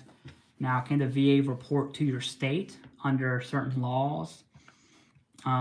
Yes, for sure, right? You're an old millennial. Yes, the VA can report it. This is so niche, okay? You have to be absolute bad. You have to be for real crazy, okay? So, for instance, if you have a 70% rating for mental health, that has nothing to do with the gun rights. If you have a 100% rating for PTSD, that has nothing to do with the gun rights, right? You can have a 100% rating for PTSD and be on medication and own firearms. That's fine. You can have a high side security clearance, right? Like a TSSCI with a 100% rating for PTSD. Doesn't affect that at all. When that comes into play, and you'll have to look at each state, but it's really looking at inpatient psych ward straitjacket type treatment.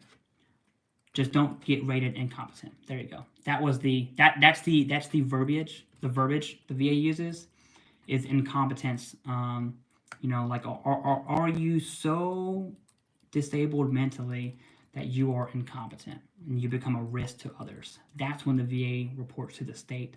It depends on the state too, right? But if you're 100% rated for PTSD or 7% rated for PTSD, that has nothing to do with anything, okay, at all. I'm sharing a lot of personal information on this live stream. I don't know why.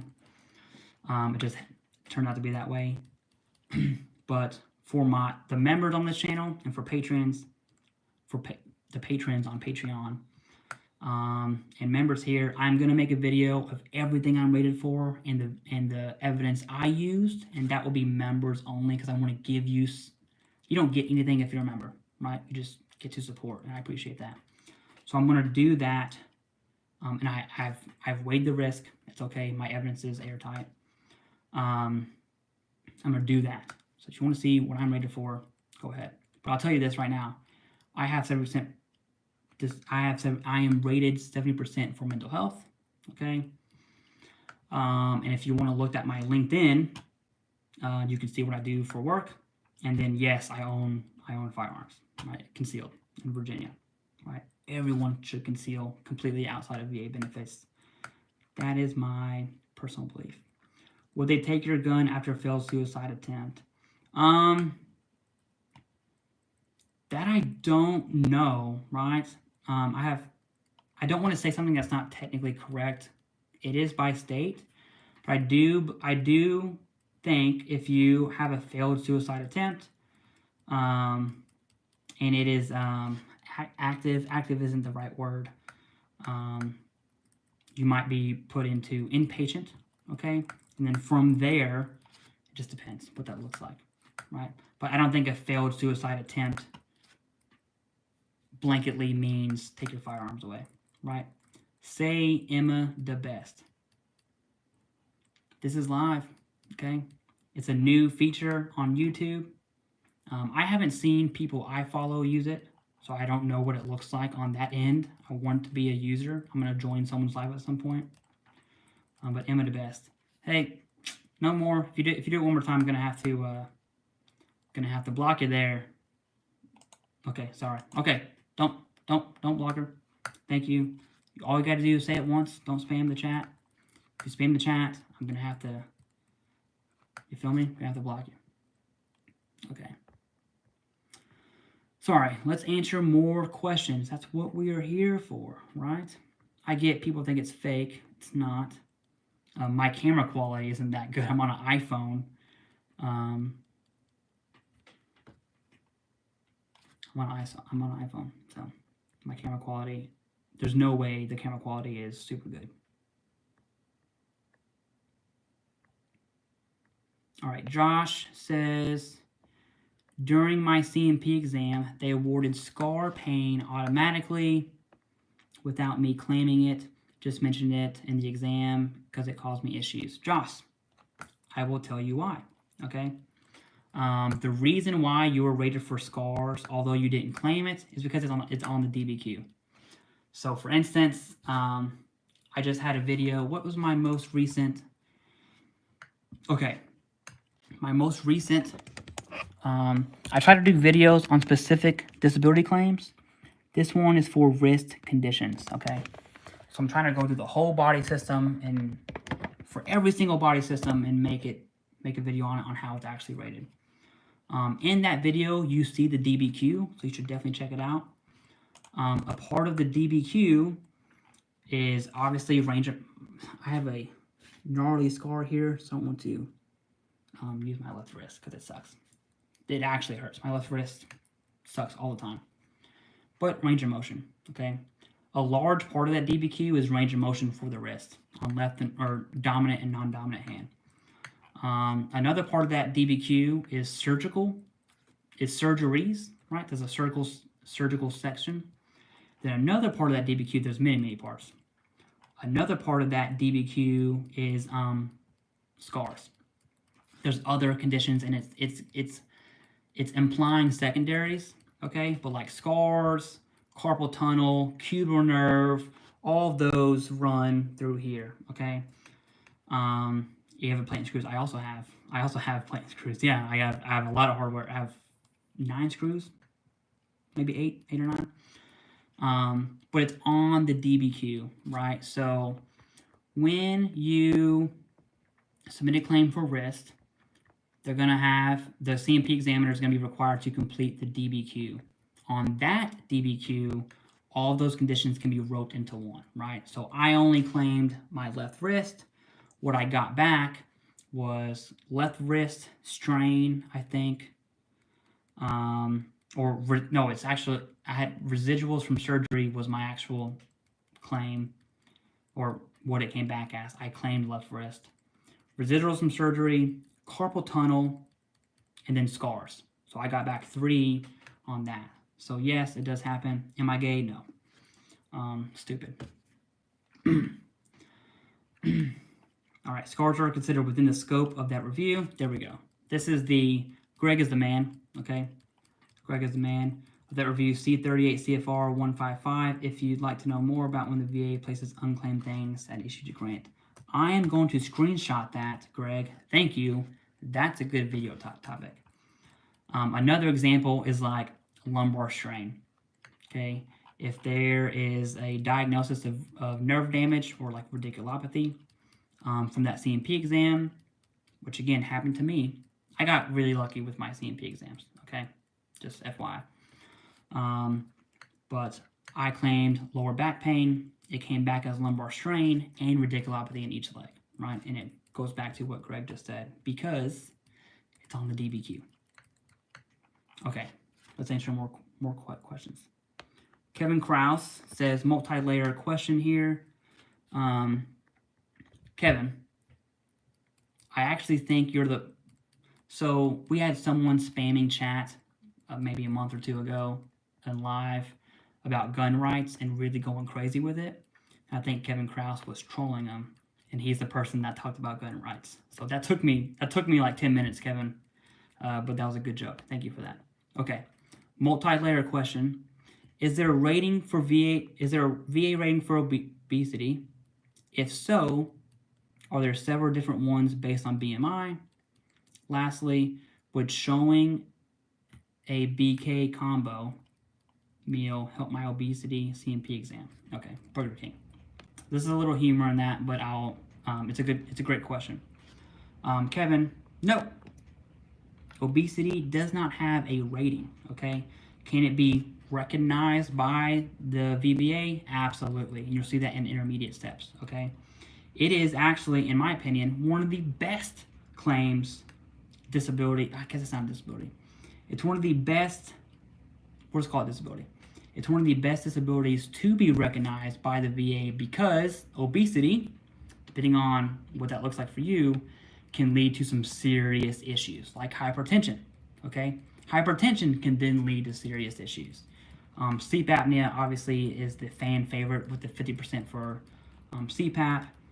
If your weight gain is recognized due to service or due to your service-connected disabilities, the second one is more common, okay? You can imagine claiming the military made you fat would be a little difficult. So it's not, I have seen it, okay? But it's generally going to be on intermediate step, like a secondary claim, okay? So it is a claim in the sense that you do submit for it, but it's not rateable under 38 CFR. Francis, Clay, I've had issues with my knees before. I injured them at work. Should I disclose it when I file my claim? And does the VA have access to our record for work injuries? Oh, man, I hate this question. I hate this question, okay? Let me start off with saying be truthful. 1, be truthful, okay? 2, if you injured your knees in service, and there's medical evidence from that, specifically medical evidence, okay? Or you have evidence other than medical, but really I would prefer to have medical evidence. So if you have the in-service event and you have a current diagnosis of your knees, and a time frame went on from that, and then you hurt your knee from work or doing whatever, and then you went to go see your private healthcare provider, you know, the real question is, and I feel this is shady, this is shady, so be truthful. The real question is, do I need to disclose my private healthcare records with the VA for this particular instance, right? And the answer is no. No, you do not. If you have competing evidence in your private medical records, you do not have to share that with the VA. The VA can't access that, okay? Now, is that fraud? It's a gray area, and it really comes down to, well, what is your evidence? Do you have evidence from service? Right? If you have absolutely zero evidence, although there's potential to get that service connected. Personally, I would say no. Personally, okay, and that's assuming you have absolutely zero evidence from service, meaning your knee condition really came from your work, whatever it is you do in your job, right? After the military, that would not be, by definition, linked to your military service. So I'm going to say no. But it goes back to what's your evidence. If you have evidence from service, you know, that makes me feel a lot better answering that question, actually, if you have evidence from service. If you don't, I am not going to recommend you do anything fraud-related to the VA, okay? Now, it's weird. I want to hit something else because that's controversial, okay? Let's say your back is rated at 40%, and while you were working, your back gave out or whatever. You had an episode on your back, which is service-connected, and that instance caused your knee condition, or you fell, or whatever, that can be service-connected. 100% that can be service-connected. And I've seen a work incident. I've seen an incident at work from a service-connected disability be connected for that reason, okay? This person was a construction worker with a 40% rating for back, which in my opinion is just a really poor decision, okay? That's outside of veteran stuff. just a poor decision. But hey, whatever. He's a veteran with a 40% rating for back. He has IBS, which sucks, right? It's a real condition. All conditions are real, but this one sucks. And he had fell off a ladder, hurt his elbow and his knee, and both were service connected, right? So that's an instance where I would feel okay. Yolanda, Mr. Clay, hello. Also, Yolanda's being a longtime fan of the show. I appreciate that. Are there any keywords I don't use for PTSD, sexual trauma? We had a one-on-one, Yolanda, and I remember that. Okay. Any keywords you don't use? Not really. I mean,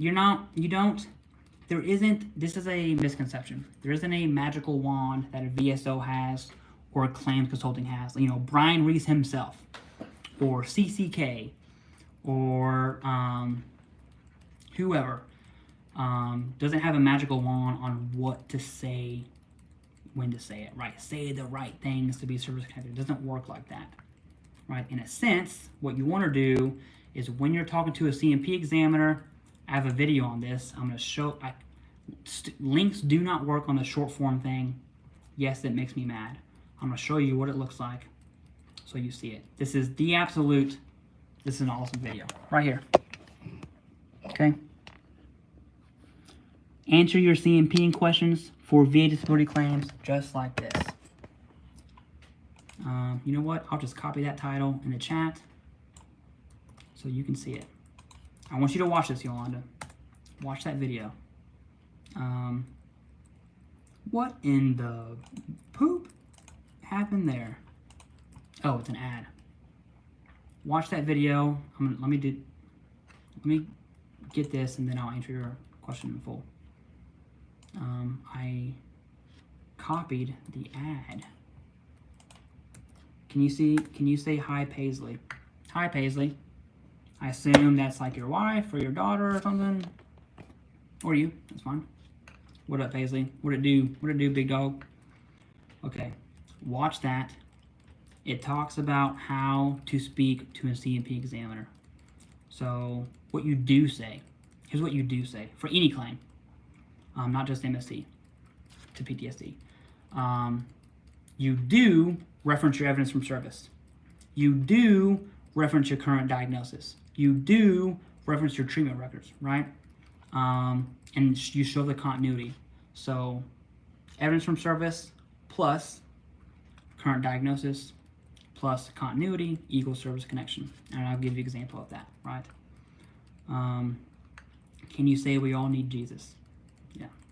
Hi, dude. Hello, mate. What's up? Okay, so I assume because people think this is fake because it's a new thing, outlaw. I do see that, and I will absolutely I'll absolutely address that here in a second. So I'm trying to think of an MST example, and I really feel out of place talking about MST. It's just something I'm not comfortable with. But if a CMP examiner asks me, hey, talk to me about your military sexual trauma, right? Here's exactly how I would phrase that whole sentence, right? Multiple sentences. Well, the incident happened, month, year.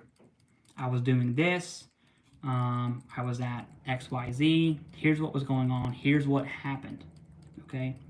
I didn't report it because I was, the command, the person that did it was in the command, whatever happened, right? And I don't want to downplay anyone's story. So got it. Thank you. You explain what happened. Then, after you get finished with the in-service part, with the military service, you immediately hop to your current diagnosis. Since then, 20 years later, 5 years later, or whatever that looks like for you, since then, I've started opening up to my VA healthcare team, and I've been diagnosed with PTSD, and, I've been able to tell my story only twice. I know I froze. I'm at 6% on my phone. If this randomly goes off, just know my phone died.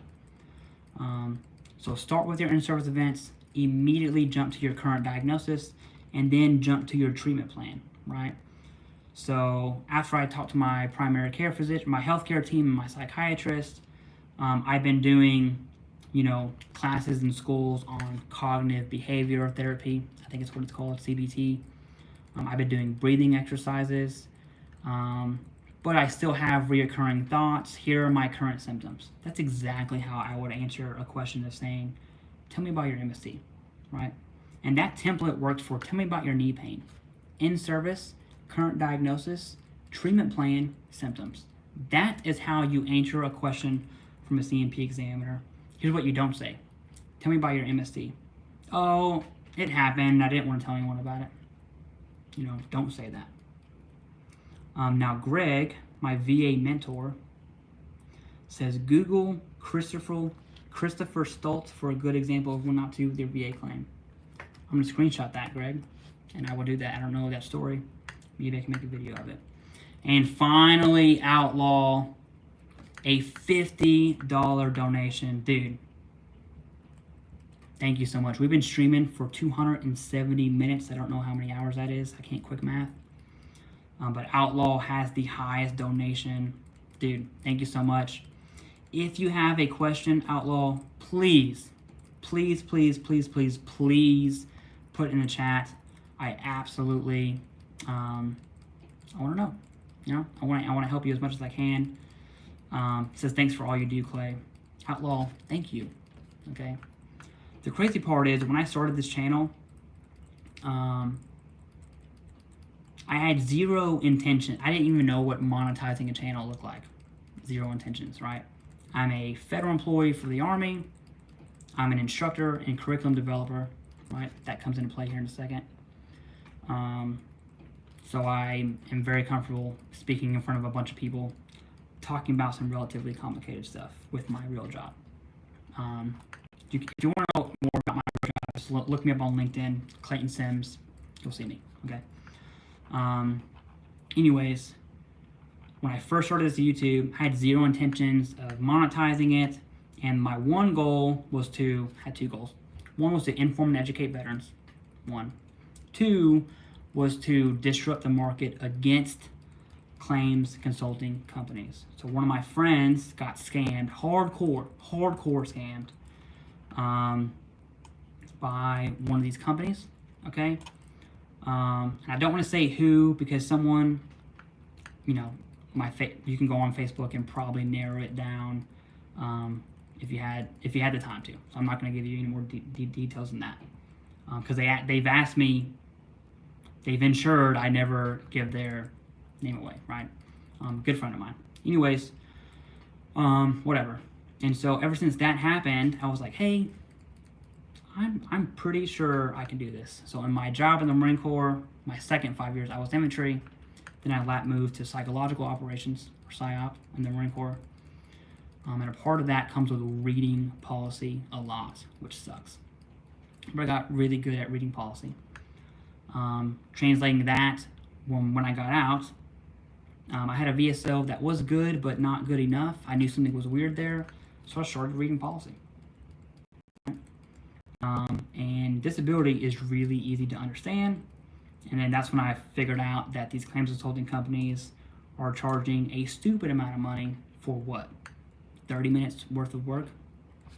2 hours worth of work maximum. And that's really giving them the benefit of the doubt. But they're probably doing 30 minutes worth of work, 30 minutes to an hour, and they're getting 90 to 100%, $8,900. Yeah, right, dude. I'm not down for that, okay? I say that whole story because it's crazy to me seeing a $50 donation and other donations, right? Not just 50, but the 10s, the 1s, the 2s, the 5s. It's crazy that people, that I've helped people. It's just a really good feeling, helps me sleep at night. Okay, let's get back to answering questions. The stream dropped down to 80. That sucks. Let's get back to pushing this over 100. Okay. Jason Motley, I have TDIU and PNT. Is there any way I can work and keep that if I find a job fits with my disability? You're a TDIU. No. Right. Well, you have to stay below the limits. Okay. Cool channel, bro. Broski, big hearts. Hey, thank you. Thank you, OD. Appreciate that. Appreciate that. Okay. Your TDIU. Sorry. That's a lot of meds. Yeah, Kevin. This is my med bag.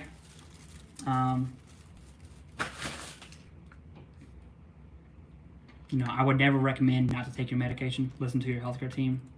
But I am not a fan of over-medicating, right?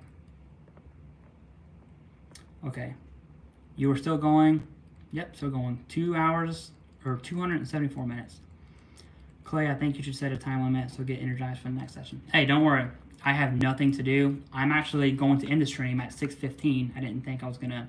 Or no, not 6:15. Was it 6:45? Let me look at... I have a thing I'm going to tonight. Let me look at when that starts. Okay. But I'm gonna stream until I have to take a shower because it's just me here today. I've been slacking on the YouTubes, so I figured one big old long stream on a new YouTube thingy on the vertical short form live. It's called Boogie. You know what? Whatever. Boogie in Bethesda is where I'll be at. And if you're a crazy person out there, just so you know, I carry. I feel like I should say that. Okay. Why can't I... Let me figure out what time it starts, and then I'll answer more VA disability questions. Boogie in. See, I know whenever I'm not answering questions, my view count goes down. I get that. But at the same time, in addition to creating this channel, I've made it a point to make it like as community based as I possibly can, right? So not just give information, not just sell stuff, right? My supercharged boot camp. That's a joke. I'm trying to build a community, a legit actual community. At least that's the plan.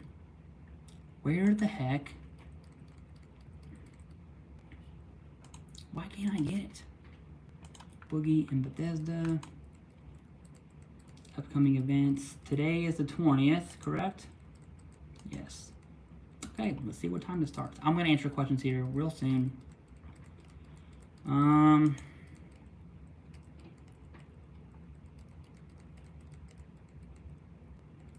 There are no times on this. Why are there no times on this? This is annoying. 8:15. 8:15. It will take me 30 minutes, 40 minutes to get there. I'm not good at math. So at 7:30, okay, at 7 o'clock, I'm ending the stream. So if you have any questions, here we go. 7 o'clock, that's another 56 minutes. Okay.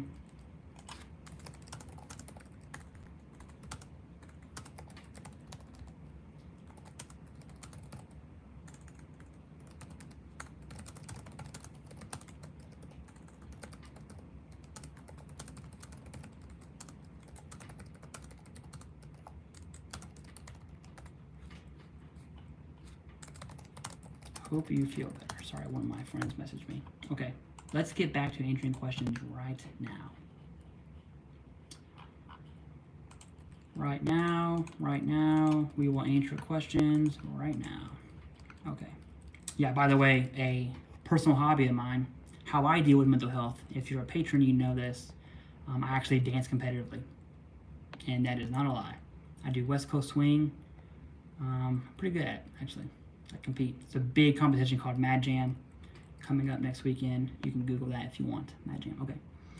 Mr. Banks, I feel like you deserve more of an explanation. I do it because it helps my mental state, right? It forces me to be social. It absolutely forces me to be social. My wife and I, our first date was dancing, so I'm not a big dancer. I wasn't.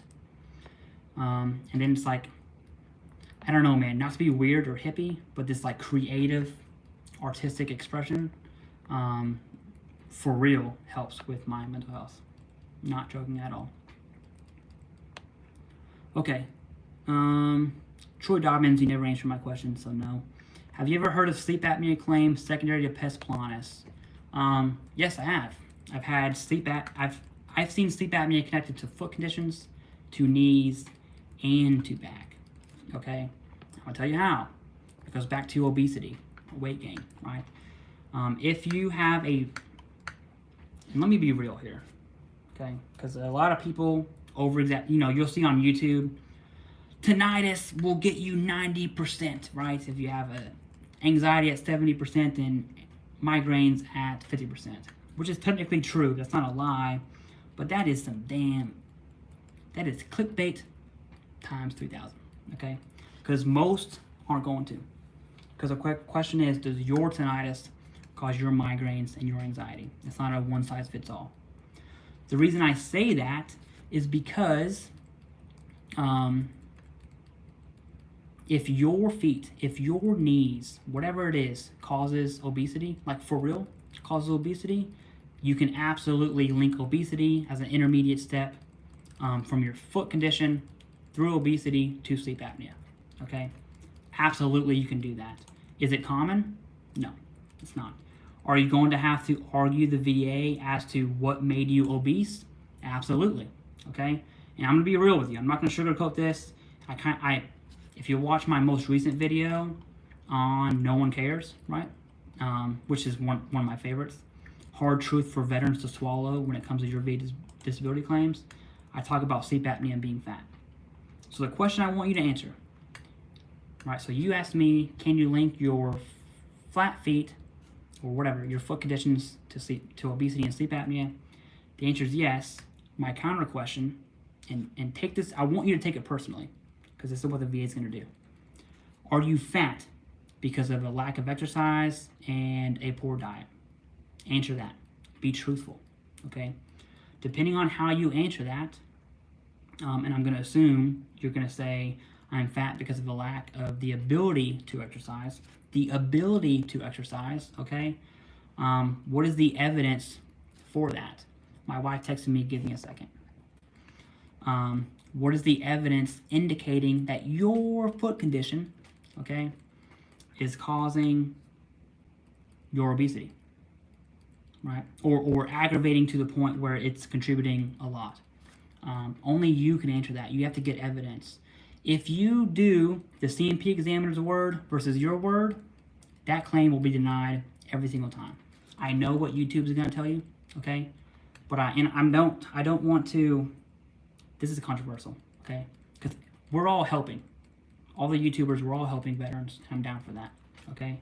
But some things that people say on YouTube are an exaggeration at the best, okay? An extreme exaggeration, okay? So, yes, technically, your flat feet or foot conditions can cause obesity, or can contribute to obesity, which can cause sleep apnea. Yes, that is 100% true. It's also true that you're fat because you're fat, okay? And only you know that. And I'm saying it direct like that because I want you to get the point. Yes, I understand people will tell you differently, but it's a court case. So when a lawyer goes to court, a VA disability claim is a court case. When a lawyer goes to court, you know what they do? They understand the opponent's arguments, right? The defense they create the plaintiff's arguments, and the plaintiff creates the defendant's arguments, and they argue against them. That same instance, I'm telling you, the VA is going to look at you're fat because you're fat. So knowing that's their plan, there's some other things in there too. But knowing that, you need to get evidence to combat that. Saying, hey, you're right, obesity is from a lack of diet and a lack of exercise. That's a fact. But what you're missing is this evidence I have here from my healthcare team that has seen me for 6 years and understands my foot conditions and my back condition and whatever to link obesity secondary. If you don't do that, if you don't look at competing evidence, and for some reason people get mad when I talk about competing evidence, and I don't understand why. I've had some serious arguments about competing evidence.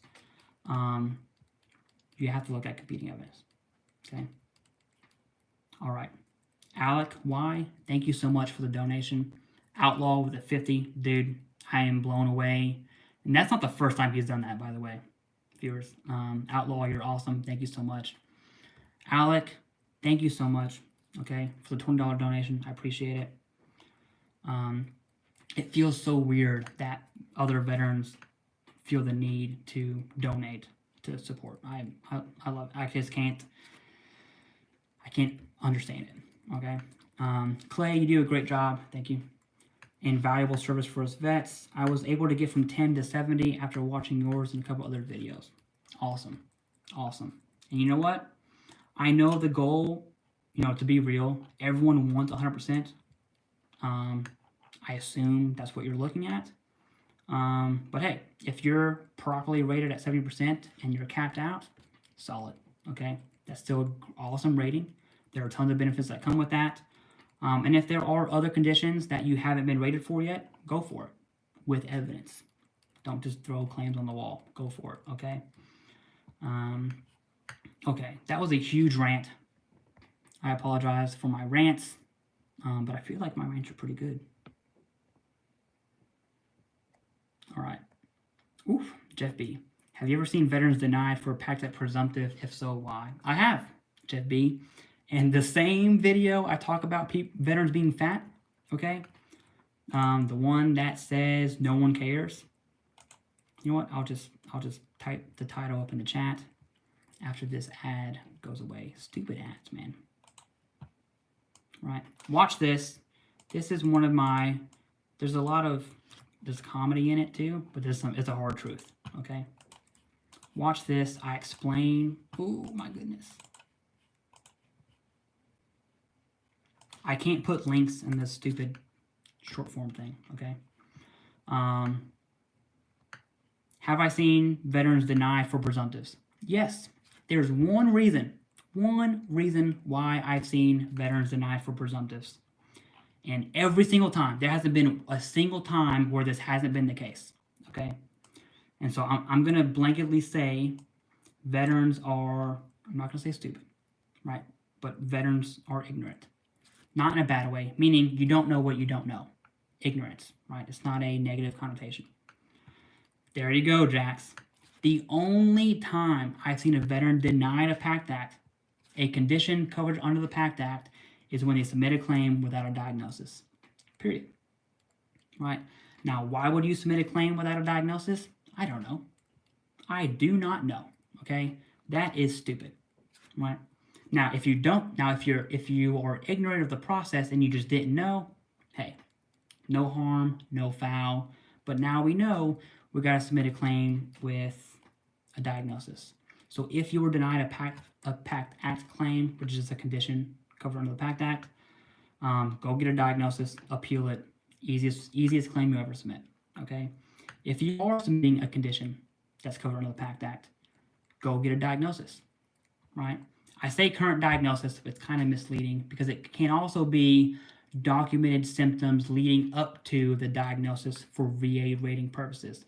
Meaning a CMP examiner can diagnose you so you can be rated, right? Because every claim requires a diagnosis, period. So IBS is a good example of that. If you have a colonoscopy and an official, diagnostic code, ICD, International Classification of Diseases, code for IBS, irritable bowel syndrome, is that solid? Absolutely. That is beautiful. Okay. Now, if you're dealing with VA healthcare, is it going to be a while for you to get a colonoscopy? Yes. Okay. What's probably going to happen is you talk about your IBS symptoms, right? You have the background for IBS, so your physician is going to be like, "Oh man, you've been to Iraq and Somalia and Afghanistan and Syria. Yeah, you probably have IBS." They're going to start you on a treatment plan, which is probably going to be medication, right? So you're going to do a month or two on medication before you even get a colonoscopy. So you could see how getting a colonoscopy can take a long time. So when I say current diagnosis / documented symptoms, in the case for IBS, that medication alone, being prescribed the medication, is a documented symptom that is going to lead a CMP examiner to diagnose for VA rating purposes, right?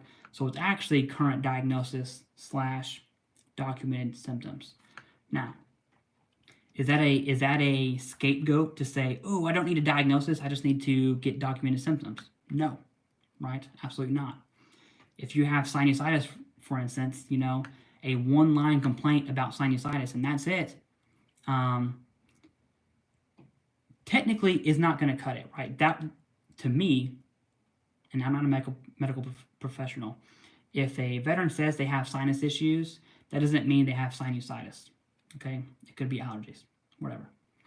Now, if you're talking to your healthcare team, you have sinusitis, you get a CT scan, you have polyps, you get on antibiotics, all that evidence, that's solid, right? CT scan, beautiful, right? But something like IPS or IBS, you'd want documented symptoms at a minimum. Or, like David said here, you can go privately through your private insurance if you have the ability. See, every veteran situation is different.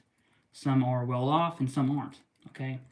If you have access to private insurance, a colonoscopy through private is going to be solid, right? My phone's at 5%. It is hanging on through this charger right here. Now, I am charging it through my computer. That's probably why. I'm going to actually, when I do this again, I'll charge it through the actual USB-C thing that's supposed to be like the bee's knees. Okay. Let's answer more questions. I got 42 minutes, and then I'll hop off here. This is going to be the absolute longest stream I've done. Control edits. Can I do a Bible verse? Sure, man. Why not? You know, if you are a patron, if you support my Patreon,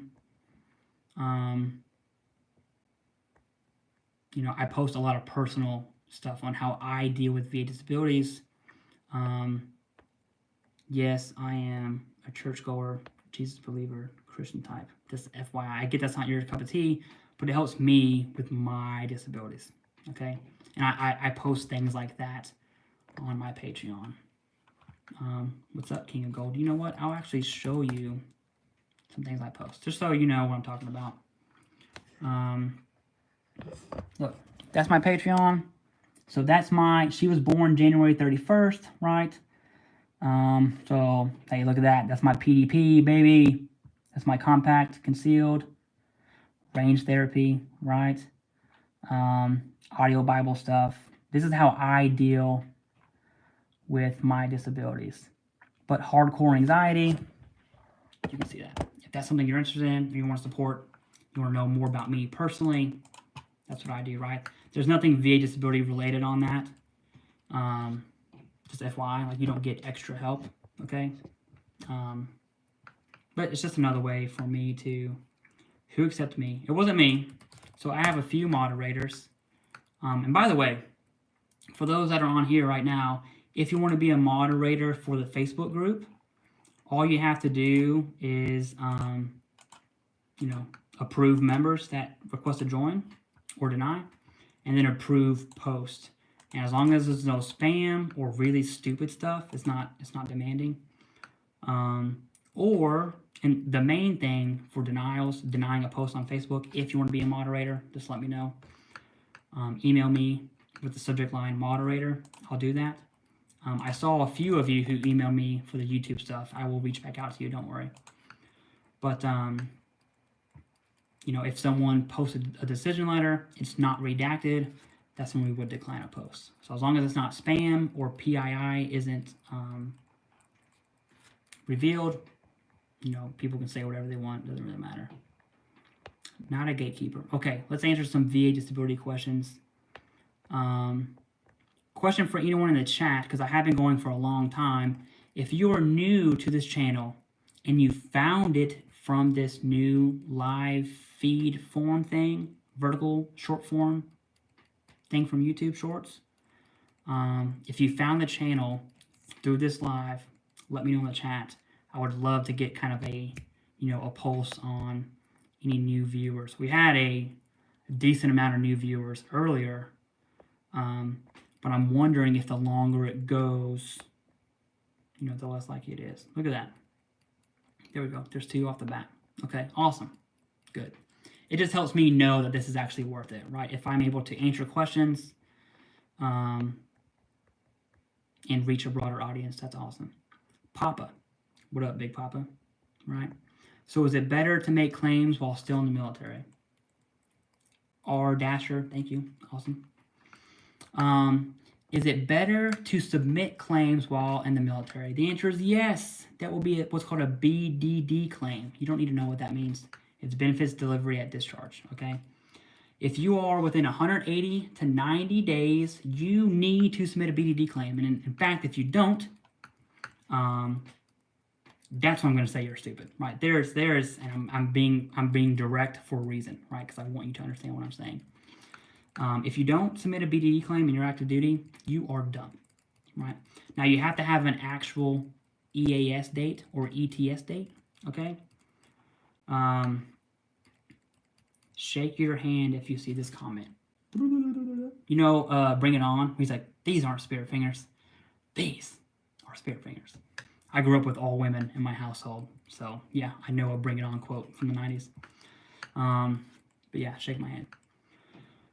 BDD claims are awesome, right? It makes service connection super, as long as you have a chronic diagnosis and there isn't competing evidence, meaning that condition didn't come from somewhere else, like prior service. Flat feet will be the most common one.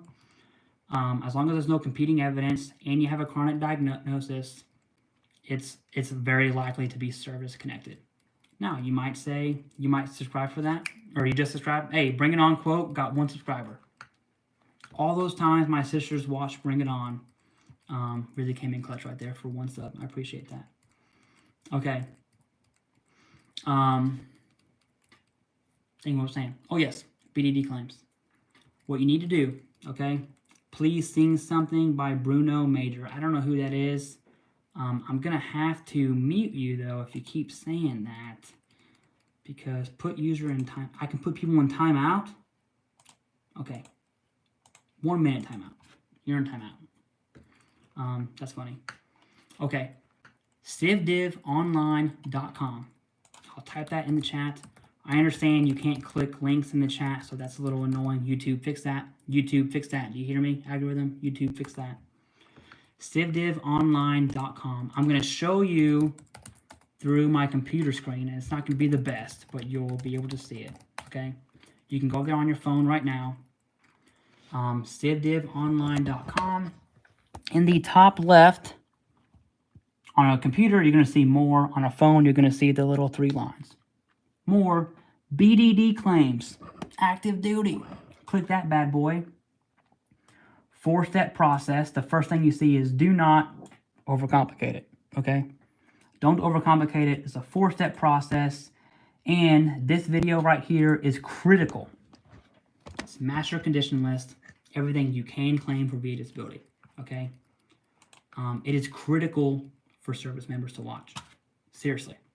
Every single service member needs to watch that video, and I'm not joking, because it explains what you can and can't claim, right? So in service, you know, we don't go to sick call, right? You don't go to your medical team, whatever unit you're in. It doesn't happen. You don't want to be that guy or that gal, ever. We don't know what's wrong with us, right? When I got out, I didn't know I could claim tinnitus. I was a mortarman in the infantry for 5 years, multiple combat deployments. Obviously, I got tinnitus, right? I love your weave. Oh, come on, big dog. Don't do that to me. I didn't know I could claim tinnitus. I didn't know what the heck mental health was, right? I knew I had something going on just because of, that's a different story. I didn't know you could claim it. So that video breaks down from head to toe every body system on what you can claim. It's made for active duty service members, BDD claims. But can we spend 5 minutes learning Arabic? Brother, absolutely not. You want to talk about some PTSD? That is a no. You're in timeout again. Okay? 1 more timeout, and I'm gonna have to ban you, big dog. No. Okay. We don't want to hear it. It's that video, the master condition list, was made for active duty service members, But any veteran, any veteran that doesn't know what they can and can't claim, or just wants to double check what can I claim head to toe. Yeah, I know, right? One more time and I will. But it really helps you understand what you can claim, right? It goes into secondaries and a few other things, and then what's needed for every claim, which is the big three. All right. So, master condition list, BDD, CivDiv online, go to BDD claims. That's what you need.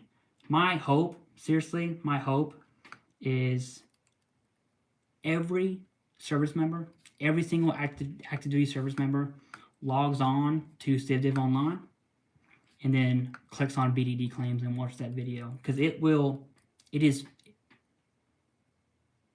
I'm biased, obviously, it's my video, okay? But that master condition list video will change, it's life-changing for service members, right? To be properly rated right out of the gate, it is life-changing.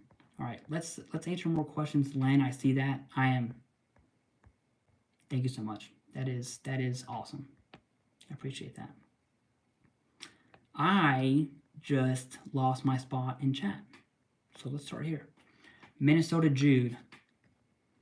I'm 70% PTSD and tinnitus. I got the Pact Act test done. Not a real thing, but no big deal. Diagnosed with sinusitis, but the CMP exam, but the comp exam, filed a claim, denied, now a supplemental claim, I hired an agent, months, is this the norm? Dude, I don't know what you're saying with that comment. There's a lot going on there. So you're 70% for mental health and tinnitus. Awesome. You're looking at Pact Act presumptive conditions. I'm assuming a sinusitis and rhinitis and asthma. That's the most common, right, in IBS. And you're denied. I'm telling you right now, if you're denied those and you meet the time criteria, it's because you don't have a current diagnosis, right? So just without even looking at your evidence, 99.999999% chance of the time, you don't have a diagnosis if you're denied a presumptive. So my advice, go get a diagnosis. If you think you have a diagnosis, I'm going to challenge you on that, okay? Join the Facebook group, upload your decision letter, redact the PII, upload your decision letter. And if you can show me where it says you've been diagnosed with a disability, but you've been denied a Pact Act presumptive, assuming you meet the time criteria, I'll give you $100. That goes for anyone.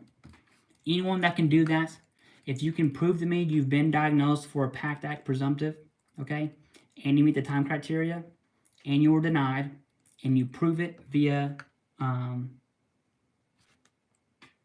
decision letter in the Facebook group, right? Tag me, Clayton Sims, that's my name, Clayton Sims. Tag me on Facebook in the group. I'll give you $200, right? I will Venmo you $200 right there on the spot. Okay, let's answer more questions. Name a car for a edit. Dude, Trans Am. Come on, big dog. Have you ever seen any Pact Act claims being denied? Yeah, okay, there we go. Now I got my spot. What is this? Are you live somewhere else? Secret Sauce, I'm in my... Oh, Secret Sauce. It's a new YouTube thing. They're doing vertical lives, kind of like they're competing with TikTok. Yeah. Thank you, Greg. Favorable findings will tell the story alone. Exactly. All right. And I didn't mean to be so direct or aggressive there, but I really want veterans to understand you've got to have a current diagnosis. Not just for presumptives. Really for presumptives. But we got to stop submitting claims without a diagnosis. We have to. Okay. What is the area that you live in? I live within the Beltway of Washington, D.C. I'm in Virginia, okay? But I'm in the Beltway of D.C., so I'm very, very, very close to D.C. It is extremely annoying, actually. Traffic all the time. Eugene, the lifeguard. Well, the good news is that dude didn't want to learn, that dude stopped his Arabic stuff, so we don't have to ban him. But that was a ban. That was going to be a permanent ban, not just a timeout. Presumptive migraines was denied due to severity of symptoms. This is one, I can already tell you right now, I want to see the decision letter. I'm not saying you're wrong. I'm not saying that. I just want to see the decision letter because presumptive migraines is weird. It goes under MUCMI. Greg, fact check me on that if you'd like. Unexplained illness, and that acronym means something. Migraines can be presumptive. One of my good friends has migraines presumptive, but it's certainly not common. Okay, and denied due to the severity of symptoms. You are probably, and this is going to be direct. I'm not saying don't take it personal, but you're reading the decision letter wrong. Presumptive migraines was denied due to severity of symptoms. Something's wrong there. Filed HLR because VA failed to gather my records where I was prescribed 4 medications and seen 4 times during my 1 year after discharge. Okay, I can tell you this. That's a solid claim. Just that last sentence alone, Eugene, the lifeguard, you have a treatment plan and a diagnosis within that 1 year after leaving service. That does not make it presumptive. Okay, there are specific disabilities that are presumptive within the 1 year time frame. Migraines isn't one of them, right? Hearing loss is one. Tinnitus is one. Asthma, I believe, has a 10-year presumptive, but really it's overshadowed by Pact Act now. It doesn't even matter. But hey, 1 year after service, you have a diagnosis and a treatment plan. You have a solid argument there, okay? I want to know what your in-service events are. Absolutely. I think he got the presumptive. I didn't read the last sentence. He's assuming because it was within 1 year after leaving service that it was presumptive, which is not the case, right? My Spanish lesson. Someone did make me say hola earlier. But hey, you have a very strong claim, brother. Okay. Moonshot, and you have an attorney. I think you have an attorney. No, you don't. Okay. You have a solid claim. Moonshot. Sorry, I believe you misunderstood my question. I meant shortest time in service from a DD 214 standpoint, like a kid getting a 100% rating like 7 months after active duty. Yeah. One of my friends have, no, it's not MGUS, it's MUCMI,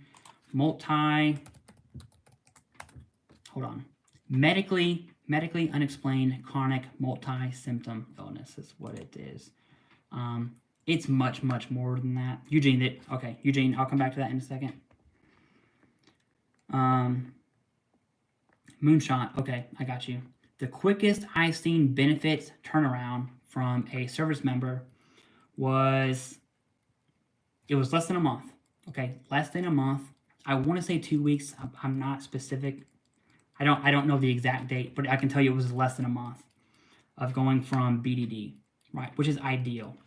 The idea of a BDD claim, of the BDD process, is that a service member can leave the DOD with a paycheck from the military one day, and the next day receive a paycheck from the VA. At least that's the intention behind it. Does it always go that way? Absolutely not. Okay, especially the last year and a half-ish time frame. But now that the backlog it's not gone. Okay, it's definitely been chopped down a lot. And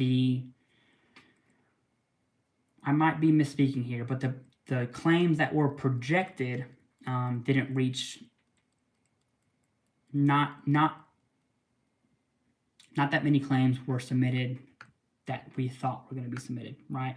So there's still a backlog, but it's not as bad as it was. I do believe once that goes down, we will really see BDD claims come back within the month, right? Give me 1 second. Okay. Yo, Clayton, I want to tickle your ears. That's weird. I do have big ears, okay? Actually, one of my, I wouldn't say bullied. That would be an exaggeration. But I was picked on as a kid for my big ears. Obviously, it still bothers me, so thank you for pointing it out. No, I'm kidding. You're fine. The Marine Corps infantry specifically, gave me very, very, very thick skin. Eugene, you made a comment. So I was seen for migraines after my psychiatrist visit in the military. I'm rated for MH and filed migraines with that claim, but was denied. Better. If your migraines If your migraine complaint was from your behavioral health records, which I think is what you're indicating here, what I would do is be prepared. I hope you did a higher level review with an informal conference. If you're able to get your service treatment records, right, whether through Genesis or TRICARE Online, I'm going to assume you are a recently separated veteran that has access to that. Look at your behavioral health records and see if there are migraine complaints in there, right? Because since it was to your psychiatrist, that would be roped into your behavioral health records, whereas like a CMP examiner would, or a rater would probably look at your post-deployment health assessments or your pre-deployment health assessment or your annual health assessments, right? Those are kind of like there was a tier system of evidence, right? And this is not doctrine at all, just food for thought. If there's a tier system of evidence, your health assessments, your annual pre- and post-deployment health assessments are going to be the golden standard, man. If you have a complaint in your health assessment, that is a very, very solid in-service event, super easy win of a claim, right? It is despicable that a claims consulting company will take money on a claim that was won when the in-service event was from a pre or post or annual health assessment, right? That's my opinion. Yeah, I totally forgot my train of thought. Let's answer more questions. Why not? We got 22 minutes, and then I gotta take a shower. All right, Kevin Krause. Clay, serious question, dude. If a guard or reservist is 100% P&T, do they run a strong chance of being forced out? I wouldn't say forced out, right? But med-boarded, probably, right? Can you be 100% P&T and be in the guard and the reserves? Yes, you can, right? Do you want to? That's a different story, okay? But no, you won't be forced out, okay? It's not like your unit would be like, oh, you're 100% P&T. You know, you don't have to disclose any of that to your unit.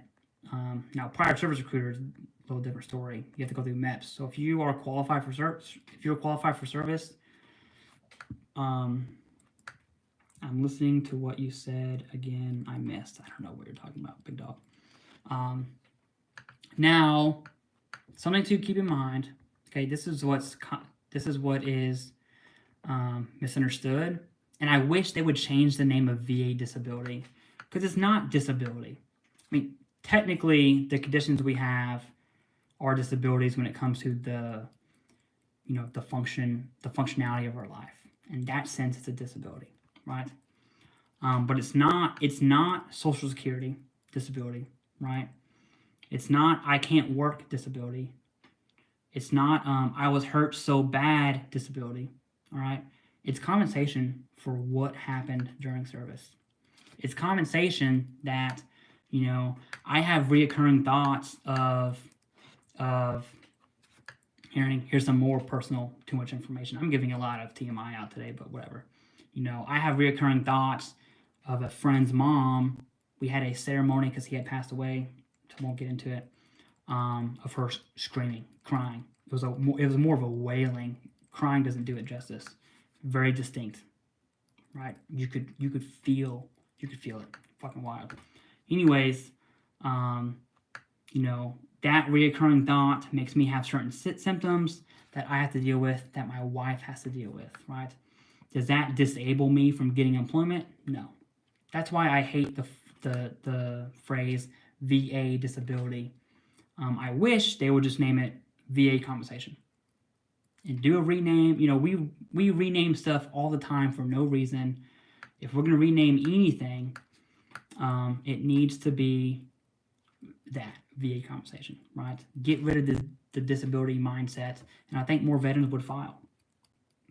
It's so coquette in here. Dude, I don't even know if I said that word right. I don't even know what that word means. I'm going to look it up real quick, and then I'll answer more questions. Please don't mean something stupid. A woman who flirts.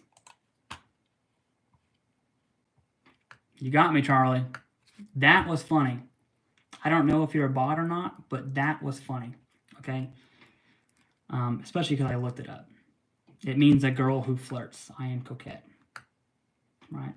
Would you lose disability if called to active duty? You wouldn't lose your status, okay? I mean, you wouldn't get paid.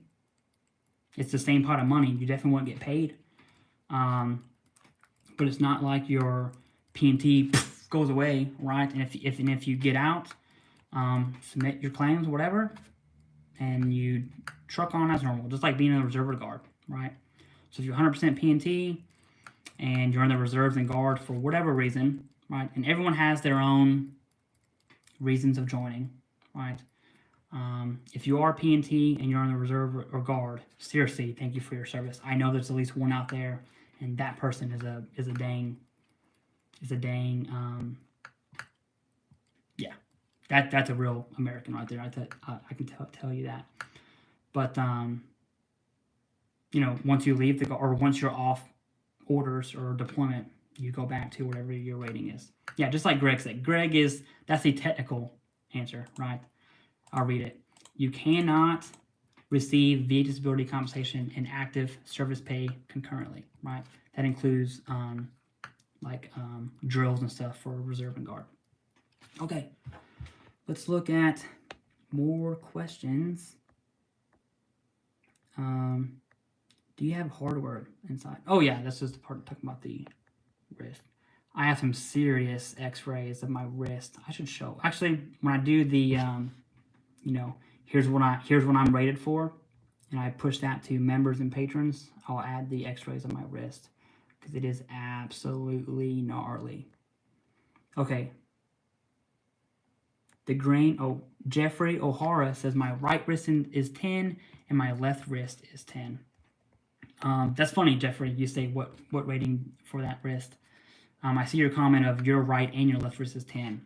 So my left wrist, which I claimed left wrist, and it's the actual, you know, what's on VA is like residuals from surgery or something like that. 10% for my left wrist. I have 10% for carpal tunnel. Then I have 0% for my scar.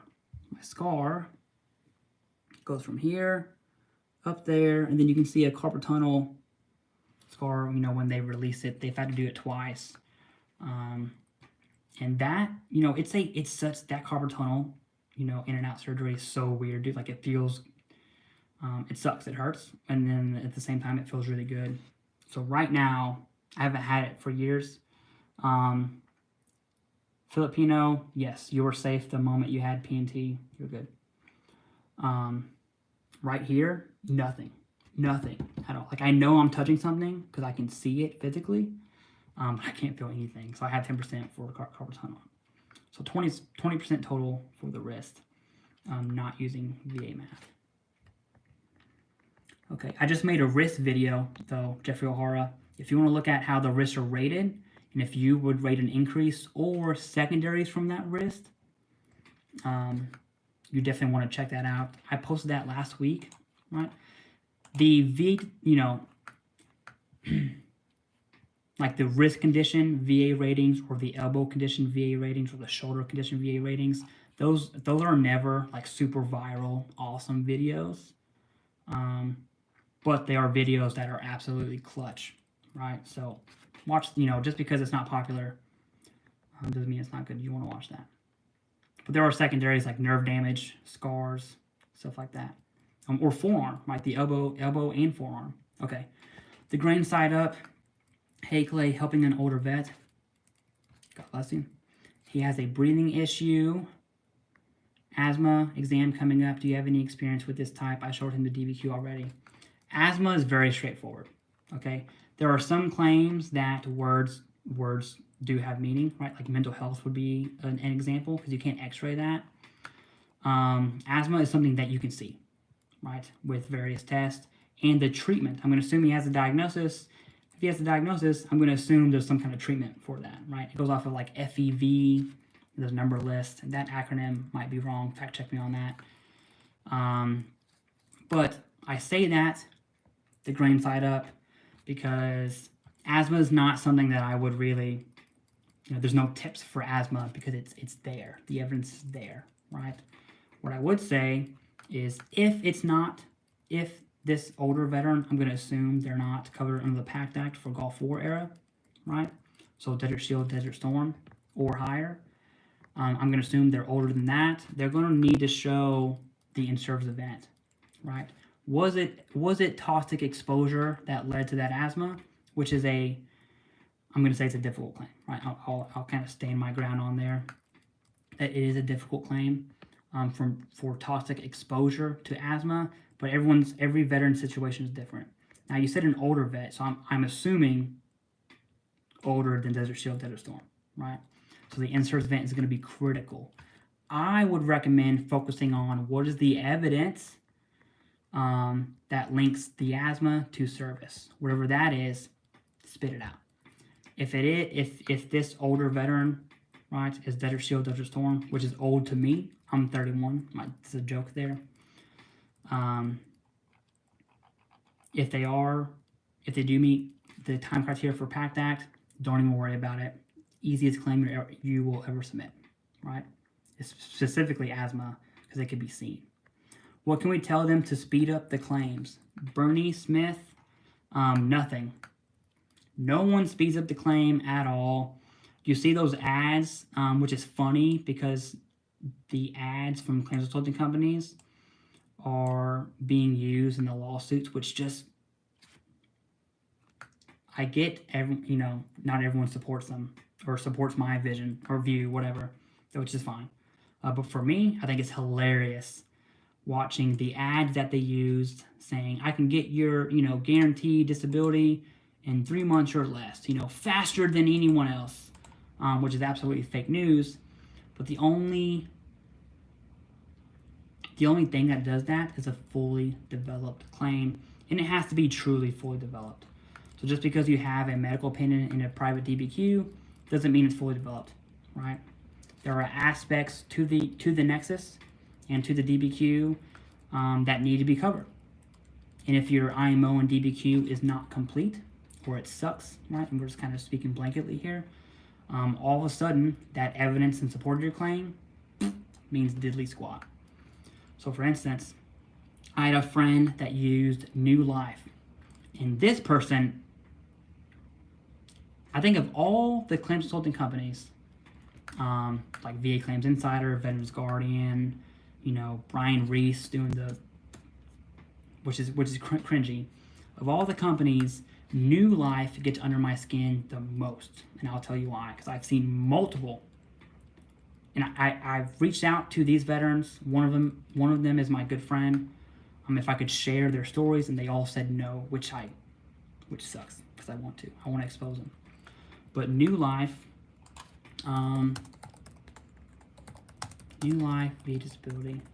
This person has an agreement with, here, let me explain the story first, and then I'll search it up. New Life has an agreement with a psychologist where the veteran doesn't even see the psychologist. The veteran does not see the psychologist. Okay, they're a psychologist. If you're paying for a medical opinion, personally, I would go psychiatrist. That's just me.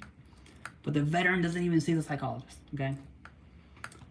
So the deal that is made from New Life and the veteran is, hey, give me your evidence. I'll have this person write you a Nexus letter, blah, blah, blah, blah, blah.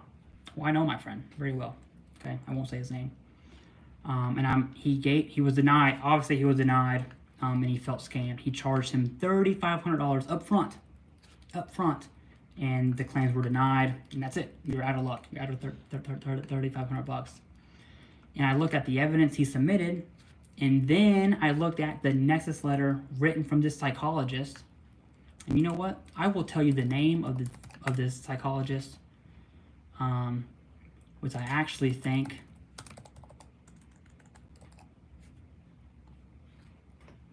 I deleted it. No, I didn't. Ooh, I did. That's okay. I'm looking at the decision letter. I don't want to show you. Maybe in evidence it'll show this person's name. Anyways, basically I looked at my friend's evidence. There was no evidence. Literally no evidence, not even a diagnosis. Nothing indicating this mental health claim. Okay, nothing. And this provider wrote a medical opinion and completed DBQ and was denied. Obviously, because the nexus makes, or evidence makes the nexus. No evidence, no nexus. It doesn't matter who you go through. I'm looking at,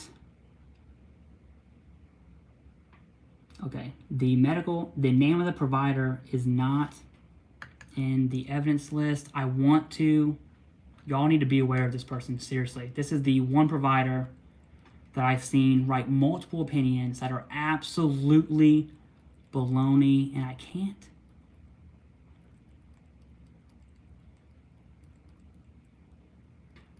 They are not listed in the decision letter. That makes me so mad, man. I'm gonna make a community post on my YouTube because now I feel like I owe you who this provider is. We want to talk about blacklisting providers. It's this person because that claim was erroneous. Erroneous, man.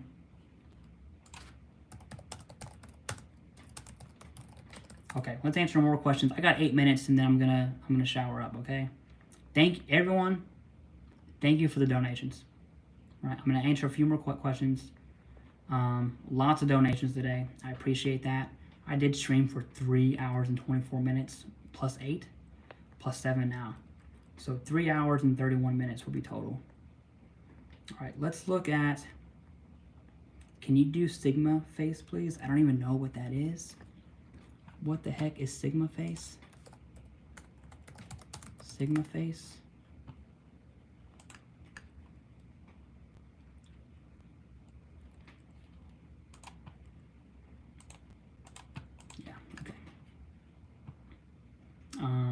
I will tell you this, the viewers I've gotten from shorts that obviously aren't veterans, at least keep it entertaining. For me, you know, it can be kind of boring just reading questions and answering them. But people are asking me if this is real, for me to say hamburger, whatever. Question, intent to file submitted, can I add throughout the year even when previous claims have been settled? I don't even know. I don't know. The question is weird, okay? I'm going to reword it. You have an intent to file, right? And you want to know if you can submit multiple claims. Yes, but once you submit claims, that intent to file is burned, right? Now, if you, Brody Shaw, another shout me out. If you want to shout out, I'm not a gatekeeper. This doesn't bother me, okay? Let me know what branch of service you were in and when you served, and then what you want me to shout out. If not, just proceed. What the heck were we talking about? I completely forgot what we were talking about. Holy poop. Can someone in chat say what we were talking about? Oh, I was answering a question. Dude, sorry. Whoever the question that was. Sorry. Okay, I'll answer another one. If you know the question,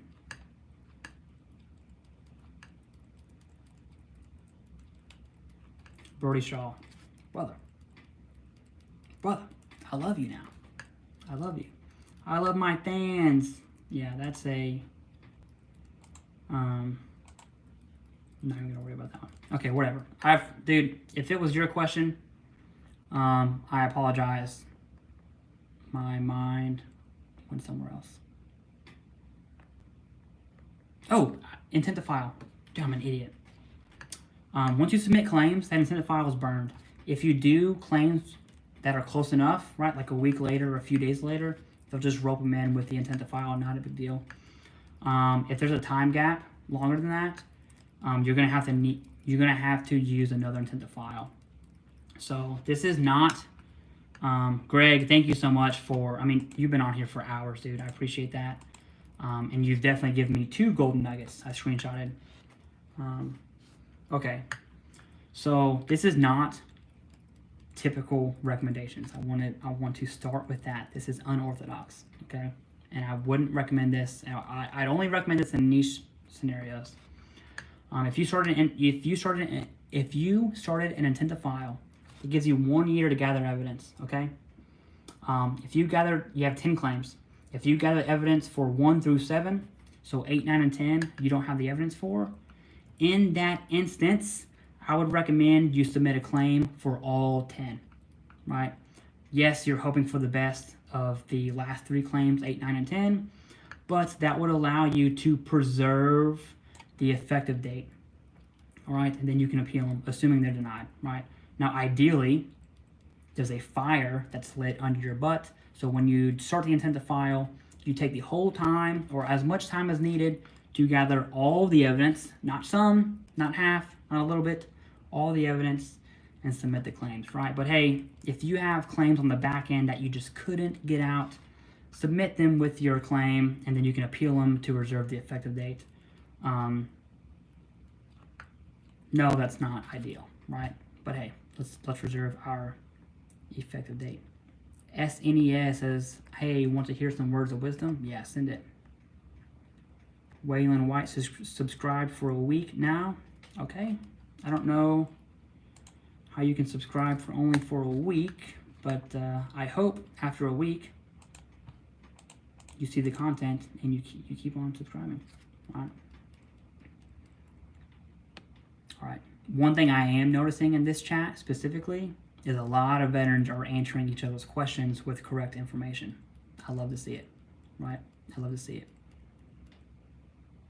I love to see it. Aren't you allowed to work on TDIU if it's a protected job? Jeffrey O'Hara, no. TDI, it's not mean you can't work on TDIU. There's an income limit, so it's not about protected. You cannot pass the income limit, and it's not based off of dependence. It's a flat rate. It's like 14.5. Don't quote me on that. It's something around that, right? But no, you can't. All right. I like the dual chats you and Jay do. Oh yeah, the Veterans Daily, the podcast channel. I love that. I'm sure, Jeffrey O'Hara, there is a income limit. There's an income limit to TDIU. It doesn't matter about what position you hold. There's an income limit to that, okay? Peace all K. If you're your own boss, I believe you have to stay under the federal poverty level. Actually, I want to address this because there's a lot of misinformation on TDIU. Peace all Paul. Dude, come on, big dog. You, sir, are being put in timeout. Timeout. TDIU. This is the last thing I'll say, and then I'm going to end the stream, okay? Press the like. I would love it if you did that. All right? So TDIU. There's an income limit, okay? Income limit, TDIU 2024. I'm going to tell you what it is. $16,722. And it's age-based, right? Under 65 years old, $17,115. Let's just say 116.7, okay? 116.7. I said, oh my gosh, I said that number so wrong, okay? 16, I don't know why I said 116. What a terrible way to start a TDIU discussion with the wrong number, right? 16,000. Elizabeth Bell, I'm on board with that, but don't spam, okay? $16,700, roundabout, okay? That is the income limit for TDIU, period. Income limit, TDIU, you cannot make more than 16.7. Now, hold on. There's a, we're going to talk about this, okay? We're going to talk about this. The, you know, I saw a question on Reddit, actually. I think it was Reddit, where this person was suggesting creating an LLC and then paying the service member on TDIU. No, it's a flat rate. That doesn't matter. But this person suggested creating an LLC, then paying the veteran on TDIU, you know, $16,000. Also illegal, super illegal. So let's talk about we'll take the VA, push it over here, right? Let's talk about IRS. So no VA benefits whatsoever. If you have an LLC, like TheCivDiv, right? TheCivDiv LLC, registered in Virginia. If you are paid by your LLC, the IRS requires you to receive a compensable compensation. I think I said that right? So basically, you can't be a CEO of a business that makes a ton of money and pay yourself 16 grand, right? That's called tax fraud. So you can't do that, right? You absolutely cannot do that whatsoever. That's IRS stuff. So that's not going to work. So back to TDIU, the veteran salary that above. No, you're right. Okay. TDIU, you know what? Let me look at CCK. Because there are protected work environments. I want to hit this head on because it is absolutely lots of misinformation. Let me just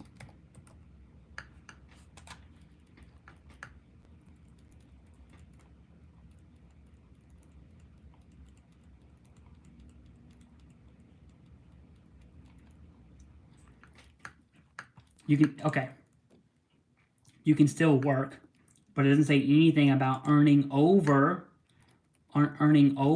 the poverty limit.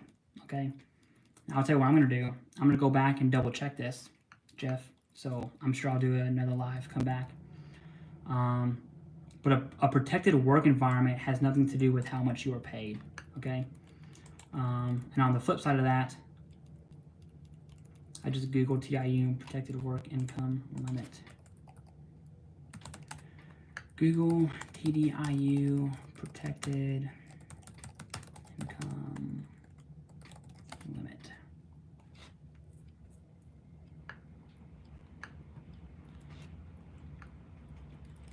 The disability group is wrong. Yeah, man. I mean, the answer is if you're TDIU, there's an income limit. All right?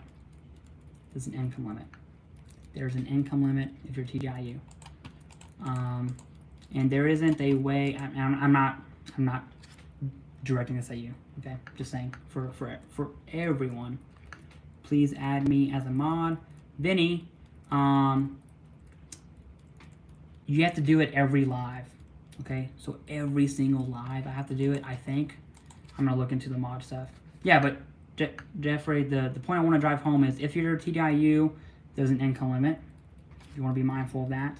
And any just because I've seen Facebook groups and Reddits skirt the gray area, I promise you that is illegal, both from the VA and the IRS, right? So even outside of the VA.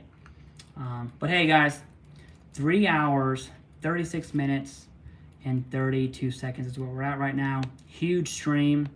I like the short form stuff, okay? Eugene, you're gonna have to visit the Facebook group, and you can upload your decision letter there. Vet benefits, you are a gladiator. Thank you. Thank you for being a member. I appreciate that. But hey, this was a huge stream, very, very long. I'm gonna do this more often. I was supposed to be editing a video to post tonight, but I won't. I'll post it tomorrow. For some reason, my audio crapped out on Premiere Pro. Super mad about that, okay? Super mad about that. But hey, whatever. That's the end of the stream. Thank you. Yeah, 16-7. Thank you for joining. Thank you for donation. Thank you for the members. I appreciate that. Stay tuned to the channel, right? Like, subscribe, do all that stuff. I'm going to be doing more lives. I can help more veterans by doing these lives on the vertical forum anyways. So do that. Baby, come back. How's that song go? But yeah, I'll be doing more lives, dude. Subscribe to the channel, like my stuff. The best way to support is by liking and subscribing. Seriously. All right? Absolutely. I'm going to be doing, you know what? Brody Shaw, I will try to do a live every single day, even if it's just for 30 minutes, okay? I'll try. I'm here by myself this week, so whatever. If you want to get froggy and get weird, I carry. I feel like I have to say that every time I say something that's TMI. Anyways, whatever. Like, subscribe, do all that good stuff. I appreciate it. You know, submit evidence-based claims. Stop being stupid. Veterans aren't ignorant. You know, I'm not gonna buy that veterans are stupid. So quit being stupid. Last time I did this, I didn't end the live, and it just stayed black. I had to delete that live, so I'm gonna try to end it. I think it's this button.